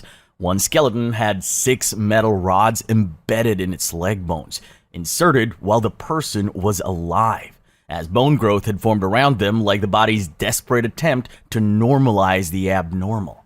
A child's skeleton, just 8 years old, had its ribcage surgically altered and reinforced with wire. What kind of medical research requires rewiring a child's chest? This wasn't some random burial ground. The site had previously hosted a medical school with documented connections to Unit 731. Records showed researchers had transferred there in 1942 to establish what they euphemistically called a domestic research continuation program. Because why stop torturing people just because the war is going badly? Most disturbing were the vivisection markers, cut marks on the inside of rib cages, spinal columns severed while victims were alive, shown by bone healing patterns, and skulls with precision-cut sections removed from multiple angles. One adult female skeleton showed evidence of having her limbs surgically reattached in incorrect positions before death. Someone had turned her into a human puzzle, rearranged the pieces, and watched what happened. Japan's official response: legitimate medical specimens from normal research activities. When pressed about why legitimate specimens would be secretly buried rather than properly cremated, they pivoted to emergency disposal during wartime conditions. How convenient that emergencies always seem to happen right when your crimes need hiding. The most chilling part wasn't what they found. It was how quickly Japan poured concrete over it. No memorial, no investigation. Just a foundation built atop forgotten suffering. Workers were instructed to keep quiet, while government officials photographed the remains before confiscation. History being erased in real time. Only one worker, Tanaka Shigeru, ever spoke publicly about what he saw. Some bones had numbers carved into them, like inventory tags. I still dream about the small ones, the children's bones. They were stacked separately, neater than the others, almost carefully arranged. Someone took time with them. The remains were cremated in a private ceremony. No DNA analysis, no forensic investigation. Just ashes scattered over water. Japan's attempt to finally dissolve evidence that refused to stay buried. Discovery of mass graves in 2011. You think one mass grave is disturbing? In 2011, China's high-speed rail construction revealed something far worse. A mass grave containing approximately 400 individuals just 3 kilometers from Unit 731's former headquarters. But unlike Japan's pave and forget approach, China decided this time the dead would speak. Chinese authorities turned this into a proper archaeological excavation with forensic experts, historians, and media coverage that had Japanese diplomats reaching for their antacids. What emerged wasn't just evidence of war crimes, it was a catalog of methodical madness that makes modern horror films look like children's cartoons. Over 60% of remains showed precision surgical cutting marks on multiple bones. These weren't battlefield injuries or accidental trauma. These were the calculated incisions of researchers mapping the human body through destruction. Several skulls had neat circular holes drilled at specific points, corresponding with brain regions. One adult male skull had 13 such holes. Imagine someone systematically drilling into your brain while documenting which drill hole finally made you stop screaming. But what they did to the children, that's where this iceberg truly descends into darkness. Approximately 40 skeletons belong to children under 12, with several showing evidence of pressure experiments. Their small bones had distinctive compression fractures consistent with exposure to extreme atmospheric pressure, essentially crushed from the inside, as their bodies were subjected to conditions mimicking high altitude or deep sea environments. One child, estimated to be around 6 years old, showed evidence of having both arms subjected to freezing and thawing cycles multiple times before death.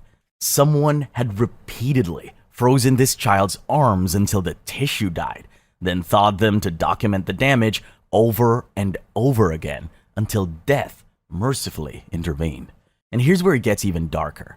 These remains still contained traces of chemical agents and diseases after 7 decades underground.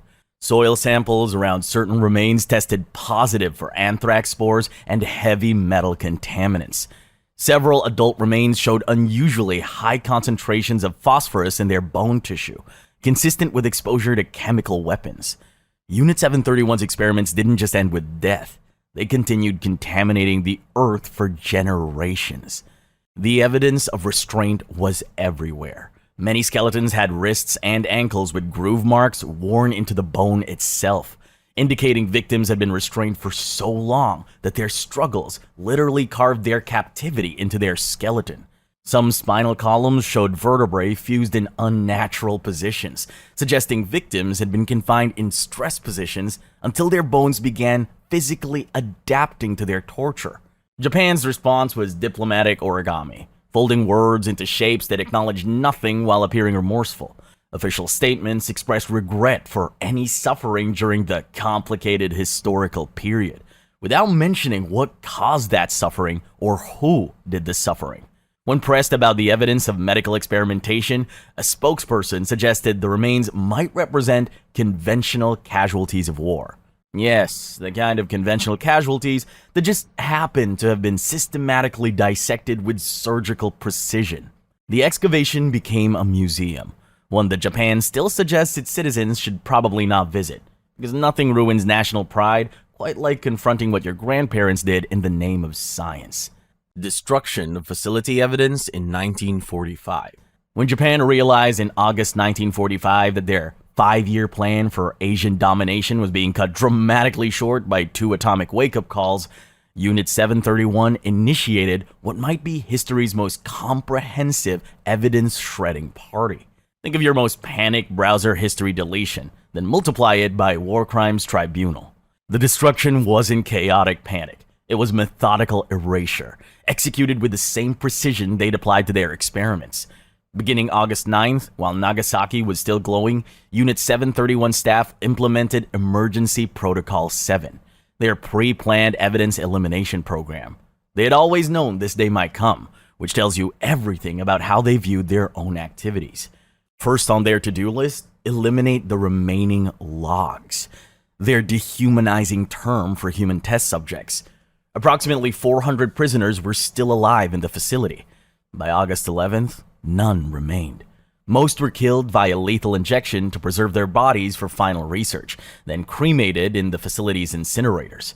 Staff worked in shifts to keep the furnaces running at full capacity for 72 hours straight. The resulting ash was mixed with coal dust and dumped into the Songhua River, human evidence becoming one with the current while researchers meticulously documented their own crimes away. Next came the documents. Over 35 tons of research records, laboratory notes, photographs, and test results. The main administrative building had its own incinerator specifically designed for paper disposal, which operated continuously for 5 days. Some particularly valuable research findings were microfilmed first, with the films distributed among departing senior staff. Dr. Masaji Kitano, who took over Unit 731 leadership after Shiro Ishii, personally carried 3 waterproof containers of microfilm during his evacuation. Research deemed too valuable to destroy, but too incriminating to leave intact.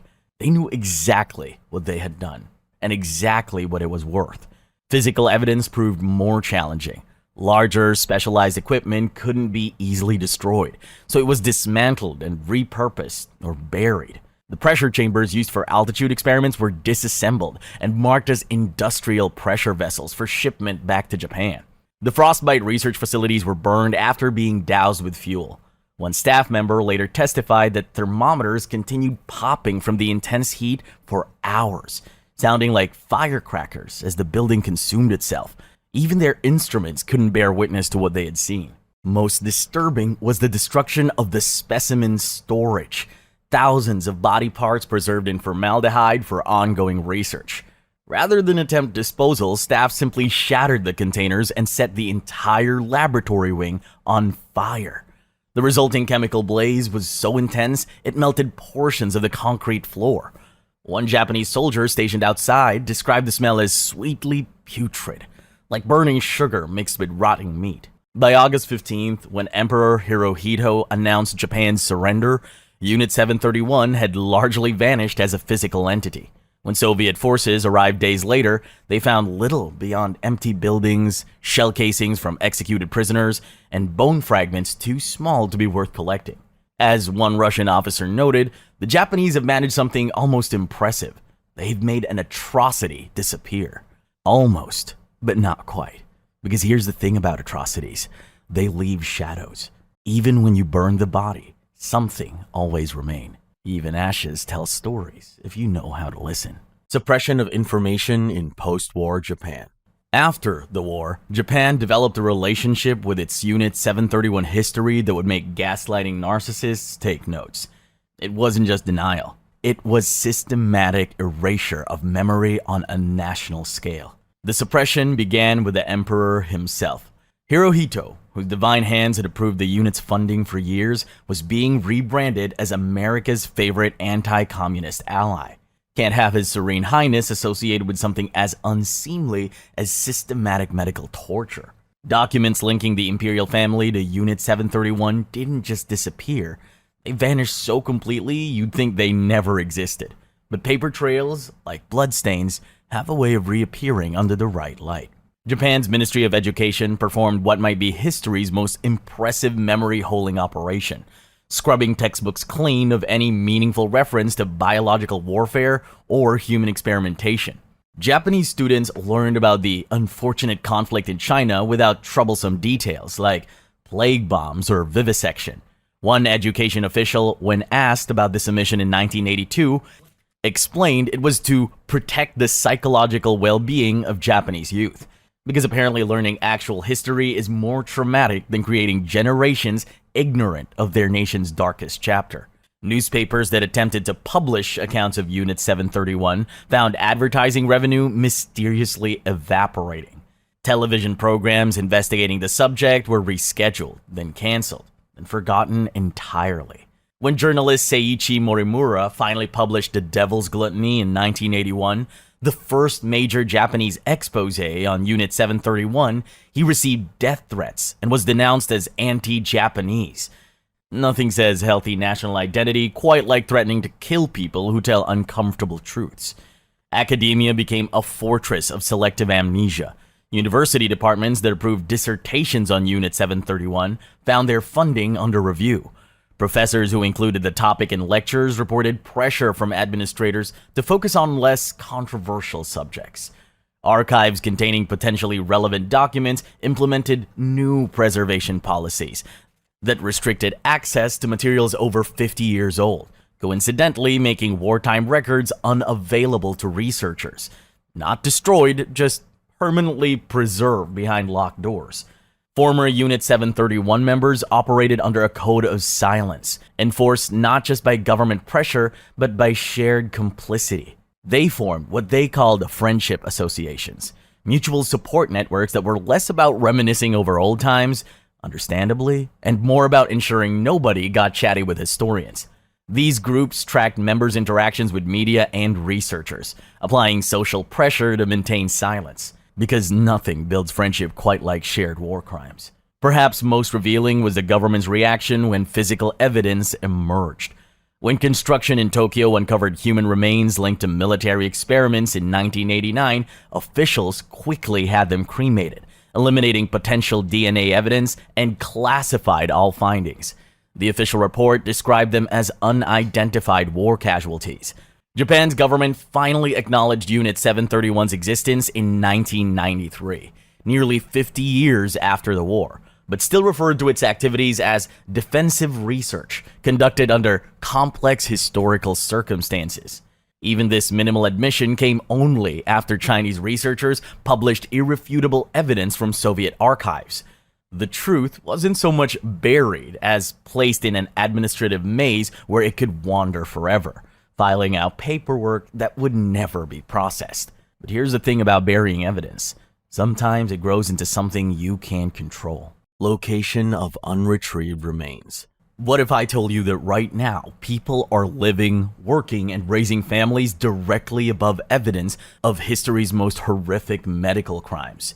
Unit 731 didn't just kill people, it scattered their remains across Asia in a macabre constellation that continues to be discovered decades later. The most significant concentration lies beneath what is now a residential district of Harbin, China.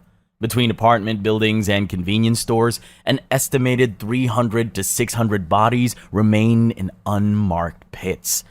During construction in the 1980s, workers regularly discovered bone fragments, and in one particularly nightmarish moment, an entire preserved human head in a sealed glass jar, apparently overlooked during the facility's hasty evacuation.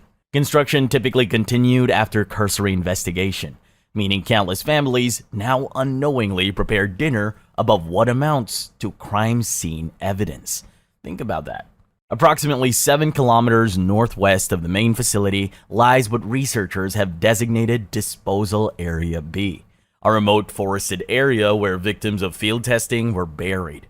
Ground-penetrating radar has identified at least 11 mass graves, each estimated to contain 30 to 40 bodies. Chinese authorities have limited excavation, citing concerns about disturbing chemical and biological contaminants. One test dig in 1999 uncovered remains still showing traces of anthrax spores, apparently viable despite decades underground. The area remains fenced off, with warning signs citing environmental hazards. Unit 731's experiments haven't just killed their victims, they're still threatening the living 80 years later. Japan itself holds several suspected burial sites that the government has worked desperately to keep sealed. Construction at the former Tokyo Army Medical College in 2001 revealed a concrete chamber containing partial remains of approximately 65 individuals, many showing evidence of vivisection. The site was quickly sealed and construction plans modified to leave the area undisturbed, not as a memorial, but, according to internal documents, to avoid unnecessary historical complications. Japanese officials have consistently blocked efforts to conduct DNA testing on recovered remains, citing privacy concerns, apparently extending privacy rights to people they don't acknowledge existed. The islands of Micronesia contains perhaps the most forgotten victims. During Japan's occupation, Unit 731 conducted tropical adaptability tests on indigenous populations. Records suggest at least 27 mass grave sites across the region, primarily containing children used in vaccine experiments. Only 3 have been positively identified, as jungle growth and deliberate misdirection in Japanese records have hampered location efforts. These children died thousands of miles from home, their remains now lost in paradise. Most disturbing are the water disposals. Victims whose remains were deliberately cast into rivers, lakes, and the ocean. The Songhua River received thousands of cremated remains. However, Japanese records captured by Soviet forces indicate that during winter months, when the crematorium was operating beyond capacity, whole bodies were sometimes disposed of through holes cut in the river ice. Local fishermen occasionally reported catching unusual materials in their nets for decades after the war, including one incident in 1962 when a fisherman recovered a human skull with a precise circular hole drilled through the cranium. The river kept giving up secrets that Japan had hoped would stay submerged forever. These scattered remains aren't just historical artifacts, they're potential biohazards. Several sites show evidence of contamination with chemical agents and biological materials with alarming preservation qualities. As one Chinese researcher noted, we are not just dealing with historical evidence, but with active threats to public health. Unit 731's experiments continue to endanger lives decades after they were conducted. Each set of remains tells a story that both Japan and, to some extent, the United States have preferred remain untold, of suffering deliberately inflicted, data meticulously collected, and evidence imperfectly concealed. The dead are still speaking. The question is, who's listening? Documentation in Soviet archives. While America was busy cutting immunity deals with Unit 731's brightest minds, because apparently biological warfare expertise trumps crimes against humanity on the moral balance sheet, The Soviets took a different approach. They kept receipts, meticulously preserved testimony, captured documents, and physical evidence that would later blow holes in Japan's "we have no idea what you're talking about" defense strategy. The Soviet archives, finally opened to researchers after the USSR's collapse, contained over 3,500 documents specifically related to Unit 731.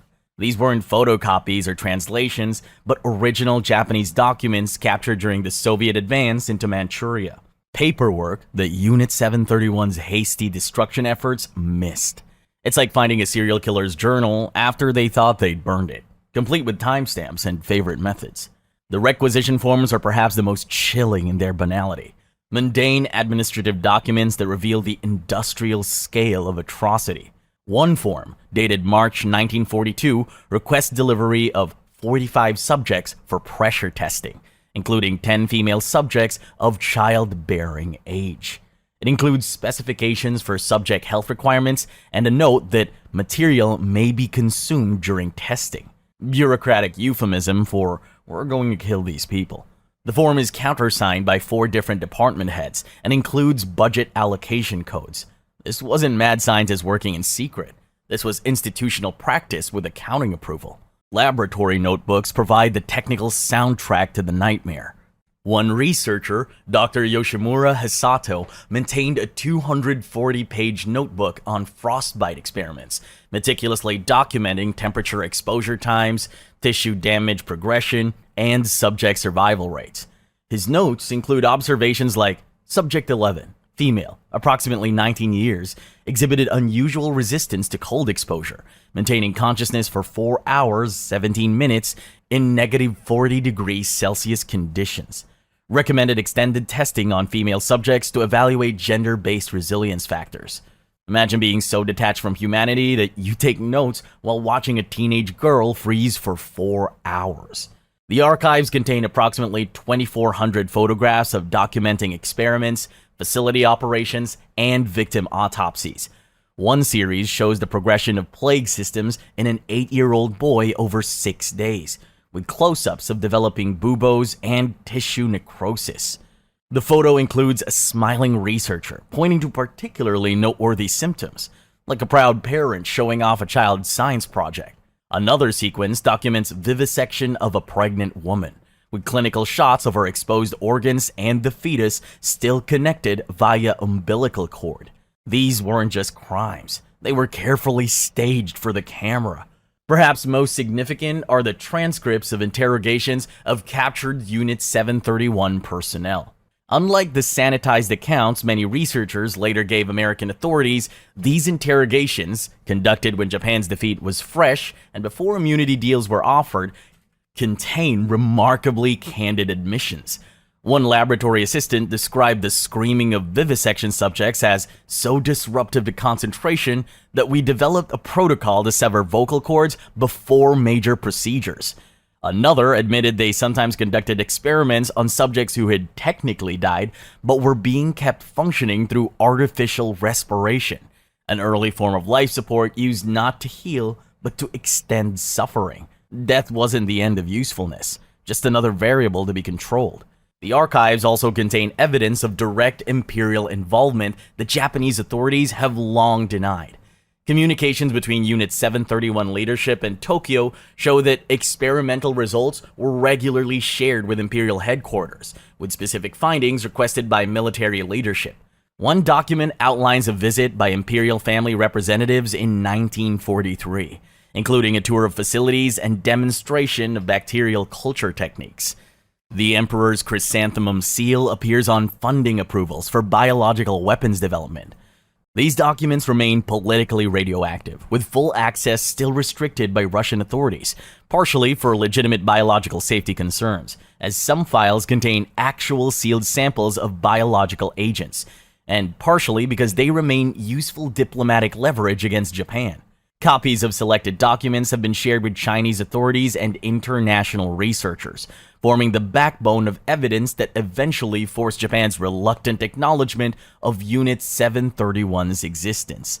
The Soviet archive stands as a paper monument to atrocities that their perpetrators tried to burn, bury, and forget, proof that even the most organized criminals sometimes drop evidence at the scene. And sometimes, decades later, the evidence speaks with the voices of those who couldn't speak for themselves. Survivors' testimony at war crimes trials. Think your medical anxiety is bad? Imagine testifying about doctors who removed your organs while you watched. Welcome to the Khabarovsk war crime trials of 1949, where survivors of Unit 731 got to relive their nightmares for a Soviet judicial audience, while America pretended not to hear their screams. The trials were a Russian production with limited Western press coverage. 12 Japanese defendants, including generals, doctors, and lab technicians, sat impassively while victims described their torment in excruciating details. The Soviets, never missing a propaganda opportunity, made sure every horrific syllable was carefully recorded and distributed. But propaganda doesn't make testimony false. Sometimes truth is the most powerful propaganda of all. One survivor described being infected with plague alongside 30 other prisoners. They injected something into my arm. Within hours, I burned with fever. The doctors checked my symptoms 3 times daily, measuring how quickly the disease progressed. Of the 30 in my group, I was one of only 4 who didn't die. Her testimony included watching researchers make bets on which patients would die first. A macabre office pool with human lives as the stakes. Medical professionals transforming suffering into entertainment while taking notes. The most gut-wrenching testimony came from Li Xiuying, who survived multiple procedures. They removed pieces of my liver without anesthesia. I could see my own blood pumping out with each heartbeat. The doctor smoked a cigarette while waiting for me to die, but somehow I didn't. Li showed the court her scars, a roadmap of medical sadism carved across her torso. Several judges reportedly had to look away. The doctors never did. Perhaps most disturbing was testimony from mothers who watched their children used as test subjects. They injected my 5-year-old daughter with something that made her skin turn yellow. She died screaming in my arms while they took notes. Then they asked if I would prefer an injection or gas for my own experiment. Imagine watching your child die in agony, then being asked your preference for how you'd like to join them. The defendants offered little defense beyond following orders and advancing medical knowledge. When confronted with their own laboratory notes documenting victims' suffering, many claimed selective amnesia. One doctor, when shown photographs of vivisection procedures that included his face in the frame, claimed he must have been observing, not participating, despite the images clearly showing his hands holding surgical instruments inside the victim's open chest cavity. The Soviet court sentenced most defendants to labor camps, sentences that many Americans dismissed as communist show trials. Meanwhile, across the Pacific, America was busy cutting deals with the unit's leadership to obtain their research findings. Justice wasn't just blind. It was actively looking the other way while countering its new biological weapons. The survivors' testimony had lasting impact mainly in China and Russia. Western powers, including America, largely ignored it, finding it more convenient to view the proceedings as Soviet propaganda rather than the inconvenient truth. The victims' voices were heard, but not listened to. Their suffering acknowledged only where it served political purposes. But what they described in those courtrooms was more than evidence of crimes. It was a warning about what happens when medicine divorces itself from ethics, when doctors become researchers and patients become subjects. It was a warning we chose not to hear. U.S. grant of immunity in exchange for data. How much is a war crime worth? According to the U.S. government circa 1947, exactly 1 thick folder of biological warfare research, and not a penny more. America's deal with Unit 731's leadership represents perhaps history's most morally bankrupt bargain hunting spree. Atrocity data at discount prices, with immunity thrown in as a bonus. Why punish war criminals when you can hire them instead? The arrangement was spearheaded by General Douglas MacArthur and microbiologist Dr. Edwin Hill, who reviewed preliminary Unit 731 research and concluded it was an intelligence goldmine. Rather than prosecute these scientists as war criminals, they lobbied Washington to offer a different deal: complete immunity in exchange for exclusive access to their experimental data. Nothing says justice like letting torturers go free because their torture yielded interesting scientific tables. The American logic was coldly pragmatic. The Soviets were advancing their own biological weapons program, and Unit 731's research represented years of data that would otherwise take decades to replicate, ethically or otherwise. As one military intelligence memo put it, information has proven invaluable for advancing current U.S. defensive capabilities against potential Soviet biological attack. Translation: war crimes become acceptable if they help us build better weapons than our enemy. The immunity deal remained classified until the 1980s, when documents began leaking out like a slow-motion hemorrhage of national conscience. Dr. Murray Sanders, who participated in the immunity negotiations, later expressed profound regret. "I was so naive. I thought these people were going to be tried for their crimes. Instead, I helped them escape justice." 2 decades after the war, Sanders began drinking heavily, telling friends he couldn't wash the blood from his hands. Unlike Unit 731's doctors, at least someone felt dirty. The arrangement's details were grotesque in their transactional nature. Unit 731 leaders were required to provide comprehensive research notes, participate in technical interviews, and demonstrate specific techniques. In return, they received not only immunity from prosecution, but often transportation, living expenses, and in some cases, continued employment as consultants. The price of justice? Apparently about the cost of a first-class ticket to America and a nice suburban house. The deal's darkest irony? In 1969, President Nixon renounced America's offensive biological weapons program, effectively rendering worthless the research that had purchased these criminals' freedom. The victims died twice, once in the experiments, and again when justice was denied them in exchange for data that would ultimately be abandoned. As one Fort Detrick scientist later admitted, "We got a bargain, but I've never been comfortable with the price." This wasn't just a failure of justice. It was active obstruction of justice in pursuit of national advantage. America didn't just look away from atrocity, it rewarded it. And the shadow of that decision still hangs over international law today. If the worst crimes can be forgiven for the right price, is anything truly forbidden? Shiro Ishii's escape from prosecution. Shiro Ishii's post-war life reads like a supervillain's retirement plan, complete with costume changes, secret identities, and inexplicable immunity from consequences. History's most successful war criminal managed to reinvent himself from Japan's Mengele to helpful scientific consultant faster than you can say selective justice. When Japan surrendered in August 1945, Ishii immediately implemented his escape strategy with the precision he'd applied to his experiments. First, he faked his own death, complete with a false grave and funeral. When American investigators arrived in Japan, Ishii was officially dead, while actually just casually tending crops a few hundred miles away. His ruse unraveled when several captured Unit 731 members identified him as still alive. Rather than panic, Ishii pivoted to Plan B, negotiate from a position of ghoulish strength. He approached American authorities with a deal they couldn't refuse. Thousands of pages of unique biological warfare research in exchange for immunity. A business deal where the merchandise was data harvested from human suffering, and the payment was freedom. America, ever the practical shopper, agreed to Ishii's terms with almost indecent eagerness. Ishii didn't just offer research notes, he provided personal consulting services. He made multiple trips to Camp Detrick, now Fort Detrick, America's biological research center, where he lectured American scientists on his findings. Picture survivors of experiments watching this monster receiving first-class tickets to America while they struggled with physical and psychological wounds that would never heal. Imagine him standing in front of a blackboard, explaining exactly how long it takes for gangrene to develop in a frostbitten limb, based on his extensive field studies. Perhaps most shocking was Ishii's later life. He became a religious man, converting to Christianity in 1959 and frequently attending church. Former neighbors described him as quiet and generous.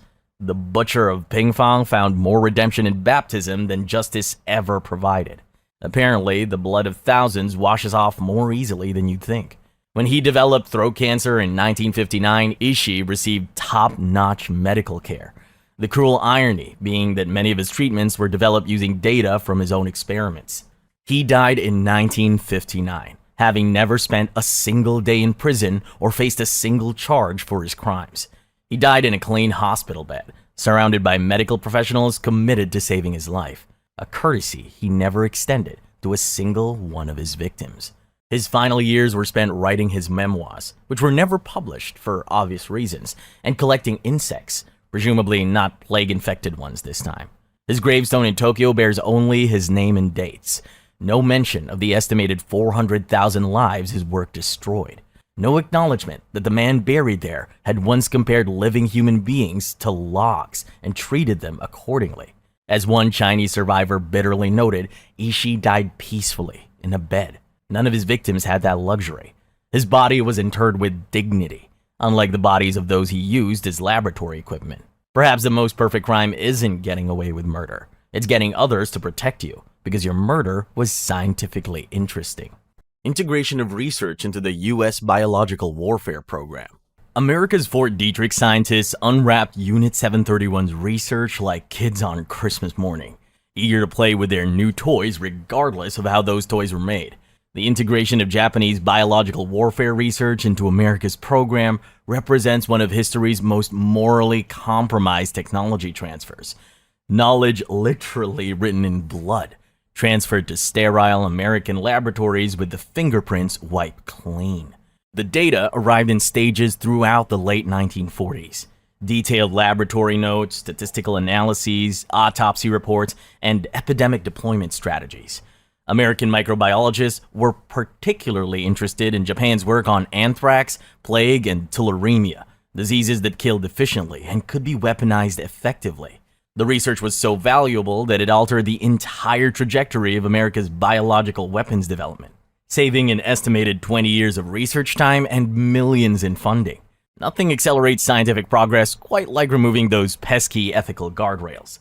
Fort Detrick scientists weren't just passive recipients of paperwork. They conducted extensive interviews with Unit 731 personnel, including demonstrations of specialized equipment and techniques.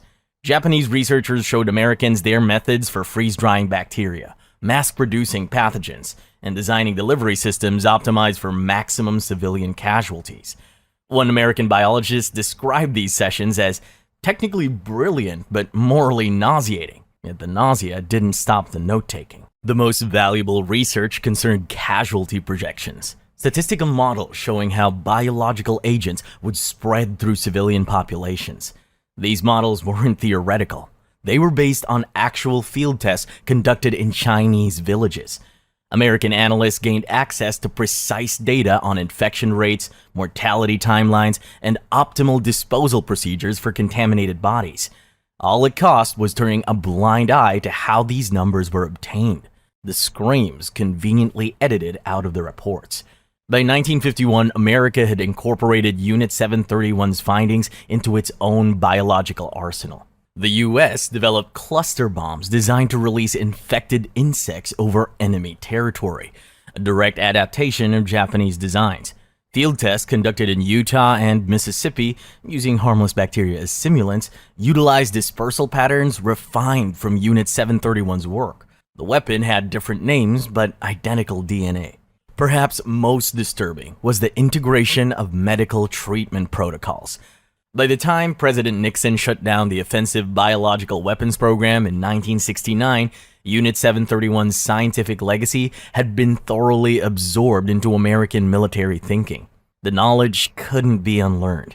Even as the weapons themselves were dismantled, the ethical contamination remained, like a biological agent that can't be fully neutralized. As one Fort Detrick scientist later reflected, we told ourselves we were using bad science for good purposes. But I wonder if that's what they told themselves too. The line between researcher and monster had been blurred, not by accident, but by deliberate choice. America hadn't just acquired data, it had acquired a methodology, an approach to science that separated progress from humanity. And that may be Unit 731's most lasting weapon. The idea that knowledge justifies its own creation, regardless of the cost. Many Unit 731 doctors became prominent post-war medical professionals. After spending years conducting experiments that would make Frankenstein vomit, most Unit 731 doctors did what any respectable war criminal would do. They became respected pillars of Japanese society, because nothing says qualified medical professional quite like having extensive experience removing people's organs while they're still using them. Dr. Masashi Kitano, who succeeded Ishii as Unit 731's commander, founded Japan's largest pharmaceutical company, Green Cross Corporation. His specialty at Unit 731 was plague research, which apparently translated nicely to developing blood products. In a twist of karmic justice, Green Cross later caused Japan's worst medical scandal by selling HIV-contaminated blood products, proving that ethical corners never stop being cut once you start. The man who once infected prisoners with bubonic plague just to watch what happened later provided blood products to Japanese hospitals. Think about that next time you get an IV. Dr. Ryoichi Naito, who supervised countless vivisections, established the Japan Blood Bank, which later became the Japanese pharmaceutical giant Midori Juji. His business model was simple: apply mass production techniques from Unit 731's bacteria cultivation to the commercial blood industry. Thousands of Japanese patients unknowingly received treatments developed by a man who would watch children die in pressure chambers. Their blood passed through systems designed by hands that had once been inside living, conscious victims. The academic world welcomed these butchers with open arms and no background checks. Dr. Hisato Yoshimura, who specialized in freezing prisoners until their limbs shattered like glass, became a professor at Kyoto University. His research on frostbite was published in respected medical journals, with no mention of his research methods, of course. He received multiple academic awards and trained a generation of new doctors, none of whom were told about their mentor's extracurricular activities in Manchuria. His lectures on tissue damage from cold exposure were based on watching hundreds of people freeze to death while he took notes. Dr. Masami Kitaoka, who infected prisoners with various pathogens to study disease progression, joined Japan's National Institute of Health. From there, he advised on public health policies, occasionally attending international conferences where he likely rubbed shoulders with Chinese doctors treating the long-term victims of his experiments. The man who once released plague-infected fleas into enclosed chambers containing bound prisoners later helped design Japan's disease control protocols. Perhaps most grotesque was Dr. Shiro Ishii's cousin, Takeo Ishii, who conducted experiments on pregnant women. He established a successful obstetrics and gynecology practice in Tokyo after the war. Imagine delivering your baby with a doctor whose previous experience involved dissecting pregnant women to study how diseases cross the placental barrier. Imagine those same hands that once removed living fetuses from conscious mothers now gently guiding new life into the world. Some stains don't wash off, they just become invisible. The Japanese medical establishment created a protective bubble around these men. When journalists asked uncomfortable questions, medical societies closed ranks. Academic institutions buried inconvenient histories. Patient consent forms notably lacked the question, is it acceptable if your doctor previously experimented on unwilling human subjects? After all, what patients don't know can't hurt them. Unlike what these doctors' previous patients learned the hard way. By the 1990s, when Japan finally began acknowledging Unit 731's existence, many of these doctors had lived full, prosperous lives, dying of old age in comfortable beds, a courtesy they never extended to their victims. Their children attended the best schools, their families prospered, and their contributions to medicine were celebrated, all built on foundations of unmourned suffering. As one survivor bitterly noted, they built careers on our suffering, and no one ever asked them to explain the gaps in their resumes. Their victims died in agony, while they died with honors.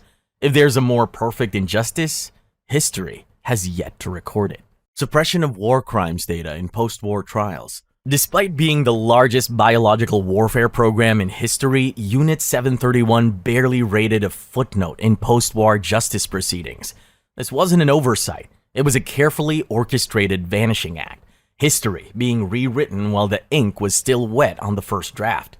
When prosecutors attempted to introduce evidence about biological experimentation, they hit a wall of American opposition. Lead prosecutor Joseph Keenan, acting on direct orders from the US government, systematically blocked testimonies from Chinese and Soviet witnesses who had first-hand knowledge of Unit 731 activities.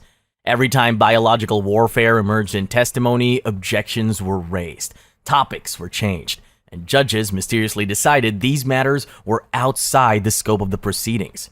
Justice wasn't blind, it was being actively blindfolded. The Soviets, never one to miss an opportunity to highlight Western hypocrisy, repeatedly tried to introduce Unit 731 evidence. Their representative, Judge Pal, submitted extensive documentation that was promptly classified and removed from public records. When pressed about these omissions, American officials cited national security concerns, the all-purpose umbrella for covering up inconvenient atrocities. National security, protecting the nation from the truth about what it was willing to accept. Most shocking was America withholding key witnesses. When the prosecution sought testimony from Unit 731 members, they discovered these individuals were suddenly unavailable, often because they were literally in the United States, giving technical briefings to Fort Detrick scientists. Several researchers were actually in Tokyo during the trials, staying in American military housing while providing biological warfare consultation to their new employers. The criminals weren't hiding, they were working for the judges. Chinese victims who traveled to Tokyo to testify found their visa applications mysteriously delayed or denied. Those who made it to Japan were told their testimony would be considered, but never actually called to the stand. One survivor, who had been infected with plague and somehow lived, waited 3 weeks in a Tokyo hotel before being informed his presence would not be required. Imagine surviving medical torture only to be told your story isn't relevant to the trial of your torturers. The trial transcripts revealed bizarre gaps in questioning that looked like holes cut in a document. When General Otoza Yamada, commander of the Kwantung Army that oversaw Unit 731, testified, prosecutors asked detailed questions about troop movements and battle plans, but conspicuously avoided any mention of biological warfare operations under his command. The oversight was so obvious that even Japanese defense attorneys were confused by the omission. It wasn't just that certain questions weren't asked, it was as if those questions couldn't exist. Perhaps most damning was the lost evidence. Thousands of pages of Unit 731 documents captured by American forces simply vanished from evidence logs. Photographs of experimental victims, detailed laboratory notes, and field test results all conveniently misplaced before they could be entered into the public record. Evidence didn't just disappear. It was disappeared with the precision of a surgeon removing a tumor. When the trials concluded in 1948, not a single person had been charged specifically for biological warfare crimes or human experimentation. The verdict documents contain only vague references to conventional atrocities, as if removing someone's lungs while they're still breathing is just a routine war crime. Nothing special to see here. As one frustrated prosecutor later noted, "We didn't just fail to deliver justice. We actively prevented it. This wasn't just a miscarriage of justice. It was justice aborted before it could even take its first breath." Losing humanity for the betterment of humanity. And now we reach the true bottom of the iceberg. Not just what happened, but what it means. The scariest part isn't just the crimes, or even the people that got away with them. It's that we're still living in a world shaped by them. Medical advancements don't come with a disclaimer saying tested on unwilling subjects. Nobody asks where the data came from, just whether it works. And when history gets too uncomfortable, it quietly fades into, well, that was a long time ago. But was it? What makes us so sure something like this couldn't happen again? That another group, another government, won't decide that the pursuit of knowledge justifies the suffering of a few, or a few thousand. Because here's the real horror. Every atrocity in history was committed by people who thought they were justified. And every time we assume we're better than them, we take one step closer to proving that we aren't.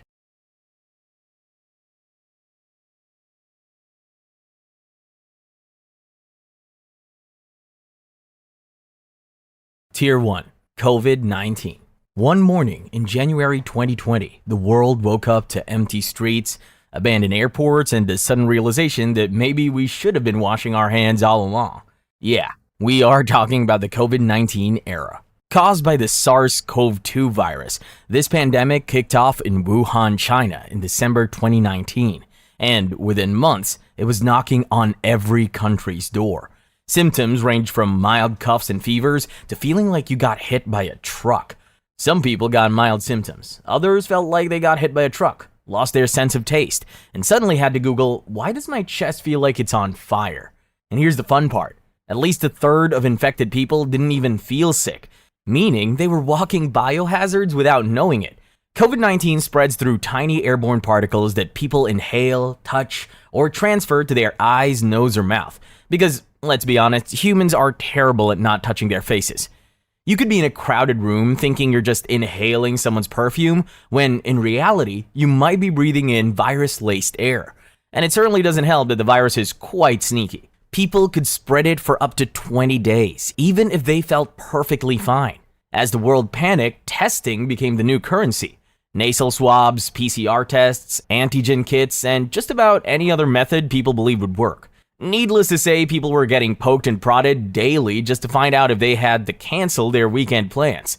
Because of COVID's mode of transmission, it didn't take long before masks, social distancing, and the sheer panic of wondering if you touched your face after opening a public door became part of everyday life.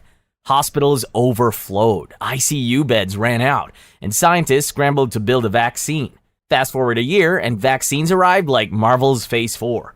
Some people were excited, some were skeptical, and a lot of people had no idea what was going on anymore. Conspiracy theories ranged from, it's just the flu, to, they're putting microchips in us. Spoiler, they weren't, or at least there's no substantial proof that they were. We now have vaccines and treatments, but there's no denying that COVID left its mark, both literal and figurative. Some people develop long COVID, which can bring months or even years of exhaustion and brain fog. The scariest part in all of this is the fact that COVID is still here, mutating like a sci-fi villain that refuses to die. While vaccines and newly developed treatments have helped, scientists are still studying its long-term effects. Whatever happens, one thing's for sure. The world will never forget the time when we ran out of toilet paper, became sourdough experts, and discovered just how fragile human life and global supply chains really are. Influenza or flu epidemics. Influenza, or as your grandma calls it, that nasty bug, has been humanity's annoying, sometimes lethal roommate for centuries. At first, it might feel like a regular cold, so you'll be faced with a runny nose, sore throat, and maybe some chills. But then, the fever spikes, your body aches, and suddenly even blinking feels like too much effort. If you're lucky, you'll ride it out with soup, rest, and a dramatic complaint or two. But if things take a turn, the flu can lead to pneumonia, respiratory failure, and in severe cases, death. There are 4 types of influenza viruses: A, B, C, and D. Influenza A is the real troublemaker, constantly mutating and jumping from animals to humans, which is why flu vaccines need constant updates. Influenza B is the less chaotic sibling, infecting only humans, but still causing seasonal outbreaks. Type C is mostly mild and only really bothers kids. Type D sticks to cattle and pigs, so unless you're a cow, you're safe. The flu spreads faster than gossip in a small town. One good cough and tiny virus-filled droplets launch into the air, hunting for their next victim. Touch a doorknob, rub your eyes, sit next to someone sick on a bus, boom, you got the flu. The best defense against this disease is vaccination. Every year, scientists play a high-stakes guessing game, predicting which flu strains will be the season's biggest bullies. Flu shots aren't perfect, but they drastically lower your chances of getting seriously ill. Other helpful habits include washing your hands like a germaphobe, coughing into your elbow, and avoiding getting up close and personal with sick people, which, honestly, you should be doing anyway. Despite vaccines, masks, and oceans of hand sanitizer, influenza refuses to be forgotten. It's caused multiple pandemics, the worst being the 1918 Spanish flu, which killed millions. And while modern medicine has made it less of a mass murderer, the flu still claims hundreds of thousands of lives every year, mostly among children, the elderly, and those with weaker immune systems. So when flu season rolls around, stay vigilant, stay vaccinated, and for the love of all things good, cover your mouth when you sneeze. HIV/AIDS. HIV doesn't kill you. Not directly anyway. It's more devious than that. It hijacks your immune system, wears it down, and lets other infections do the dirty work. Imagine your body as a high-tech fortress. Armed guards, laser defenses, attack dogs, the whole 9 yards. Then, a tiny infiltrator sneaks in and brainwashes the guards into standing down, or even turning on each other. That's HIV. No brute force, just pure deception. The culprit responsible for HIV is a retrovirus, specifically HIV-1 and HIV-2. Once inside your body, it primarily targets CD4+ T cells. aka the command center of your immune defense. These cells coordinate your body's response to infections, so when they start to disappear, your immune system slowly falls apart. At first, you might not even notice. Maybe you get a fever, feel a little off, things like fever, fatigue, and swollen lymph nodes. Or maybe nothing happens at all, just a silent countdown until your immune system is running on fumes. The silent stage can last for years, but during that time, HIV is playing the long game.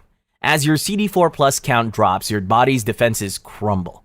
That's when HIV levels up to AIDS, a condition where everyday germs turns deadly. Pneumonia, tuberculosis, even harmless fungi can now kill you. Now, for a little history lesson, HIV traces its origins back to West Africa in the early 20th century, when a simian immunodeficiency virus, or SIV, jumped from primates to humans.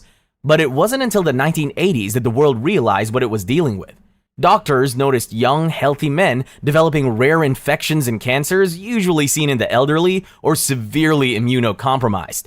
At first, the disease was misunderstood, leading to stigma and misinformation that only fueled the crisis. But science fought back. By 1983, researchers had identified the virus. By 1987, the first treatment, AZT, was developed. Fast forward a few decades and HIV is no longer a death sentence. Modern antiretroviral therapy, or ART, can suppress the virus to undetectable levels, allowing those infected to live long, healthy lives. Even better, an undetectable viral load means zero risk of transmission. The not so exciting part, though, is that HIV is a master survivor that won't go down without a fight. It hides in dormant immune cells, waiting for a patient to stop treatment before striking again. It mutates rapidly, dodging vaccines and forcing scientists into an endless game of whack-a-mole. And while ART is life-saving, millions still lack access due to poverty, stigma, and broken healthcare systems. Bubonic plague, Black Death. Picture this. You wake up one morning feeling a little off. Headache, chills, maybe a slight fever, but you don't think much of it. For all you know, it's just the flu. The problem is, within days, your symptoms don't get better. In fact, they get worse. Your lymph nodes swell up, turn black, and start filling with pus. Your skin begins to rot while you're still alive. The pain is unbearable. And before you can even wrap your head around what's happening, boom, you're dead. Yeah, that wasn't the flu. That was the bubonic plague, one of the most brutal diseases in history. It wiped out 30 to 50% of Europe's population and was caused by a nasty little bacteria called Yersinia pestis.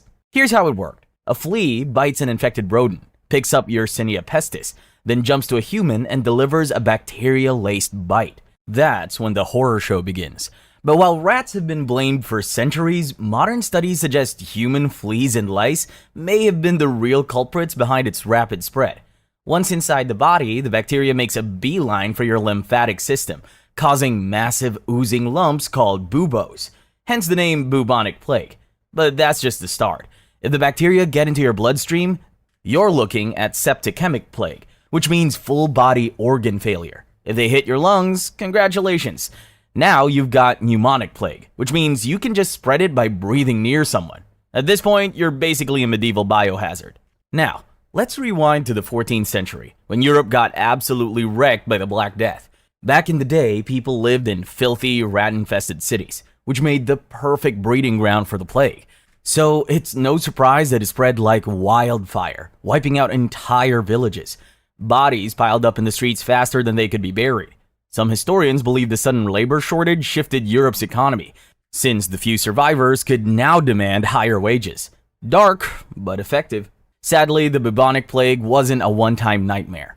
It first appeared in the 6th century during the plague of Justinian, which killed somewhere between 25 to 50 million people. Then came the third pandemic in the 19th century, spreading across China, Mongolia, and India. Yersinia pestis just doesn't know when to quit. The good news? If you catch it today, a round of antibiotics can knock out the bacteria before it turns you into medieval history. But if you suddenly develop swollen, blackened lymph nodes after a flea bite, you might want to cancel your weekend plans and head straight to the ER, just in case. Spanish flu. For this one, your head's pounding, your throat's scratchy, and to top it all off, you've got a slight fever. You know, the usual, I think I'm coming down with something feeling. But by nightfall, your skin turns blue. You're gasping for air like a fish out of water, and your lungs feel like they're drowning from the inside out. Worst of all, there's no cure, no vaccine. This is the nightmare known as the Spanish flu. The year was 1918, and the world was already in shambles. World War I had left countries battered, soldiers broken, and cities barely standing. Just when people thought things couldn't get worse, along came a microscopic serial killer. Scientists now know it was the H1N1 influenza A virus, but back then it was just the plague that seemed to hunt people down everywhere. While the exact origins are still debated, one of the earliest recorded outbreaks happened at Camp Funston, Kansas, where a cook named Albert Gitchell woke up with a fever on March 4th, 1918. By the end of the week, 522 soldiers at the camp were sick. And because this was wartime, those infected troops were shipped off to Europe, unknowingly delivering the virus straight into the trenches. From there, the flu spread like wildfire, traveling on troop ships, trains, and through overcrowded hospitals. By the time it hit major cities, it was too late. What made the Spanish flu extra terrifying was that it didn't just go after the weak. Unlike regular flu, which mostly spares healthy adults, this one targeted people in their prime, so people between the ages of 20 and 40. The reason? A phenomenon called cytokine storm, where the body's own immune system overreacts so violently that it destroys the lungs. One day you feel fine. The next, you are bleeding from your nose and ears, suffocating in your own fluids. It really was the stuff of nightmares. Just when people thought they had survived the worst, Wave 2 hit in late 1918. And it was even deadlier. October alone saw the highest death toll. Morgues overflowed, mass graves were dug, entire communities were wiped out. By the time the final wave fizzled out in 1920, somewhere between 25 to 50 million people had died. Some estimates push it as high as 100 million, but we'll never know for sure. But one thing's certain, the Spanish flu didn't just kill people, it haunted the ones who survived. Tier 2. Smallpox. One morning, you wake up feeling like you've been hit by a truck. Your muscles ache, your head is pounding, and your body is burning up. At first you think maybe it's just something you ate, until the vomiting starts. But that's only the beginning. Just when you think it can't get worse, bam! Your mouth fills with sores, and your skin erupts in a nasty rash that quickly morphs into bubbling, pus-filled blisters. Congratulations, you've got smallpox, the disease that terrorized humanity for thousands of years, before we finally wiped it off the planet. Well, mostly. Smallpox was an absolute nightmare caused by the variola virus, and it spread like wildfire. One cough, one sneeze, or even borrowing the wrong blanket, and boom, your fate was sealed. And once it got hold of you, it didn't let go. The blisters started out as harmless red dots before swelling into rock-hard pustules that felt like gravel buried in your skin. If you were lucky, the blisters scabbed over and fell off, and left you looking like you went one-on-one with a cheese grater. If you weren't so lucky, well, smallpox had a 30% kill rate. And let's just say you wouldn't be around to complain about the scars. Babies had even worse odds. And if you got the hemorrhagic version, where your skin turned black from internal bleeding, let's just say long-term scarring wasn't a concern anymore. This disease didn't just ruin lives, it rewrote history. When European colonizers brought smallpox to the New World, it wiped out entire Native American populations. In 18th century Europe, smallpox was the ultimate equalizer. Rich, poor, royal, or peasant, nobody was safe. It racked up 400,000 bodies a year. Even King Louis XV, who had an entire palace at his disposal, still ended up 6 feet under. In the 18th century, something weird happened. People started to notice that milkmaids who caught cowpox, a milder but related disease, never got smallpox. And this is where Edward Jenner, a doctor with questionable medical ethics, enters the mix. To test this theory, he scratched cowpox pus into a young boy's arm and waited to see what would happen. Shockingly, it worked. The boy became immune to smallpox. And just like that, the first vaccine was born. Fast forward to the 20th century and the World Health Organization launched a global vaccination campaign. By 1980, smallpox was declared eradicated, making it the only human disease ever completely wiped out. So, should we breathe easy? Mostly. But here's the creepy part. The variola virus still exists, locked away in freezers at US and Russia labs. Some scientists say it should be destroyed, but others say it's too valuable for research. Either way, the fact that the virus responsible for one of history's deadliest diseases is still sitting in a lab somewhere? Yeah, that's mildly terrifying. Tuberculosis. Tuberculosis, aka the infamous White Death, has been around for so long that even Egyptian mummies weren't safe. If you've ever heard of something called the consumption, you should know that that's just an old-timey name for TB from the period when people thought vampires were real and blamed the disease on the undead sucking the life out of their loved ones. Spoiler alert, it wasn't vampires. It was Mycobacterium tuberculosis, a nasty little bacterium that loves to set up camp in your lungs, though it's not shy about invading other organs too. The scariest part is that most people with tuberculosis don't even know they have it. This is called latent TB. A ticking time bomb that just sits there until one day it goes off. And when it does, say hello to weeks of coughing, sometimes with blood, fevers that wreck your sleep, night sweats that soak your sheets, and weight loss. But not the average body with Chloe kind. So how exactly do you catch tuberculosis? Easy. By breathing. No, seriously, that's it. The bacteria spreads through the air when an infected person coughs, talks, or sneezes aggressively near you. Not everyone gets sick right away, but if your immune system is already struggling, say from HIV, AIDS, smoking, or just plain bad luck, things can get pretty ugly. Diagnosing tuberculosis involves chest x-rays, blood tests, or the classic skin test, where doctors inject a little TB protein under your skin to see if your body freaks out. The good news is tuberculosis is preventable. There's the BCG vaccine, which has been around for over a century, though it's not 100% foolproof. The real fight against TB comes down to the use of antibiotics, but the bacteria is getting smarter by the day. Multi-drug resistant tuberculosis, or MDR-TB, is turning into a nightmare, with treatments that drag on for months or even years, sometimes involving toxic meds, lung surgery, and the sheer will to live. Tuberculosis has been haunting humanity since prehistoric times, but its golden age of terror was the 19th century, when it was the leading cause of death worldwide.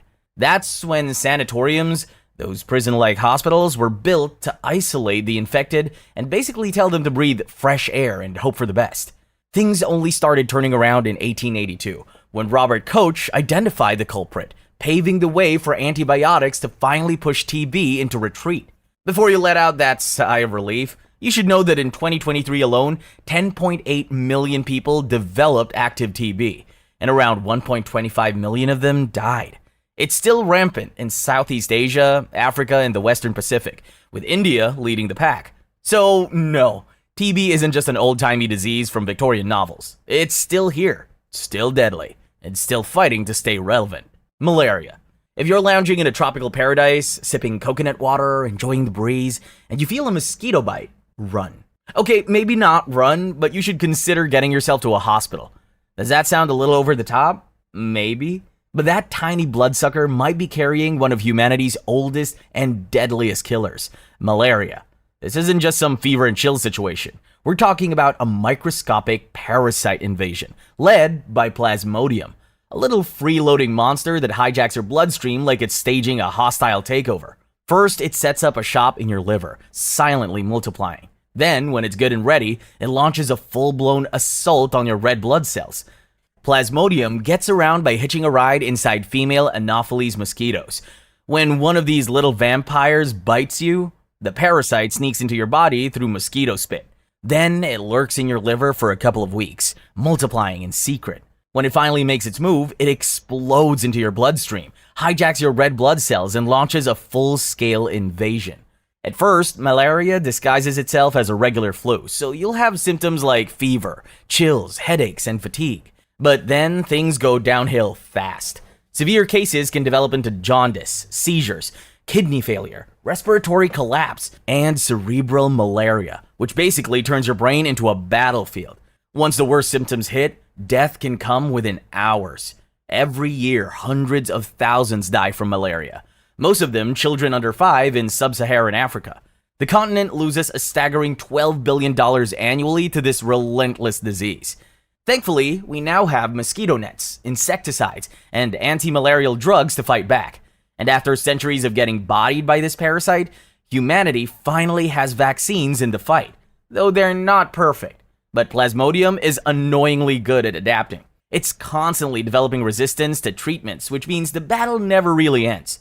That said, the next time you hear that high-pitched mosquito whine in your ear, remember, it's not just an annoying insect. It's a tiny, flying death machine. Cholera. One morning you wake up ready for breakfast, but by noon, you're curled up on the floor, your body wrung out like a used sponge because you're leaking fluids at a speed that defies human biology. This is cholera, a disease that can turn you into a human raisin within hours. Cholera is used by Vibrio cholerae, a tiny bacterium with a big personality. It produces a toxin that hijacks your intestines, forcing them to flush out an ungodly amount of watery diarrhea, often described as rice water. And yes, it's exactly as horrifying as it sounds. If untreated, cholera can kill you in hours by draining every last drop of fluid from your body. Victims are left with sunken eyes, bluish skin, and fingers so shriveled they look like they've been marinating in a bathtub for centuries. So, how do people get cholera? The simple answer is poop. If human waste containing the cholera bacteria gets into water or food, and someone unlucky eats or drinks it, the cycle begins. Cholera thrives in places with poor sanitation and contaminated water, so much so that even something as innocent as a raw oyster can turn into a cholera time bomb if it comes from dirty waters. Treating this deadly disease is what you would call a race against time. First line of defense? Oral rehydration salts. Basically, sugar, salt, and water. The ultimate DIY resurrection drink. In severe cases, doctors would have to pump fluids straight into your veins, and antibiotics might be thrown in for good measure. Without treatment, cholera kills up to 50% of its victims, but with proper care, that number drops to less than 5%. Needless to say, access to clean water and quick medical attention makes all the difference between life and death. Unfortunately, cholera isn't just a relic of history. It still ravages parts of Africa and Southeast Asia today. So, next time you're about to drink untreated water, you might want to think twice, because nobody wants to be patient zero in the next outbreak. Polio, or poliomyelitis. Polio is caused by a virus so sneaky that 3 out of 4 people who catch it don't even know they have it. It starts off mild, a sore throat, fever, maybe a headache. Just enough to make you feel off, but not enough to raise alarm bells. But sometimes, the virus works its way into the central nervous system and starts messing with the muscles. If you're lucky, you just get a temporary bout of meningitis, stiff neck, back pain, and a few miserable days in bed. But if you're part of the unlucky 1%, things take a terrifying turn. Your limbs go weak, your muscles stop responding, and you enter the nightmare known as acute flaccid paralysis. Legs stop working, arms go limp, and in the worst cases, even the muscles that help you breathe give up. Before modern medicine, that meant one thing: the iron lung, a metal, coffin-like contraption designed to keep air flowing in and out of your lungs. It was either that or suffocate. Back then, polio was every parent's worst nightmare. It tore through communities, leaving a trail of devastation in its wake. Even ancient Egyptian carvings show people with withered limbs, probably victims of the disease.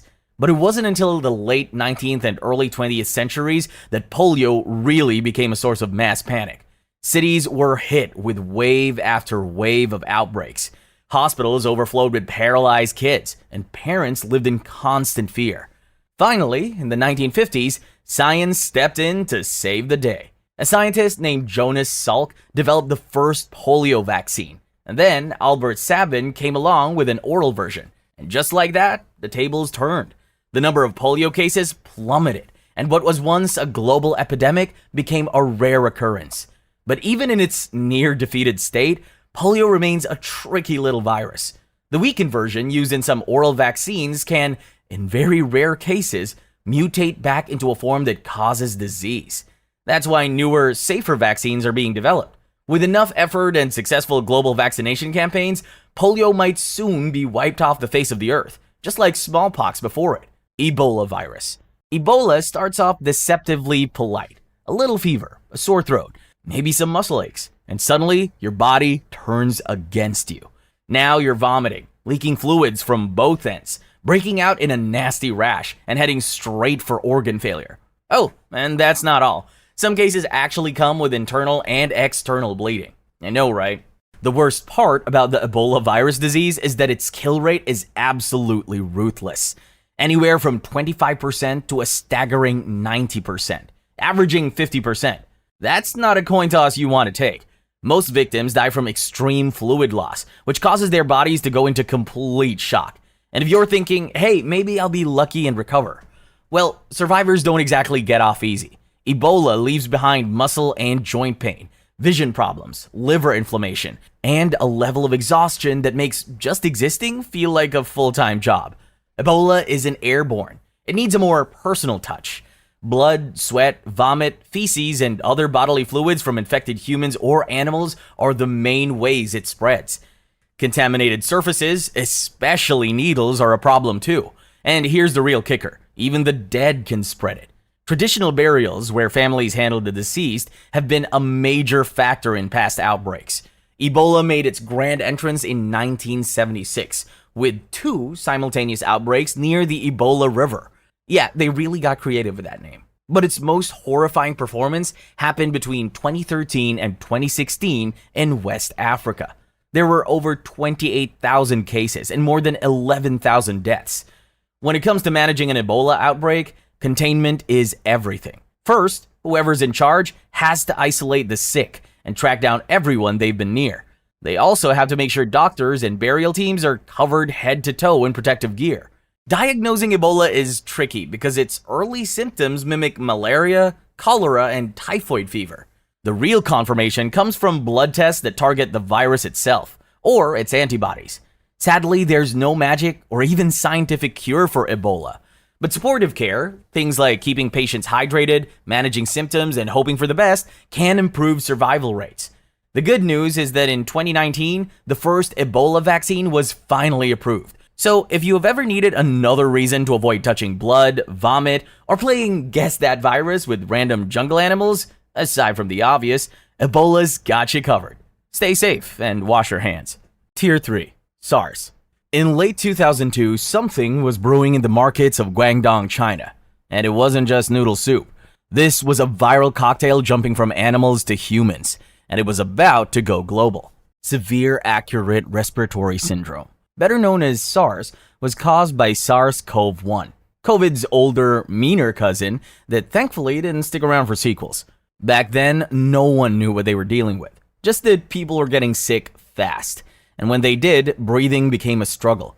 SARS didn't knock. It kicked down the door, flipped the table, and left you gasping for air with fevers, muscle pain, coughs, chills, and exhaustion. And that was just the beginning. Once the virus settled in, it turned into full-blown pneumonia, making every breath feel like a battle. The SARS-CoV-1 virus spread primarily through respiratory droplets. You can think of them as tiny invisible missiles that were launched into the air every time an infected person coughed, sneezed, or even talked. The virus could also hitch a ride on surfaces, waiting for an unsuspecting person to deliver it straight to their nose, eyes, or mouth. Considering its mode of transmission, it wasn't long before the SARS outbreak became an international horror show. Hospitals overflowed, travel bans were issued, and face masks became the hottest accessory of 2003. The infection rate soared, with an R0 of 2 to 4, meaning each infected person could pass it to multiple others. But SARS had a weakness. It wasn't immediately contagious. The virus was most infectious in severely ill patients, meaning quarantine actually worked. Isolating people before day 5 of their illness cut off the spread, which ultimately helped health officials gain control. With no cure in sight, treatment was a desperate mix of oxygen support, fever reducers, and pure blind optimism. Scientists threw antiviral drugs at it, but nothing truly worked. Even ribavirin, a go-to for viral infections, was about as effective as tossing a bucket of water on a forest fire. The real MVPs in the battle against SARS were frontline workers, many of whom risked and lost their lives treating patients before the world even understood what SARS was. By mid-2003, the outbreak was under control, but not before infecting over 8,000 people. China faced heavy criticism for its slow response and even issued an official apology. Later, researchers traced the virus back to cave-dwelling horseshoe bats in Yunnan, because apparently bats are nature's favorite biohazard labs.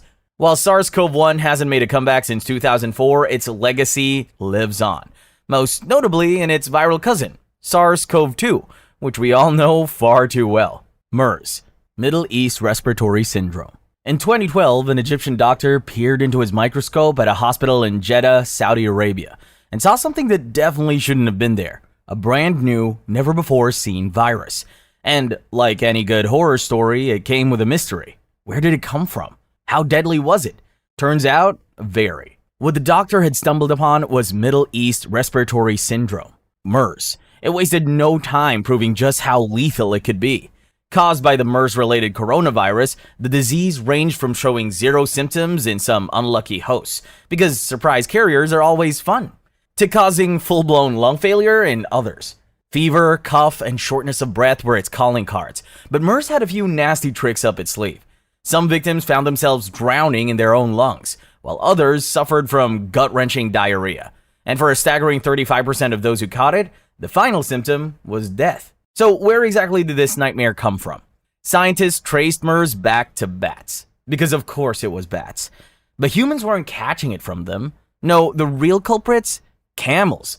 Those humped, spitting desert dwellers were passing MERS to humans through close contact, respiratory droplets, and possibly even their milk and meat. So if you ever find yourself in the Arabian Peninsula, you should keep in mind that petting a camel might have come with a deadly price. MERS never became a pandemic like its infamous cousin, COVID-19, but it did have its moments of mayhem. The biggest outbreak outside the Middle East hit South Korea in 2015, when one infected traveler set off a hospital-based inferno of infections. Saudi Arabia saw its own deadly waves, and smaller outbreaks popped up in places like the UK, the US, and even the Netherlands. Hospitals became battlegrounds, and healthcare workers often found themselves on the front lines getting sick simply from doing their jobs. Despite all this, MERS remains a slow-burning threat rather than a global catastrophe. It does not spread easily from person to person, unless you're in a hospital or are just very, very unlucky. The scary part, though, is that there is still no cure or vaccine. If MERS ever decides to make a grand comeback, we may not be ready. Until then, maybe keep your distance from camels that may be infected. Yellow fever. One fateful morning, you wake up with a fever, and your whole body aches like you just got tossed around in a washing machine. Your head is pounding, and your back feels like it picked a fight with a truck and lost. To top it all off, you're nauseous. Sounds like a bad case of the flu. But that's how yellow fever starts. Nice and not so subtle. If you're one of the unlucky ones, the real horror show begins just as you think you're getting better. Your fever returns with a vengeance. Your stomach twists in unbearable pain, and your skin takes on a sickly yellow hue as your liver begins to fail. At this point, your body is basically a battleground. Blood starts seeping from your nose, eyes, mouth, pretty much any exit it can find. And if that wasn't horrifying enough, there's the infamous black vomit, a gruesome mix of blood and stomach acid that helped this disease earn some of its scary nicknames. The villain behind this horror is an RNA virus from the flavivirus family, carried by the Aedes aegypti mosquito. One bite from this little fiend and the virus is in your bloodstream, hijacking your immune system and making itself at home in your liver. Once there, it turns your body against you, leading to organ failure, internal bleeding, and, in the worst cases, death. The mortality for severe yellow fever cases is up to 50%. Basically, if you roll the wrong number, it's game over. You'd think a disease with a 50% kill rate would have people in full-blown panic mode. But nope. Thankfully, there's a way to outsmart it. A vaccine. One shot and you're protected for life. However, not everyone gets vaccinated. And in mosquito-heavy regions like Africa and South America, yellow fever still rears its ugly head. Every year, thousands of people fall victim to it, especially in places where bug spray and nets just aren't enough. Historically, yellow fever has been a global menace. It wiped out cities, devastated armies, and made tropical regions uninhabitable for centuries. In the 18th and 19th centuries, it was one of the most feared diseases on the planet. Thanks to modern science, it's no longer the apocalyptic plague it once was. Still, if you're ever traveling to a high-risk area, do yourself a favor. Get the shot. Because trust me, you do not want to find out what black vomit looks like firsthand. Dengue fever. Dengue fever is the kind of disease that sounds like it should come with a warning label. Caution. May cause extreme suffering and general regret. It is delivered straight to your bloodstream courtesy of an Aedes mosquito with a bad attitude. Once that tiny blood-sucking pest bites you, the virus moves in to trash your immune system.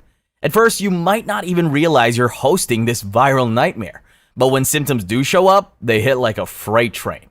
High fever, splitting headaches, nausea, body aches, and a bad rash. Dengue is called the backbone fever because, fun fact, it makes your joints feel like they're snapping like cheap toothpicks. Most people recover within a week or so, but about 5% of cases take a different turn. In these cases, dengue transforms into its nastier, more unhinged form, severe dengue, also known as dengue hemorrhagic fever. This is the part where internal bleeding, dangerously low blood pressure, and organ failure step in. If untreated, this can quickly become fatal, making it one of the deadliest mosquito-borne diseases out there. Now, here's where it gets even more frustrating. The dengue virus comes in 4 different serotypes, which is nature's way of stacking the odds against you. Getting infected with one type might give you lifelong immunity to that specific strain, but it does absolutely nothing to protect you from the other 3. If you catch a different strain later, your risk of developing severe dengue skyrockets, thanks to something called antibody-dependent enhancement. Essentially, your immune system tries to help, but ends up making things worse. There is no cure for dengue, which means doctors can only treat the symptoms. Mild cases just require pain relief and fluids, but severe cases need hospitalization and IV drips to keep patients from slipping into shock. Prevention, in this case, is the real MVP. That means getting rid of standing water where mosquitoes breed, using insect repellent like your life depends on it, because it kind of does, and sleeping under mosquito nets. Thankfully, scientists have been able to come up with 2 vaccines for the disease. The first one, known as Dengvaxia, is only for people who have already had dengue before, while the other one, Qdenga, is a bit more flexible in its use. But until these vaccines become widely accessible, the best defense is making sure mosquitoes don't turn you into their next meal. Dengue has been plaguing humans for centuries, with outbreaks dating back to the 1700s. It has now spread to over 100 countries and continues to thrive in tropical and subtropical regions, even creeping into new areas thanks to climate change. In 2023 alone, there were over 5 million reported cases and more than 5,000 deaths, and those are just the numbers we know about. Most cases go unreported because symptoms can be mild or mistaken for something else. So if you live in or are traveling to a high-risk area, remember, mosquitoes are tiny but ruthless. Typhoid fever. Typhoid fever is a slow-burning bacterial killer that sneaks in through food and water, caused by the notorious Salmonella typhi. It starts with a fever, but not the fun, dramatic kind that has you wrapped in blankets. No, typhoid prefers the slow burn. The fever creeps up day by day. You feel weak, your stomach aches, your head throbs, and constipation or mild vomiting might make an appearance just to keep things interesting. And if you're really unlucky, your skin will develop tiny rose-colored spots. The bacteria travels from your intestines through your bloodstream, setting up camp in your liver, spleen, and bone marrow. Left untreated, typhoid can drag on for weeks, leading to a state of delirium. If ignored even longer, it can cause intestinal hemorrhages, sepsis, or even a gut perforation, which is about as horrifying as it sounds. As I said earlier, this delightful disease makes its way into your body when you consume food or water contaminated with, well, human poop. Typhoid thrives in places where clean water is a luxury, and hand washing is more of a suggestion than a habit, making it a persistent nightmare in areas with poor sanitation. The worst part? Some people carry typhoid without ever showing symptoms. They feel fine, but unknowingly spread the bacteria. The most infamous case? Typhoid Mary, the cook who turned meal prep into biological warfare, infecting dozens of people in early 1900s New York without ever getting sick herself. Talk about a killer casserole. Thankfully, we have a vaccine, though it doesn't guarantee lifelong protection. If you're in a high-risk area, you'll need booster shots. Antibiotics can treat it, but thanks to our overuse of these miracle drugs, typhoid is evolving, becoming resistant and harder to kill. So the best prevention? Good old-fashioned hygiene. Clean water, proper sanitation, and hand washing. And maybe don't trust mystery street food in high-risk areas.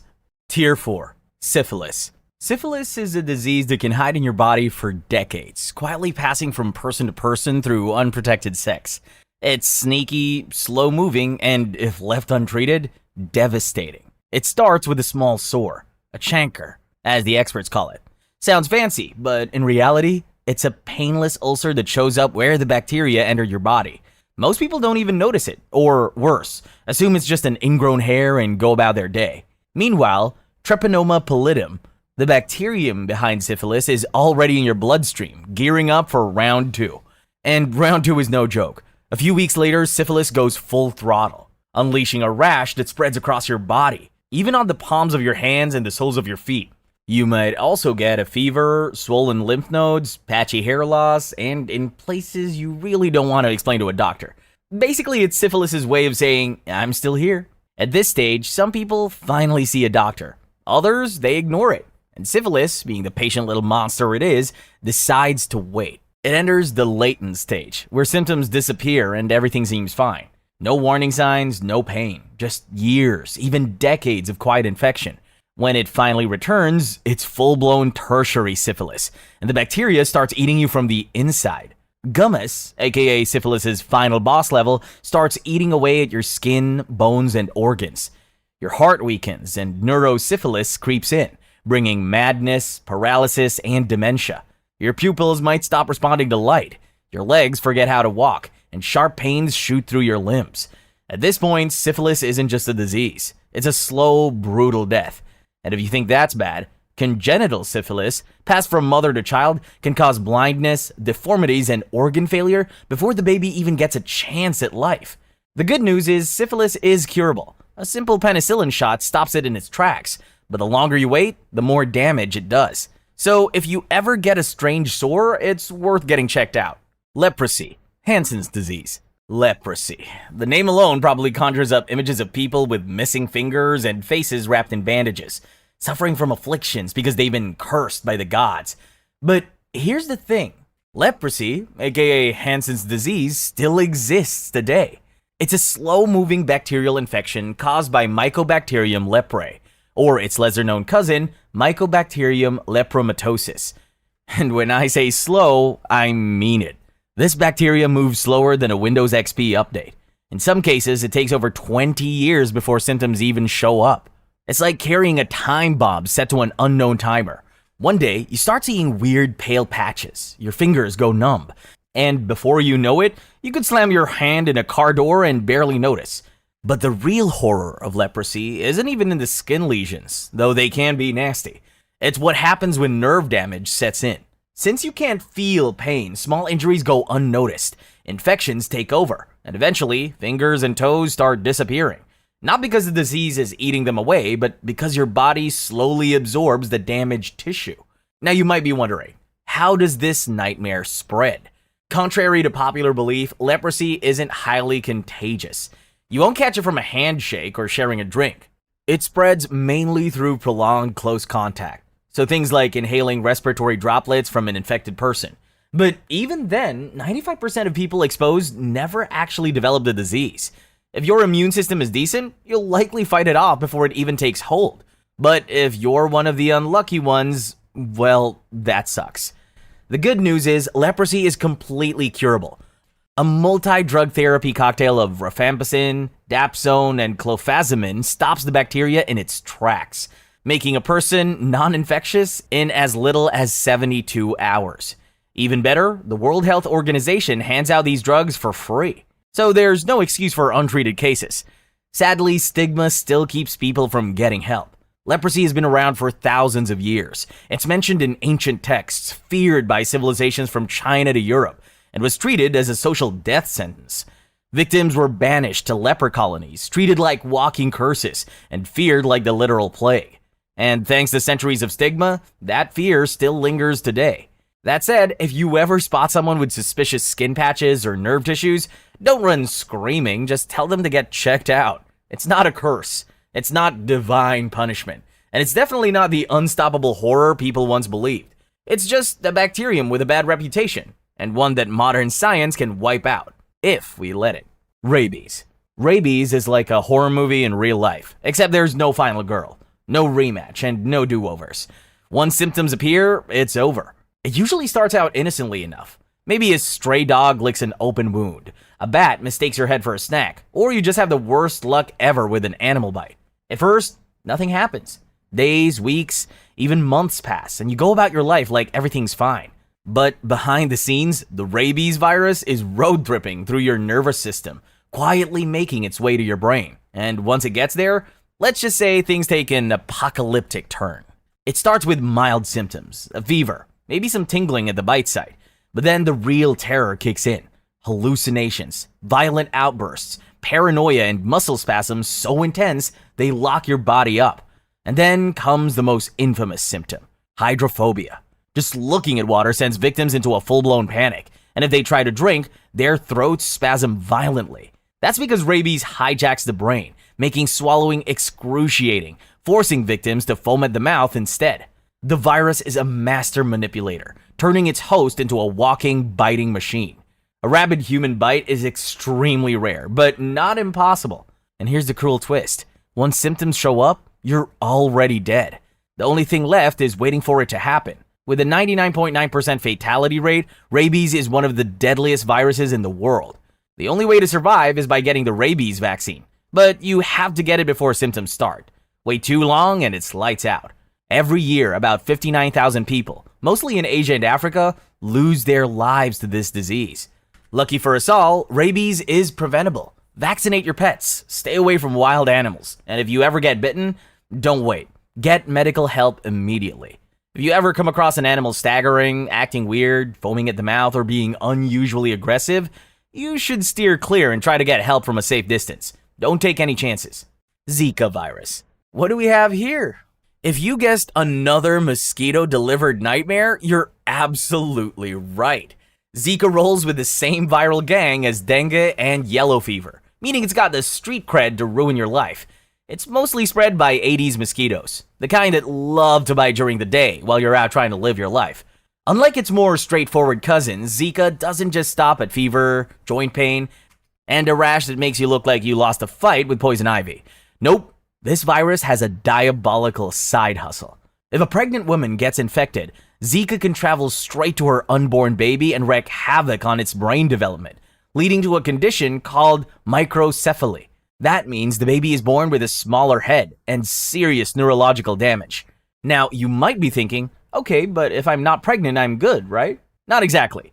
Zika can also be spread through sex. The virus has been found in semen for months after infection, meaning it's got staying power even when the symptoms are long gone. When Zika first burst onto the world stage in 2015, Latin America and the Caribbean took the hardest hit, with Brazil being ground zero for some of the worst cases of birth defects. Governments scrambled to issue travel warnings, and some even advised women to delay pregnancy altogether until the outbreak was under control. Unfortunately, there's no vaccine for Zika yet, so prevention means dodging mosquito bites. That means bug spray, long sleeves, and staying indoors when mosquitoes are out hunting for their next victim. Oh, and if you've been anywhere near a Zika hotspot, maybe hold off on the romantic getaways for a bit. Zika might not be the deadliest virus out there, but its ability to strike the most vulnerable, newborns, and expecting mothers makes it one of the most terrifying. And with mosquitoes adapting to new climates, who knows where they'll pop up next? Sleep tight, and maybe invest in a good mosquito net. Hantavirus pulmonary syndrome. This one starts with fever, muscle aches, headaches, and a little bit of nausea. Annoying, but nothing a couple of painkillers and some rest can't fix, right? Wrong. A few days later, your lungs start filling up with fluid. Your heart is racing, and suddenly you can't breathe. This isn't the flu. It's hantavirus pulmonary syndrome, and it has a death rate that can reach 60%. No need for a zombie outbreak. Hantavirus is terrifying enough on its own. This brutal disease comes from a family of viruses carried by rodents. In North America, the sin nombre virus is the main vector for hantavirus, and it is carried by the deer mouse. In South America, the Andes virus is carried in long-tailed pygmy rice rats, because clearly tiny rodents weren't terrifying enough already. These rodents carrying these very deadly viruses don't get sick, but they do shed the virus in their saliva, urine, and feces. Once that dries up, it turns into dust. Dust that people unknowingly inhale. And just like that, an invisible killer finds its way into your lungs. Once inside, the virus goes full sabotage mode on your blood vessels, turning them into a leaky mess. What does that mean for you? Well, your blood vessels start behaving like a burst pipe, leaking fluid into your lungs, making it harder and harder to breathe. As your oxygen levels drop, your heart goes into a panic mode, trying to pump harder to compensate. Sometimes it can't keep up, and that's when things become deadly. The disease moves through 3 phases. First, there's the prodromal phase. You feel like you have the flu for a few days, maybe a week. Then comes the cardiopulmonary phase, which is where things go south fast. You're drowning in your own fluids, your blood pressure drops, and your organs start failing. If you survive this, you'll enter the recovery phase, which can take months or even years, with lingering breathing problems, reminding you of how close you came to the edge. The scariest part of all of this is that there's no cure, no antiviral drugs that work, and no vaccine. If you get the hantavirus, your best hope is intensive hospital care, mechanical ventilation to help you breathe, and maybe even extracorporeal membrane oxygenation, or ECMO, to keep your heart and lungs functioning. But even with all that, survival isn't guaranteed.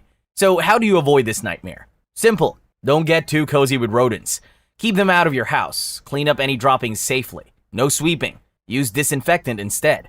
And if you're in an area with known outbreaks, maybe think twice before poking around that abandoned shed. Sure, prevention is more complicated than don't get cozy with rodents, but hey, it's a start. Tier 5. Nipah virus. If you catch the Nipah virus, you're in trouble. Because within days, that headache can spiral into full-blown encephalitis. You start hallucinating, fall into a coma, and in many cases, you don't wake up. Nipah virus is one of those diseases that makes you wonder if nature has a personal grudge against us. It jumps from animals to humans, and its favorite hosts are fruit bats, also called flying foxes, which sound way cooler than they are, considering they carry something this deadly. The virus was first identified in 1998 after an outbreak in Malaysia, where pig farmers started showing signs of neurological and respiratory issues. At first, people thought it was Japanese encephalitis, but when vaccinated individuals still got sick, doctors realized something new and much worse was at play. That outbreak led to 108 deaths. To contain the spread, officials ordered the mass culling of 1 million pigs. It was a devastating economic and public health disaster, and unfortunately, that was only the beginning. Since then, Nipah virus has reared its ugly head in Bangladesh, India, and other parts of Southeast Asia, each time with staggering mortality rates of 40 to 75%. If you get Nipah, you basically have a coin flip's chance of survival, and in some outbreaks, those odds are even worse. It starts off like a mild flu, but within days, the virus attacks the brain, leading to encephalitis, seizures, and coma. Some people develop respiratory issues, meaning not only are they struggling to survive, they're also turning into walking biohazards. Unlike the original outbreak where pigs were the primary source of infection, newer outbreaks have shown that the virus can jump directly from human to human. That's bad news because it means Nipah could evolve into a bigger threat with pandemic potential. So how do people catch it?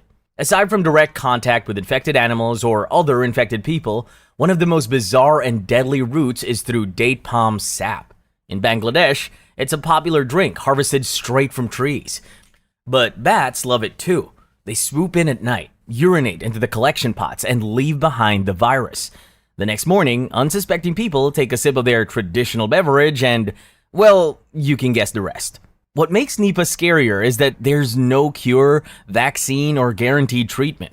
Doctors can only provide supportive care, meaning they try to keep you alive long enough for your body to fight back, if it can. Some experimental treatments like monoclonal antibodies and antivirals have shown promise, but nothing is widely available yet. Scientists are scrambling to develop a vaccine, but since outbreaks are random and brutal, testing one isn't exactly easy. And if you think this is just an issue for a few countries, think again. The world is more connected than ever. A virus like Nipah, which already has a history of jumping between species and adapting, is a ticking time bomb. With deforestation pushing bats closer to human populations, climate change disrupting ecosystems, and global travel increasing the risk of spread, the potential for a future epidemic is very real. For now, the best way to avoid Nipah is to stay away from sick animals.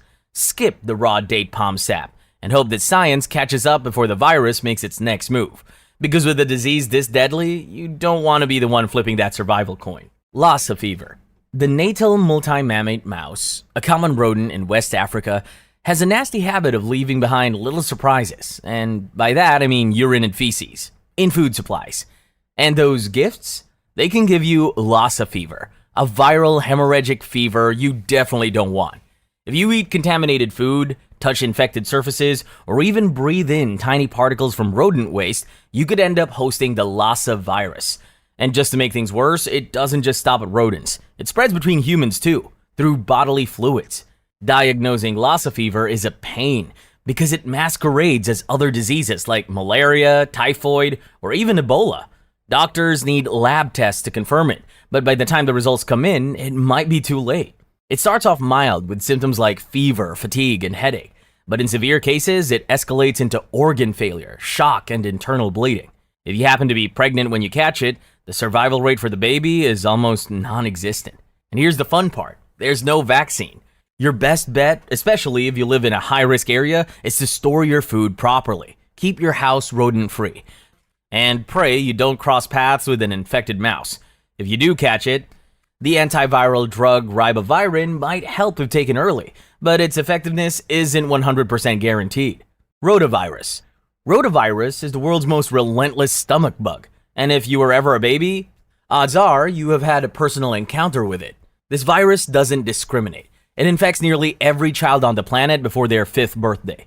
The first infection is usually the worst, bringing an unstoppable torrent of vomit and diarrhea. But hey, good news. If you survive it once, your body builds some immunity, so the next round won't be as brutal. That is, unless you're under 2 years old, elderly, or immunocompromised. Then let's just say rotavirus doesn't hold back. This microscopic menace spreads through the dreaded fecal-oral route. That's a fancy way of saying somewhere, somehow, a speck of infected poop has made its way into someone's mouth. Don't think about it too hard. Daycare centers, toddlers swapping toys, a viral crime scene. The moment rotavirus enters the body, it sets up shop in the small intestine, attacking the cells responsible for absorbing nutrients. The result? Profuse, watery diarrhea that lasts up to a week. Relentless vomiting, fever, and dehydration at terrifying speeds. Kids can lose fluids so fast that in places without quick medical access, rotavirus is one of the deadliest childhood infections. The best treatment is oral rehydration therapy, a special mix of water, sugar, and salt to replenish what's lost. But in severe cases, IV fluids are the only thing standing between the infected child and death. Thankfully, science stepped in.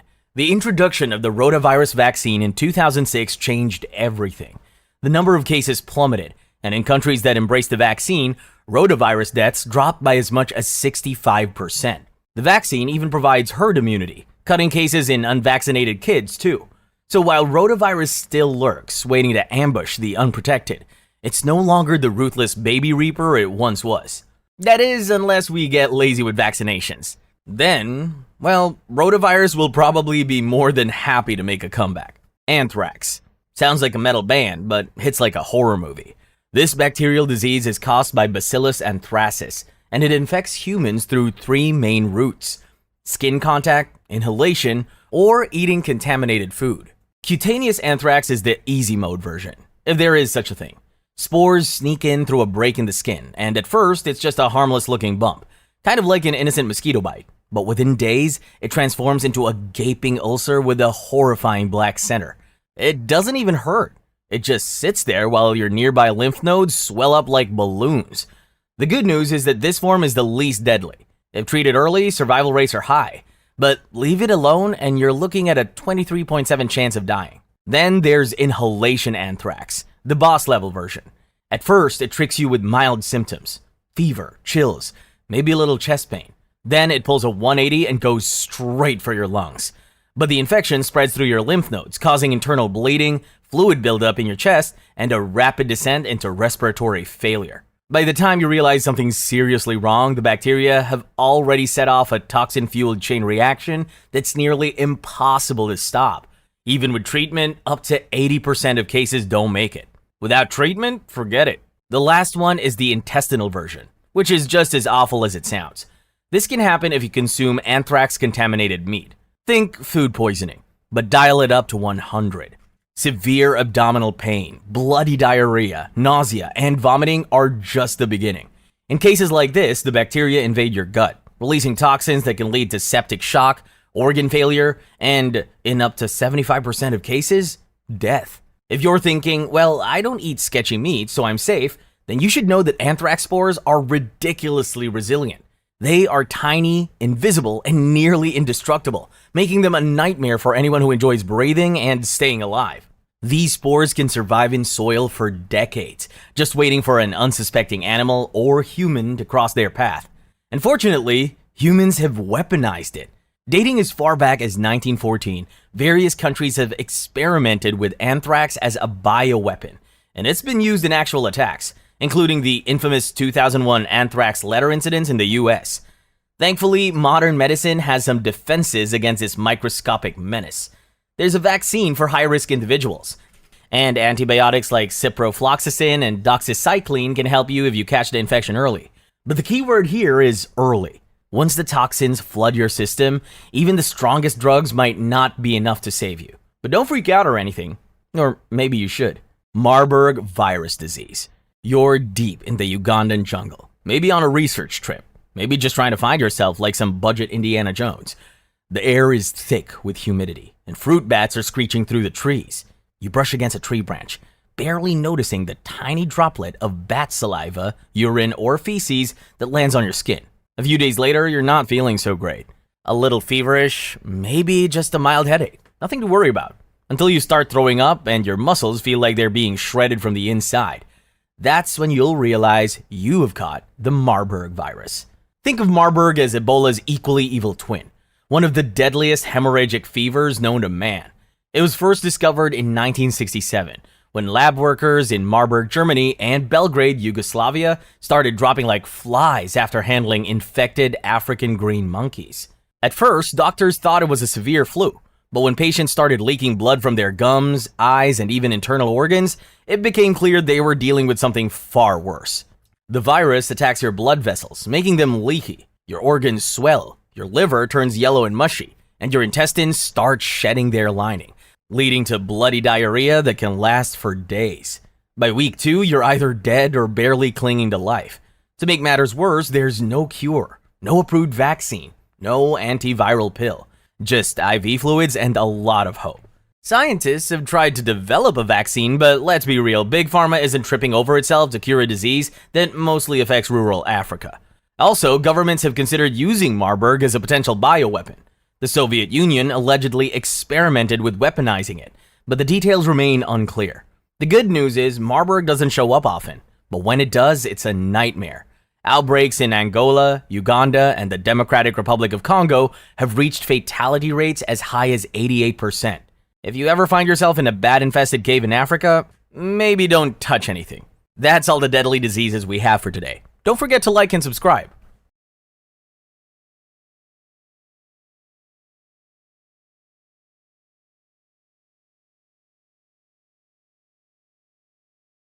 Tier 1, 9/11. September 11, 2001 started like any other morning, until it turned into one of the worst days in modern history. It felt like something out of a disaster movie, except there was no CGI, no special effects, just real people caught in the middle of the deadliest terrorist attack in history. 19 men, armed with nothing but box cutters and blind fanaticism, hijacked 4 commercial airliners and turned them into weapons. By the time it was over, nearly 3,000 people were dead. At 8:46 a.m., American Airlines Flight 11 crashed into the North Tower of the World Trade Center. People assumed it was some kind of freak accident, until 17 minutes later when United Airlines Flight 175 slammed into the South Tower. That's when it became painfully obvious. It wasn't an accident, it was an attack. Panic spread fast. Smoke and fire filled the buildings. People were trapped on upper floors, and then, when it seemed like things couldn't get any worse, both towers came crashing down. Lower Manhattan was buried in dust, debris, and a level of chaos nobody was prepared for. Meanwhile, at 9:37 a.m., American Airlines Flight 77 crashed into the Pentagon, causing part of the building to crumble and effectively throwing the entire U.S. military headquarters into crisis mode. The last plane, United Airlines Flight 93, never made it to its target. By then, passengers had heard what was happening and decided they weren't about to be the next headline. They rushed the cockpit, fought the hijackers, and forced the plane down in a Pennsylvania field. Investigators later found out it was likely headed for the White House or the U.S. Capitol. Thanks to those passengers, that attack never happened. The aftermath was brutal. People jumped from burning buildings. First responders ran straight into collapsing skyscrapers, and New York was left covered in a thick layer of dust that stuck around for days. Streets were lined with missing posters put up by thousands of families, hoping for a miracle that never came. Almost immediately, the US declared a war on terror, launched military operations that would drag on for decades, and put Osama bin Laden at the top of its kill list. After a 10-year game of hide-and-seek, Navy SEALs found him in Pakistan and ended things with a bullet. 9/11 changed everything. Air travel, national security, the way people looked at the world. But more than that, it left scars that still haven't healed. Final solution: atrocities.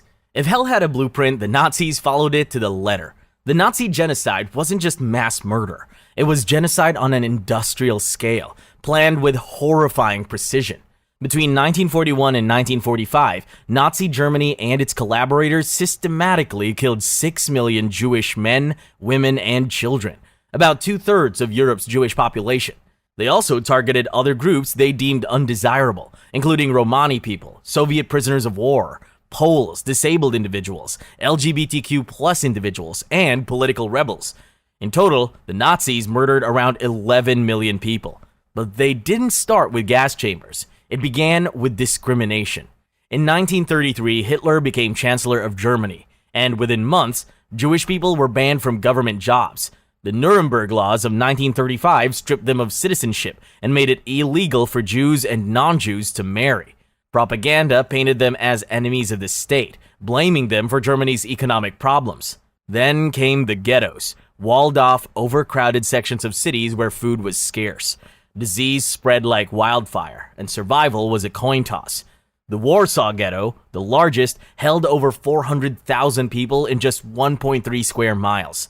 Starvation was deliberate, to the point that by 1942, residents were getting less than 200 calories per day. By 1938, Kristallnacht, the Night of Broken Glass, gave the world a preview of what was coming.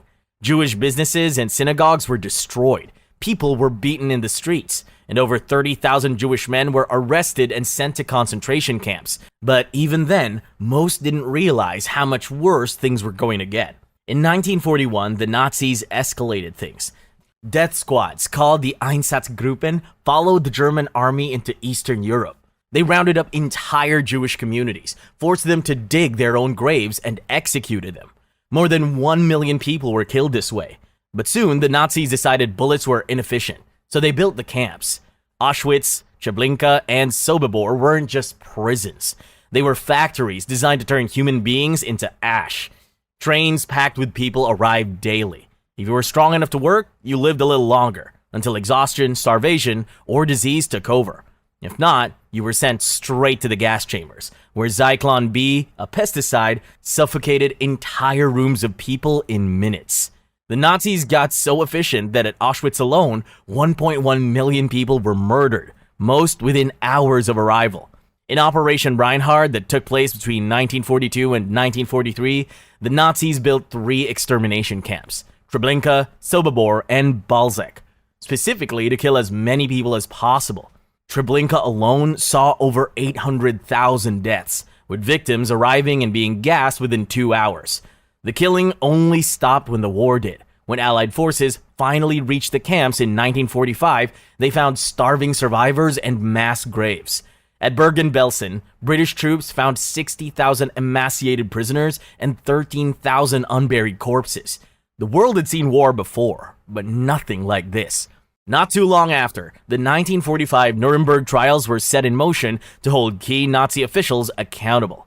But justice could never bring back the millions lost. The Titanic. Back in the day, people thought the Titanic was basically invincible. It was the biggest, fanciest ship around. A full-on floating palace with everything you could ever want. We're talking luxury cabins, a grand staircase, a gym, a swimming pool, even Turkish bath. It even had a wireless system, so passengers could send messages to their friends bragging about how fancy the ship was. The system was pretty much the early 1900s version of free Wi-Fi. In addition to being invincible, the Titanic was also marketed as unsinkable, because history has shown that calling something indestructible always works out well.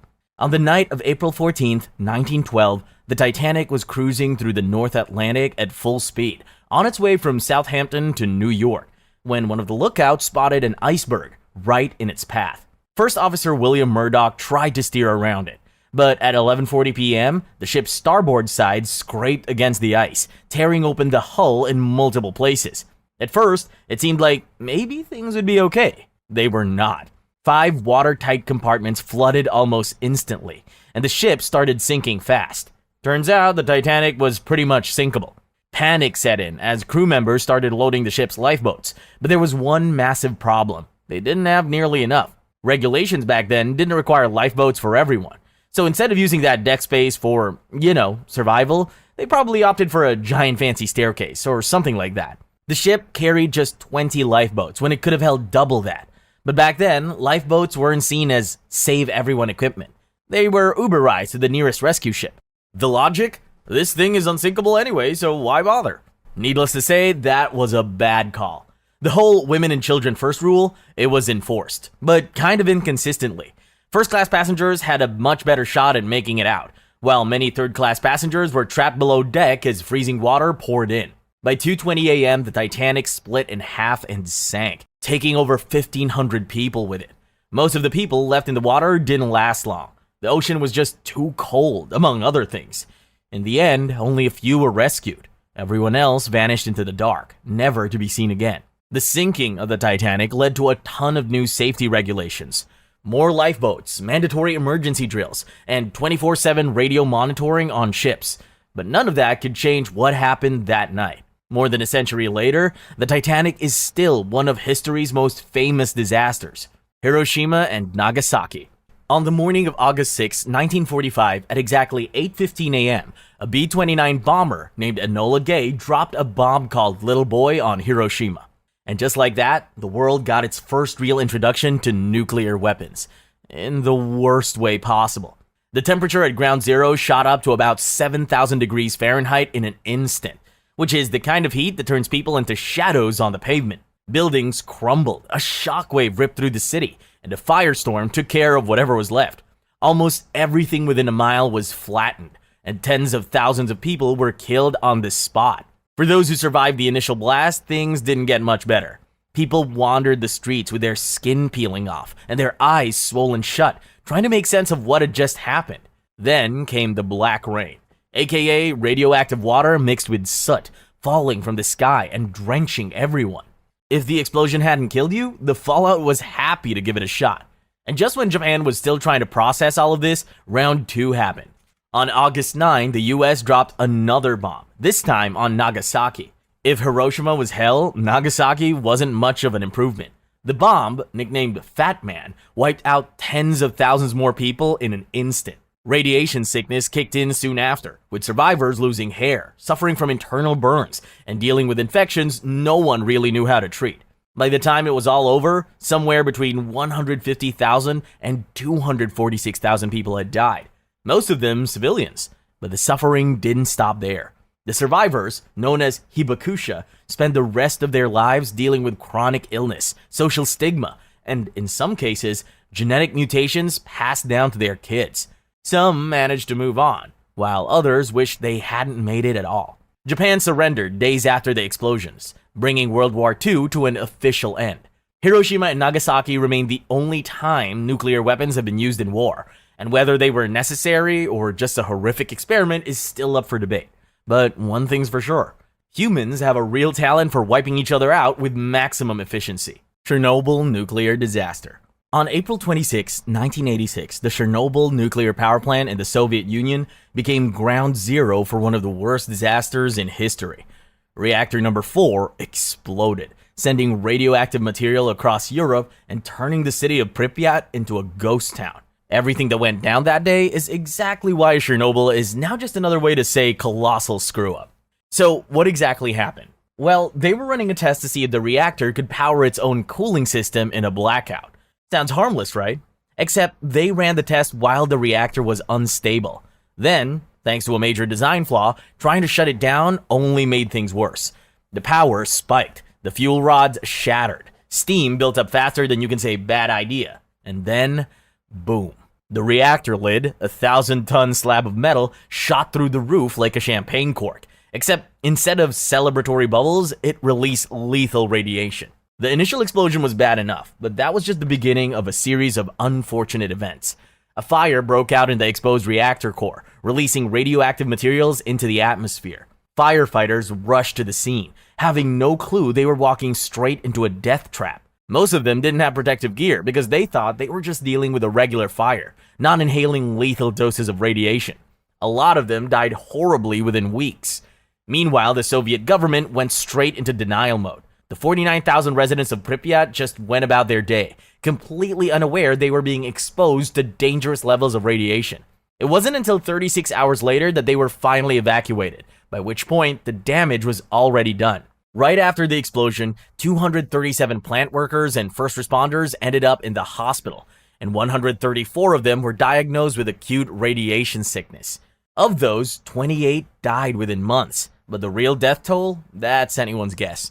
Some reports claim fewer than 100 people died directly from the disaster, while others argue that radiation-induced cancers will eventually kill thousands.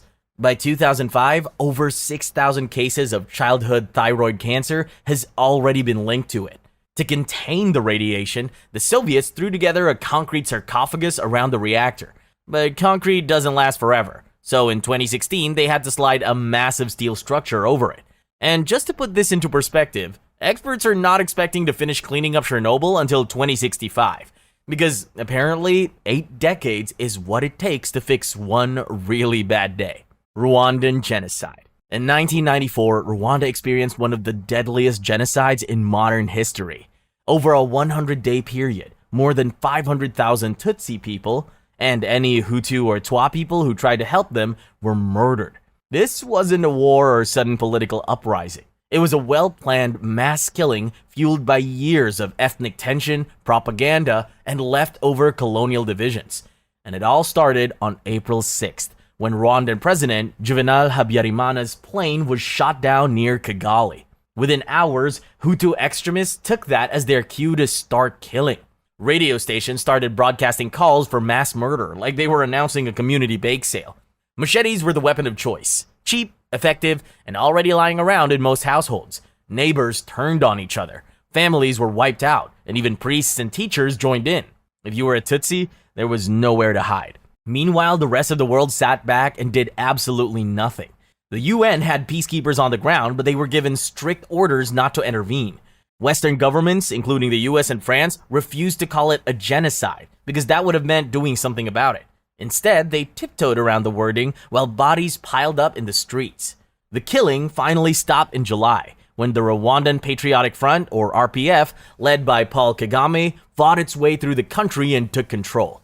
By then, over 1 million people were dead, and Rwanda was left to figure out how to rebuild from the ashes. And just like that, the world moved on, until the next time it happened somewhere else. The Boston Marathon bombing. The Boston Marathon is supposed to be about endurance, determination, and a whole lot of strangers awkwardly high-fiving each other on the sidelines. But on April 15, 2013, that feel-good energy turned into an absolute shit show when 2 homemade bombs exploded near the finish line. It all happened in seconds. At around 2:49 p.m., as exhausted runners dragged themselves towards the finish line, the first bomb went off on Boylston Street. 14 seconds later, another explosion rocked the street just a block away. In the chaos, 3 people were killed: 29-year-old Crystal Campbell, 23-year-old Lingji Liu, and 8-year-old Martin Richard. On top of that, hundreds were badly injured. Some people even lost limbs. While first responders and bystanders were desperately working to save lives, 2 guys just strolled away from the chaos like they hadn't just blown up the Boston Marathon. Except they had. Those guys were brothers Tamerlan and Dzhokhar Tsarnaev. They'd spent months building their bombs, studying Al-Qaeda's greatest hits, and waiting for the perfect moment. They didn't care who they hurt, and they had no plans to stop there.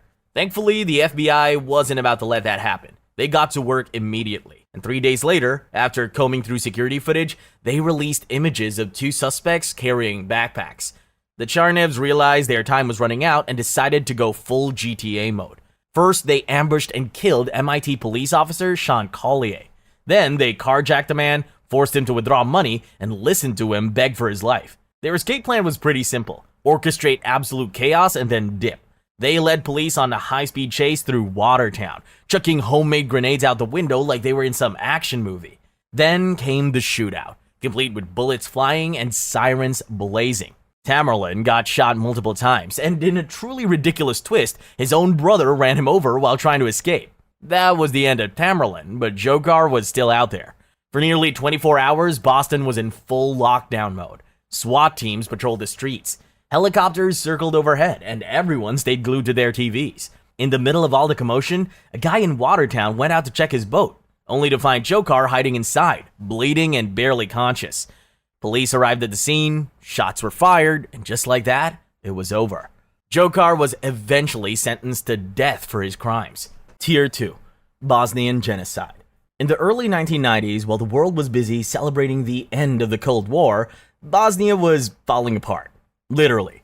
The breakup of Yugoslavia turned ugly fast, and what followed was one of the worst atrocities of the century, the Bosnian Genocide. The term ethnic cleansing stopped being just something from history books. It was happening in real time. The army of Republika Srpska, led by General Ratko Mladic, made it their mission to wipe out Bosniak Muslims through mass executions, forced deportations, and good old-fashioned brutality. The worst of it came in July 1995 with the Srebrenica massacre.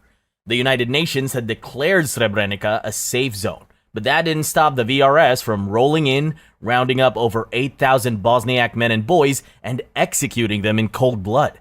Women and children were packed onto buses and deported, while mass graves filled up with bodies. And that was just one event.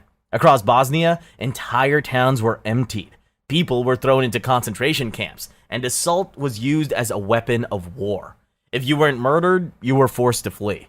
Thousands of people became refugees overnight. Years later, the world finally called it what it was: genocide. The International Criminal Tribunal for the former Yugoslavia handed down life sentences to several high-ranking officials, including Ratko Mladic and Radovan Karadzic. Justice came, eventually. But for thousands of families, the damage was already done. Space Shuttle Challenger explosion. January 28, 1986 was supposed to be a historic day, until it wasn't. A space shuttle launch is always a big deal, but this one had something extra: a school teacher on board. Trista McAuliffe, a regular civilian, was about to go to space, live out every kid's dream, and prove that astronauts weren't just people with PhDs in rocket science. Schools across the US tuned in, ready to watch history unfold. And history did unfold, just not in the way anyone expected. 73 seconds after liftoff, Challenger was gone. One moment, it was soaring into the sky, leaving behind a bright white column of smoke. The next, a horrific Y-shaped explosion ripped it apart 46,000 feet above the Atlantic. Pieces of the shuttle spiraled down in slow motion, while millions of people, many of them school children, watched live. For a moment, the nation held its breath, waiting, hoping. Maybe the crew had escaped somehow. Maybe there was a backup plan, but there wasn't. And here's the part that still stings. NASA had known about the problem for years. The culprit? The O-rings. Small rubber seals in the rocket boosters that were supposed to keep hot gases contained.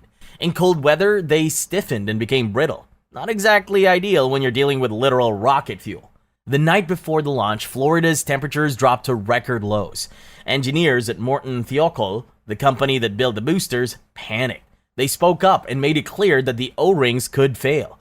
But NASA, under pressure to meet deadlines, gave them the green light anyway. And fail they did. The O-rings stiffened, the seals broke, and superheated gas leaked out, burning through the side of the right booster like a blowtorch.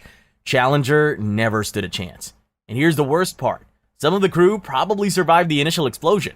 The orbiter didn't just vanish. The crew cabin detached and free fell for over 2 minutes before slamming into the ocean. Whether they lost consciousness before impact is unknown, but when that compartment hit the water at terminal velocity, survival was impossible. The fallout was massive. NASA's shuttle program was shut down for 32 months. Investigations revealed not just faulty O-rings, but a whole culture of ignoring engineers when they raised red flags. 7 people died because no one wanted to delay a launch. In response to all the backlash, NASA overhauled its safety protocols, redesigned the boosters, and promised to do better. But the damage was already done. Fukushima disaster. On March 11, 2011, a 9.0 magnitude earthquake hit off Japan's coast. cracking roads like cheap pottery and making skyscrapers sway like they'd had one too many. But that was just the warm-up act. The real nightmare came next. A 40-foot tsunami barreling toward Japan like it had a score to settle, and right in its path was the Fukushima Daiichi nuclear power plant. Now, nuclear power plants are supposed to handle bad days. They've got backup systems on top of backup systems. But when nature decides to throw hands, none of that really matters. First, the earthquake knocked out the main power. No big deal. The emergency generators kicked in. Then, the tsunami arrived and drowned the generators. And just like that, the plant lost its ability to cool its reactors. What followed was a slow-motion train wreck. The cooling systems failed, pressure built up, and radioactive steam had nowhere to go. Desperate to avoid an outright explosion, workers vented the radioactive gas straight into the atmosphere. But that wasn't enough. Then, boom, hydrogen built up, and Reactor 1 exploded. Then, Reactor 3. Then, Reactor 4. It was like a nuclear-themed fireworks show, except nobody was celebrating. Radiation leaked into the air, the water, and the soil, making this the worst nuclear disaster since Chernobyl. Panic set in fast. The government ordered evacuations. First a 2-kilometer zone, then 3, then 10, then 20. It was like a terrible game of musical chairs, except the prize was not getting radiation poisoning. Over 160,000 people were displaced, and at least 51 died in the chaos of the evacuation itself. Meanwhile, officials downplayed the meltdown. TEPCO, the power company, got caught hiding information, and a lot of people found out that they had to leave town from the news, not the government. When the dust settled, well, the radioactive dust, the disaster left Japan with a $180 billion cleanup bill, and a nuclear ghost town that's still empty today. Bhopal gas. It was just another night in Bhopal, India, until an invisible killer seeped into the air and turned the city into a gas chamber. On December 3, 1984, 500,000 people found themselves choking on methyl isocyanate or MIC gas, courtesy of a leak from a pesticide plant owned by Union Carbide India Limited.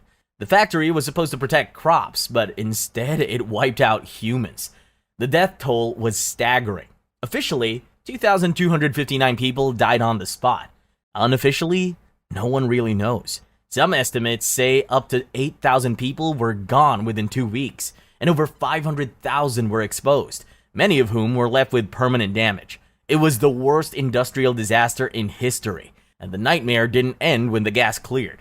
Over the years, another 8,000 people are believed to have died from gas-related illnesses that tore their bodies apart from the inside. So what did Union Carbide do in the middle of all this chaos? Exactly what every guilty corporation does when things go south. Lawyer up. Pay up. In this case, it was $470 million settlement in 1989. And get the hell out. By 1994, Union Carbide had washed its hands of the whole thing, selling off its stake in the company. By 2001, Dow Chemical swooped in and took over. Meanwhile, the abandoned plant was left to rot, still leaking poison into the soil and water. No one had cleaned it up. No one took responsibility.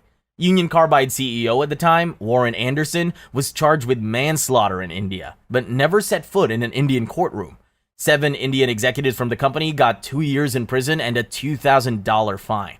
Basically, a slap on the wrist. They barely had time to pack a toothbrush before they were out on bail. And here's the worst part.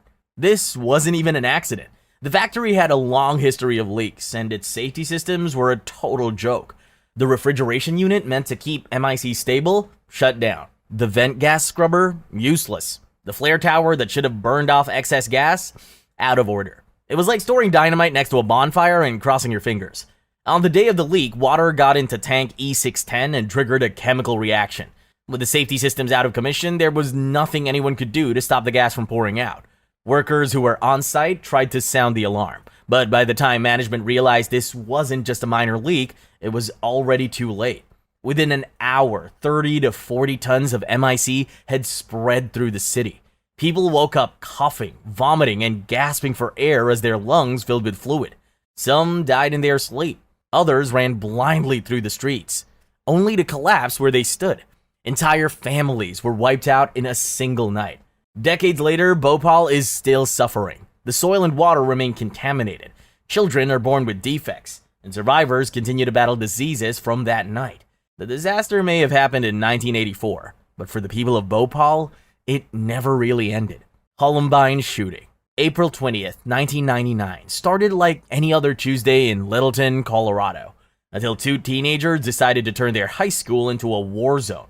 Eric Harris and Dylan Klebold had been planning their attack for over a year. The plan was simple. Plant 2 propane bombs in the cafeteria, set them to explode during the busiest lunch period, and gun down anyone who tried to escape. Then they'd pick off survivors outside while waiting for secondary car bombs to take out first responders. But the bombs never went off. When the killer duo realized their homemade explosives had failed, they moved on to Plan B, grabbing their guns and shooting everyone in sight. At 11:19 a.m., they made their move. The first victims, Rachel Scott and Richard Castaldo, were sitting outside when the gunfire began.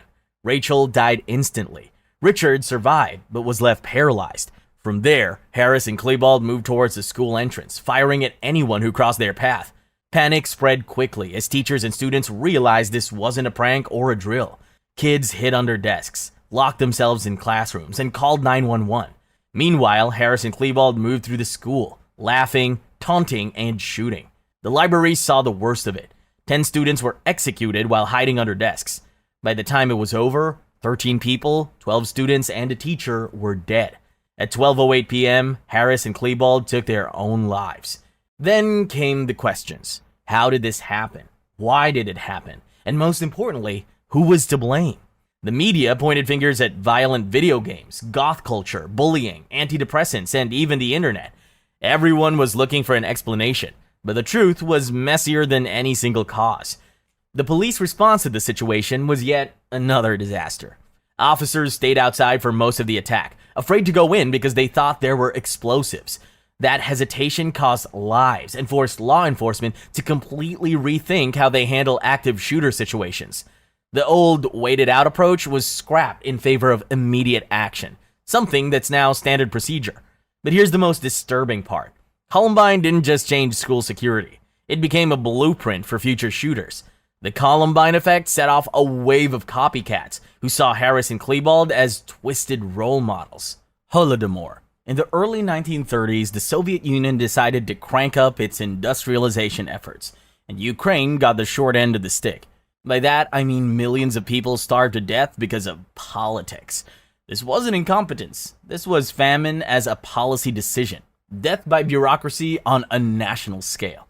Holodomor, as it's now called, hit Soviet Ukraine in 1932 and 1933. Joseph Stalin was determined to squeeze as much grain as possible out of Ukraine to fuel his industrial plants. The catch? He took so much that the people who actually grew the food had nothing left to eat. Soviet authorities imposed absurd grain quotas, demanding farmers hand over almost everything they produced. If they tried to keep even a handful, they were branded thieves and either executed or shipped off to the gulag. Meanwhile, warehouses were packed with grain, rotting away while entire villages starved. Then came the infamous Law of Spikelets, which made picking leftover grains from harvested fields a crime. Over 200,000 starving people were arrested for essentially trying not to die. And to really drive the point home, the Soviet Union blacklisted entire villages that didn't meet their quotas, cutting off all food and supplies. As if that wasn't bad enough, Soviet authorities also made sure people couldn't escape.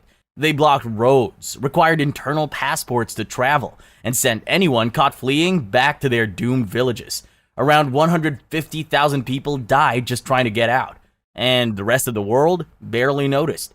The Soviet Union covered it up so well that for decades, hardly anyone outside Ukraine knew it ever happened.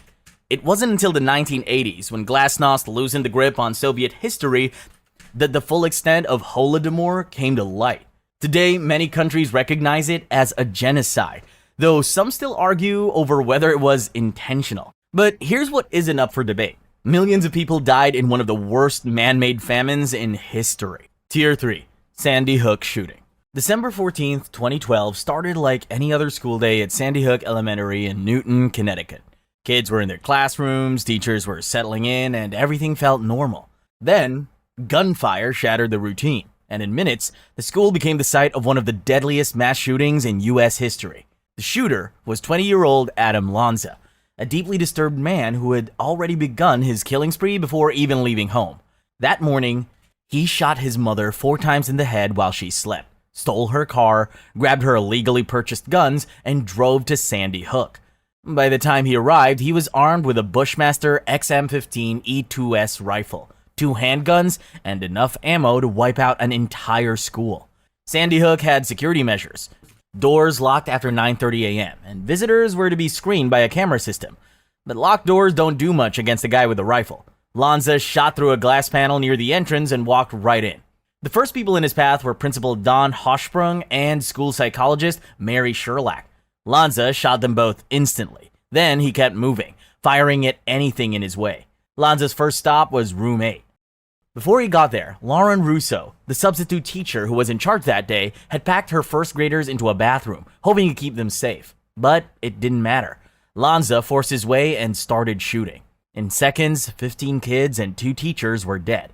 The only survivor was a 6-year-old girl who played dead. Next was room 10. Victoria Soto, the teacher in charge, had hidden her students in a closet, but Lanza found some of them, including a 6-year-old boy. By the time the police arrived, it was already over. Lanza had killed 20 children and 6 staff members before turning the gun on himself. Investigators searched for answers but found no clear motive. Just a deeply troubled man with an obsession with mass shootings and easy access to deadly weapons. Las Vegas shooting. October 1st, 2017 was supposed to be a night of country music, cold beers, and questionable dance moves. The Route 91 Harvest Festival was wrapping up. But then, at 10:05 p.m., rapid gunfire rained down on the crowd from the 32nd floor of the Mandalay Bay Hotel. Some thought it was fireworks, until people started dropping. The shooter, 64-year-old Stephen Paddock, had spent days turning his hotel suite into a sniper's nest. He had hauled in 24 guns, thousands of rounds of ammo, and high-capacity magazines, all legally purchased because, well, America. And in around 10 minutes, he unloaded more than 1,000 rounds into the helpless crowd below. People ran in every direction. Others dropped to the ground, frozen in disbelief. Off-duty cops in the crowd tried to protect their families, but with the shots raining from above, there was no clear way to fight back. 911 calls poured in, but in all the panic, no one knew where the shots were coming from. Inside the hotel, a security guard named Jesus Campos was the first to cross Paddock's path, taking a bullet to the leg through the door. Despite his injury, he managed to radio for help. But by the time SWAT stormed the room at 11:20 p.m., Paddock was already dead from a self-inflicted gunshot. No manifesto, no note, no demands. Just a room full of spent casings, weapons, and security cameras he had set up to watch the hallway. In the end, 60 people were killed. Over 400 were wounded by gunfire, and hundreds more were injured in the chaos. It remains the deadliest mass shooting by a lone gunman in U.S. history. And despite the investigations, the endless theories, and the debates that followed, nobody knows why he did it. Deepwater oil spill. On April 20th, 2010, the Deepwater Horizon oil rig went from an engineering marvel to a $1 million Molotov cocktail floating in the Gulf of Mexico. A high-pressure surge of methane shot up the drill pipe, set off an explosion, and turned the rig into a raging inferno. 11 crew members vanished in the chaos. Their bodies never recovered. While survivors barely escaped with their lives as their workplace literally burned around them, 2 days later, the entire rig collapsed into the sea. And BP, who had spent years cutting safety costs to maximize profits, was now responsible for the worst oil spill in human history. At the seafloor, the busted wellhead basically turned into an out-of-control oil geyser, spewing crude at an insane rate of 62,000 barrels per day. BP struggled for 87 days to contain the spill, during which an estimated 3.9 million barrels of oil flooded the ocean. A thick, black tide spread across 70,000 square miles, choking out everything in its path. The beaches in the area turned into oil-soaked wastelands, and the whole place smelled like chemicals and rotting fish. The cleanup was a mess. Skimmer ships, controlled burns, and 1.84 million gallons of chemical dispersants were dumped into the water in a desperate attempt to fight the spill. But it was like trying to clean up a flood with a handful of napkins. Eventually, oil washed up along the coasts of Louisiana, Mississippi, Alabama, and Florida, turning shorelines into mass graves for anything that used to swim. Dolphins, turtles, fish, you name it. When investigators started digging, they found exactly what everyone expected: corporate greed, rushed decisions, and outright negligence. BP, Transocean, the rig operator, and Halliburton, the contractor, had all ignored safety warnings and cut corners to save a few bucks. Faulty cement sealing, misread pressure tests, and a culture of saying, it'll be fine in the face of dangerous situations all led to disaster. BP's own engineers had flagged issues months before the disaster, but fixing them would have cost millions, and BP wasn't about to let safety get in the way of shareholder profits. BP ended up facing criminal charges and pled guilty to 11 counts of manslaughter, among other violations. The financial fallout was brutal. Over $65 billion in cleanup costs, settlements, and fines, including a record $20.8 billion environmental damage settlement. But no amount of money could undo the mess they left behind. Hindenburg disaster. On May 6, 1937, the Hindenburg, a massive German airship, went up in flames over Lakehurst, New Jersey, bringing a dramatic and a very public end to the era of passenger airships. Imagine a flying luxury hotel, but instead of champagne and peanuts, you're sitting inside a balloon filled with explosive gas. The Hindenburg was a Zeppelin the size of the Titanic, powered by enough hydrogen to turn New Jersey into barbecue. And in less than a minute, that's exactly what happened. The most ironic part? They originally wanted to use helium, but the US said, "No, that's ours." So Germany went with hydrogen instead. Because what could possibly go wrong? The thing was a 245-meter long flying cruise ship filled with 7 million cubic feet of hydrogen, which in hindsight was like storing fireworks in a gas station. It had made plenty of successful trips before, carrying wealthy passengers across the Atlantic in style. But on this particular evening, things took a hard turn. After a 3-day trip from Frankfurt, the Hindenburg was making its final approach to dock. Eyewitnesses weren't sure exactly where it started, but they all agreed on one thing. Once the flames became visible, it was game over. Within seconds, the fire tore through the hydrogen-filled frame, turning the Hindenburg into a giant fireball. The tail dropped, the nose shot up, and the whole structure crumpled like a burning soda can. Passengers and crew members had little time to react. Some jumped from terrifying heights, while others held on, hoping for the best. Onlookers, who had gathered expecting a smooth landing, instead got an unexpected front-row seat to a disaster. By the time the flames died down, 35 people on board were dead, along with one unlucky ground worker, and the whole thing was caught on film. Just like that, the golden age of airships crashed and burned.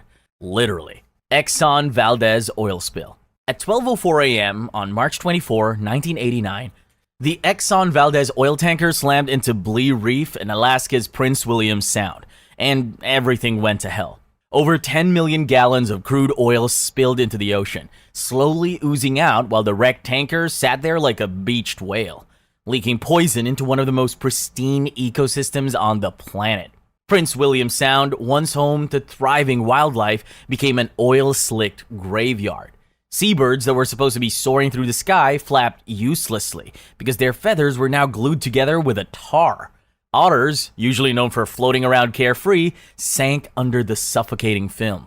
The coastline, all 1,300 miles of it, was transformed into a blackened wasteland. So how did this happen? Well, the headlines pointed straight at Captain Joseph Hazelwood, painting him as the drunk at the wheel who destroyed an entire ecosystem. But the truth was a bit messier. Hazelwood wasn't even on the bridge when the ship hit the reef. He'd handed over control to his third mate, Gregory Cousins, who had been working way too long and was barely functioning. On top of that, Exxon's cost-cutting had left the crew exhausted. And to make things worse, the ship's radar, the thing that might have helped them avoid the reef, had been broken for over a year. Fixing it was apparently too expensive. When the hull tore open, oil poured out at an alarming speed. 5.8 million gallons in just 3 hours. To make matters worse, Exxon's response was slow, uncoordinated, and basically useless. By the time they got serious about cleanup, storms had already spread the slick everywhere. Booms didn't contain it, skimmers barely made a dent, and dispersants just turned one problem into another. In the end, they managed to recover only about 10% of the oil, which is a generous way of saying not much at all. Exxon eventually apologized with billions in fines, settlements, and cleanup costs. But money doesn't erase oil-soaked beaches or bring back dead wildlife. Even decades later, if you dig deep enough into Alaskan sand, you'll probably still find pockets of oil. The ecosystem never fully recovered, and Prince William Sound is still paying the price for one very expensive mistake. Tier 4. Halifax Explosion. On the morning of December 6, 1917, the people of Halifax were going about their usual routine. No different from any other day. People were heading to work, kids were getting ready for school, same old, same old.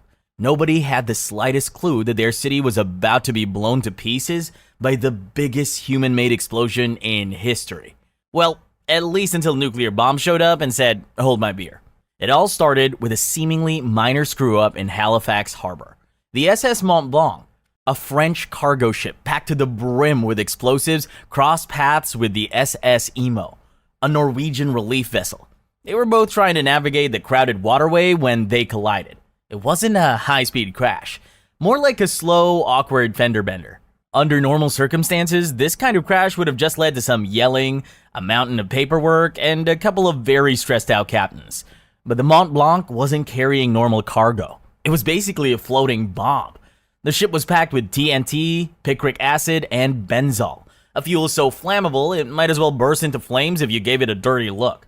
When the ships collided, sparks flew. Benzol started leaking, and within minutes, the deck was an inferno. That's just a really fancy way of saying the thing caught fire. Moments later, a thick column of black smoke started rising into the sky. People in Halifax, curious about the commotion, dropped what they were doing to check it out. Some even wandered down to the water for a better view, without realizing they just picked the worst possible place to stand. The only ones who really knew what was about to happen were the Mont Blanc's crew. They knew exactly what was coming, so they ditched the ship and rowed away like their lives depended on it. Because they did. The crew members shouted warnings as they neared the shore, but with all the chaos, nobody heard a thing. 20 minutes later, at precisely 9:04 a.m., the Mont Blanc exploded. And when it did, it turned downtown Halifax into a war zone. The blast was the equivalent of 2.9 kilotons of TNT, which is about 1/5 the power of the Hiroshima bomb. And to make matters worse, it was centered right in the middle of a busy city. Everything within 800 meters of the explosion was wiped off the map. A pressure wave tore through the streets, flattening buildings, snapping trees, and tossing rail cars like they were paper. Anyone unfortunate enough to be within the area didn't fare much better than the rail cars. The shockwave from the explosion shattered windows for miles. In Halifax's north end, entire neighborhoods were leveled. Across the harbor in Dartmouth, the explosion triggered a tsunami that completely wiped out the Mi'kmaq community that had been there for generations. By the time the dust settled, at least 1,782 people were dead, and over 9,000 were injured. Many blinded by flying glass, burned by fires, or trapped under collapsed buildings. As if things weren't already bad enough, a snowstorm rolled in the next day, making rescue efforts even harder. A judicial inquiry originally blamed Mont Blanc for the disaster, but later appeals spread the responsibility between both ships. Regardless of who was officially at fault, the outcome was the same. Halifax had just experienced one of the deadliest explosions in history. Today, the city remembers the tragedy with memorials placed throughout the area. Texas City Disaster. On a quiet April morning in 1947, in the industrial port in Galveston Bay, Texas got a front row seat to one of the worst explosions in U.S. history. It all started with a small fire aboard the SS Grand Camp, a French cargo ship packed with 2,300 tons of ammonium nitrate, a chemical used in both fertilizer and explosives. So, totally safe. At 8:30 a.m., workers noticed smoke sneaking out of the cargo hold. They tried to put it out, but the fire wasn't having it. That's when the ship's captain made the choice that would go down in the Hall of Fame for bad decisions. Instead of using water, he ordered the hold to be sealed and flooded with steam, hoping to smother the flames. Problem is, ammonium nitrate doesn't need oxygen to burn. In fact, heating it just speeds its transformation into pure explosive fury. In the captain's defense, he just didn't want to damage precious cargo. In a matter of minutes, the pressure inside the ship built up. The hatches blew off, and a thick column of bright orange smoke poured into the city. Basically a giant neon sign screaming, "Get the hell out of here." But no one really listened. At 9:12 a.m., the Grand Camp detonated in a blast so massive it wiped out everything within 2,000 feet. The blast sent a 15-foot tsunami tearing through the harbor, flattened buildings, and launched a shockwave that shattered windows in Galveston up to 8 miles away. The Monsanto Chemical Company, packed with 450 workers that morning, was obliterated. Almost a third of its employees died instantly. Meanwhile, flaming debris and chunks of molten metal rained from the sky. The ship's 2-ton anchor was found over a mile away from the explosion site. The blast also took out most of Texas City's volunteer firefighters, who had rushed in without realizing they were standing on top of a ticking time bomb. And somehow, the nightmare still wasn't over. Another cargo ship nearby, the SS High Flyer, had also caught fire. This one was carrying 961 tons of ammonium nitrate and 1,800 tons of sulfur. Because why stop at one chemical disaster when you can have two? Officials tried to move the ship before it blew, but their attempts failed. At 1:10 a.m. the next day, the High Flyer went off, leveling what was left of the port. Fires raged for days, wiping out oil refineries, chemical plants, and entire neighborhoods. By the time it was over, more than 500 buildings were destroyed, over 5,000 people were injured, and at least 581 were dead, though many believe that the actual number was probably much higher. Darfur Genocide. The Darfur Genocide wasn't just a war. It was a government-backed extermination campaign that turned entire communities into targets. It kicked off in 2003, when rebel groups in Sudan's Darfur region got tired of being ignored and took up arms against the government, demanding fair treatment. Instead of just dealing with the rebels, the Sudanese government thought, why not go all in? So they armed a bunch of ruthless militias known as the Janjaweed.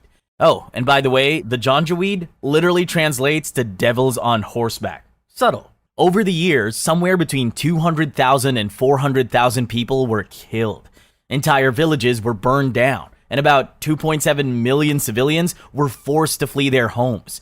The attacks followed a horrifyingly predictable pattern. The Janjaweed would roll in, kill all the men and boys, and then subject women and girls to unspeakable violence.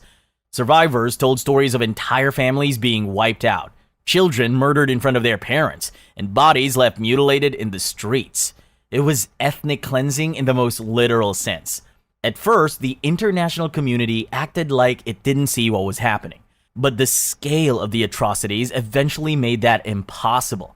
By 2004, reports from Human Rights Watch and the BBC forced world leaders to acknowledge that this was indeed a full-blown genocide. The International Criminal Court even issued arrest warrants for Sudanese officials, including President Omar al-Bashir, charging them with genocide and crimes against humanity. Of course, getting a dictator to actually show up for court is a whole other problem. The United Nations eventually deployed a joint African Union peacekeeping mission to try and protect civilians and deliver aid.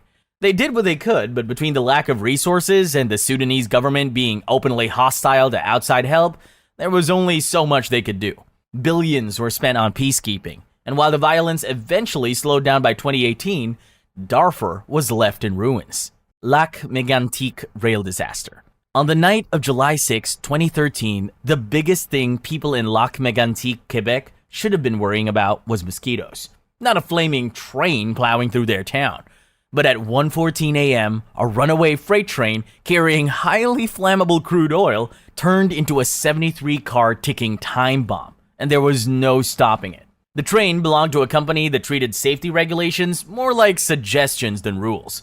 It had been left unattended on a hill, barely held in place by an insufficient number of handbrakes, and was parked on tracks that looked like they were being held together by wishful thinking. A catastrophe waiting to happen. Originally stationed in nearby Nantes, the train's lead locomotive had caught fire earlier that night, because in true corporate fashion, its engine repairs had been more cost-effective than functional. Firefighters put out the blaze, but in doing so, they shut off the engine. Problem? That engine powered the braking system. Once the air pressure started dropping, so did the train's ability to stay put. Slowly, it started rolling. Then it picked up speed. And before anyone could do anything, it was hurtling towards Lac Mégantic with no crew on board and no failsafe to stop it. People in town saw the train coming even though its lights were off. At 1:14 a.m., it hit a curve in the downtown area. And physics did exactly what you'd expect. Several tank cars derailed, ruptured, and within seconds, the town was consumed by a massive explosion. The explosion was so massive it could be seen from miles away. 47 people, many enjoying a night out at a bar, never had a chance to escape. The fire burned for days, leaving behind a wasteland where homes and businesses once stood.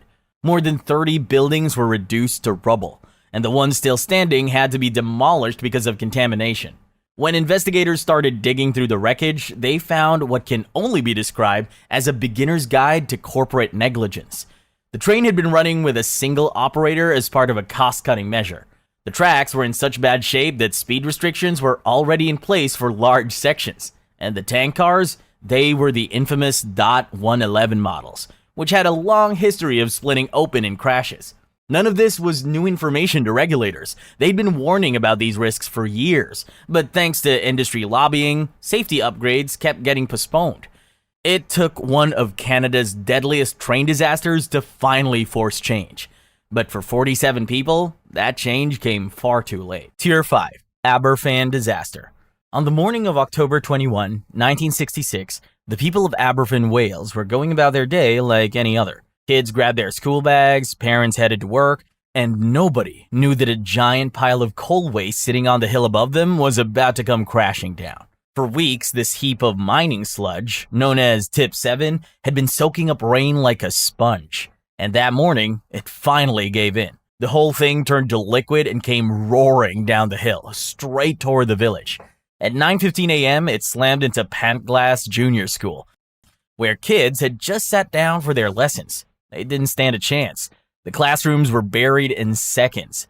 Survivors later said it sounded like a jet engine before everything went dark. People ran to help, digging through the sludge with their bare hands, but it was too late for most. In the end, 116 children and 28 adults were killed. A whole generation of kids, gone in minutes. And the worst part, this wasn't some freak accident. Locals had been warning for ages that the coal tip wasn't stable. The National Coal Board knew about the risks but didn't do a thing. When the government investigated, the blame was put on the NCB. But nothing really happened. No one was charged, no fines were given, and the chairman, Lord Robbins, even tried to claim nobody could have seen this coming, despite years of warnings. So yeah, this wasn't just a disaster. It was a mess that could have been avoided if the people in charge had actually listened. The Great Fire of London. London in 1666 was basically a fire hazard waiting to happen. The city was a cramped mess of wooden buildings jammed so close together that you could practically borrow sugar from your neighbor without leaving your house. People were cooking over open flames, throwing fire safety out the window, and generally ignoring every warning King Charles II had ever given about the whole not burning the city down thing. So when a fire broke out in a bakery on Pudding Lane in the middle of the night on September 2nd, the city didn't stand a chance. The baker, Thomas Fariner, and his family managed to escape through an upstairs window. Everyone except the maid, who was too scared to climb out and ended up becoming the fire's first victim. Neighbors tried to put out the flames, but this wasn't just some kitchen fire. The blaze spread fast, tearing through nearby buildings like they were kindling. Because, well, they were. Within hours, it had reached the warehouses by the Thames, who were packed with flammable materials like tar, oil, and hemp. Normally, the river was a handy source of water for firefighting, but at that point, it was just fuel for the inferno. Back then, the city's best fire strategy was demolishing buildings to create fire breaks. But Lord Mayor Sir Thomas Bloodworth, who had the final say on these things, took one look at the flames and reportedly said, "A woman might piss it out." Then he walked away. By the time the authorities actually started tearing buildings down, the fire had already gone full disaster mode. By Monday, the city was in chaos. Rumors started flying that the fire was actually a foreign attack, and before long, mobs were out in the streets attacking immigrants. Because apparently, when in doubt, blame the Dutch or the French. By Tuesday, even St. Paul's Cathedral, a massive stone structure people thought was fireproof, was reduced to rubble.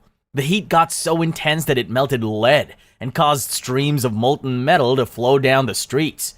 The fire finally stopped thanks to a mix of sheer luck and last-minute desperation. The wind that had been fanning the flames died down, and soldiers at the Tower of London started blowing up buildings with gunpowder to create real fire breaks.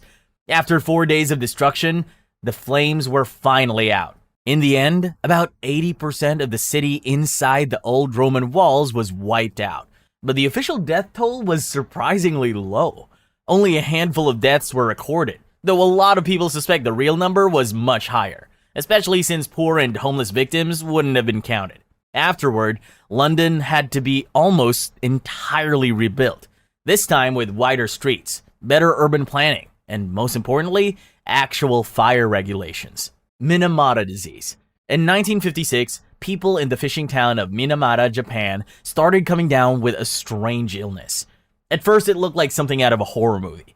People stumbling like they were drunk, hands and feet refusing to work properly, vision going blurry, that sort of thing. Some people couldn't speak, others had violent seizures, and in the worst cases, they slipped into a coma and died. Doctors had no idea what was going on. They thought it might be some kind of contagious disease, so they started isolating patients and disinfecting homes. But that didn't stop it. And then, someone noticed something weird. The cats. For years, locals had watched their cats go nuts, twitching and convulsing before dropping dead. They even had a name for it, dancing cat fever. And it wasn't just the cats. Birds were falling out of the sky. Fish were washing up dead. And Minamata Bay, the town's main source of seafood, was turning into a toxic wasteland. Scientists from the Kumamoto University started digging into the problem and quickly found a pattern. Every single person who got sick had eaten seafood from the bay. The cause? Methyl mercury poisoning. And the culprit? The Chiso Corporation. For decades, Chiso had been dumping mercury-laced industrial waste straight into the water, poisoning the fish and, in turn, the people who ate them. And here's the kicker. Both the company and local officials knew something was wrong, but they covered it up. Chiso kept polluting and people kept getting sick. By the time the truth came out, it was too late. Thousands had been poisoned. Children were being born with severe disabilities, and entire families were left to deal with the fallout. Lawsuits eventually forced Chiso to cough up millions in compensation, but no amount of money could fix the damage. Minamata wasn't just a disaster. It was a brutal reminder of what happens when profits come before people. Tenerife Airport disaster. The deadliest aviation disaster in history started with a bomb threat. March 27, 1977. 2 fully loaded Boeing 747s, one from KLM, one from Pan Am, ended up at Los Rodeos Airport in Tenerife. Neither of them was supposed to be there, but a bomb explosion at their original destination forced them to land at this tiny, overworked airport instead. That day, Los Rodeos was drowning in thick fog. Visibility was so bad that air traffic control had to guide pilots using radio instructions alone. Yeah, they were playing verbal charades with 2 massive planes. KLM Flight 4805, captained by Jacob Van Zanten, had just finished refueling and was eager to get going. Meanwhile, Pan Am Flight 1736, commanded by Victor Grubbs, was still taxiing down the same runway, trying to find the right exit. The problem was that they weren't entirely sure where they were, and neither was air traffic control. Then came the fatal misunderstanding. KLM's crew somehow thought they'd been cleared for takeoff. They hadn't, but Van Zanten hit the throttle anyway, sending his 747 barreling down the runway, right toward the still-moving Pan Am jet. By the time both crews saw each other, there was no time to stop. Grubbs swerved left, trying to avoid impact, while Van Zanten tried his best to lift off early. It didn't work. The KLM's jet undercarriage tore through the top of the Pan Am plane, ripping it apart and scattering flaming wreckage everywhere. KLM, fully loaded with fuel, exploded on impact, killing all 248 people on board.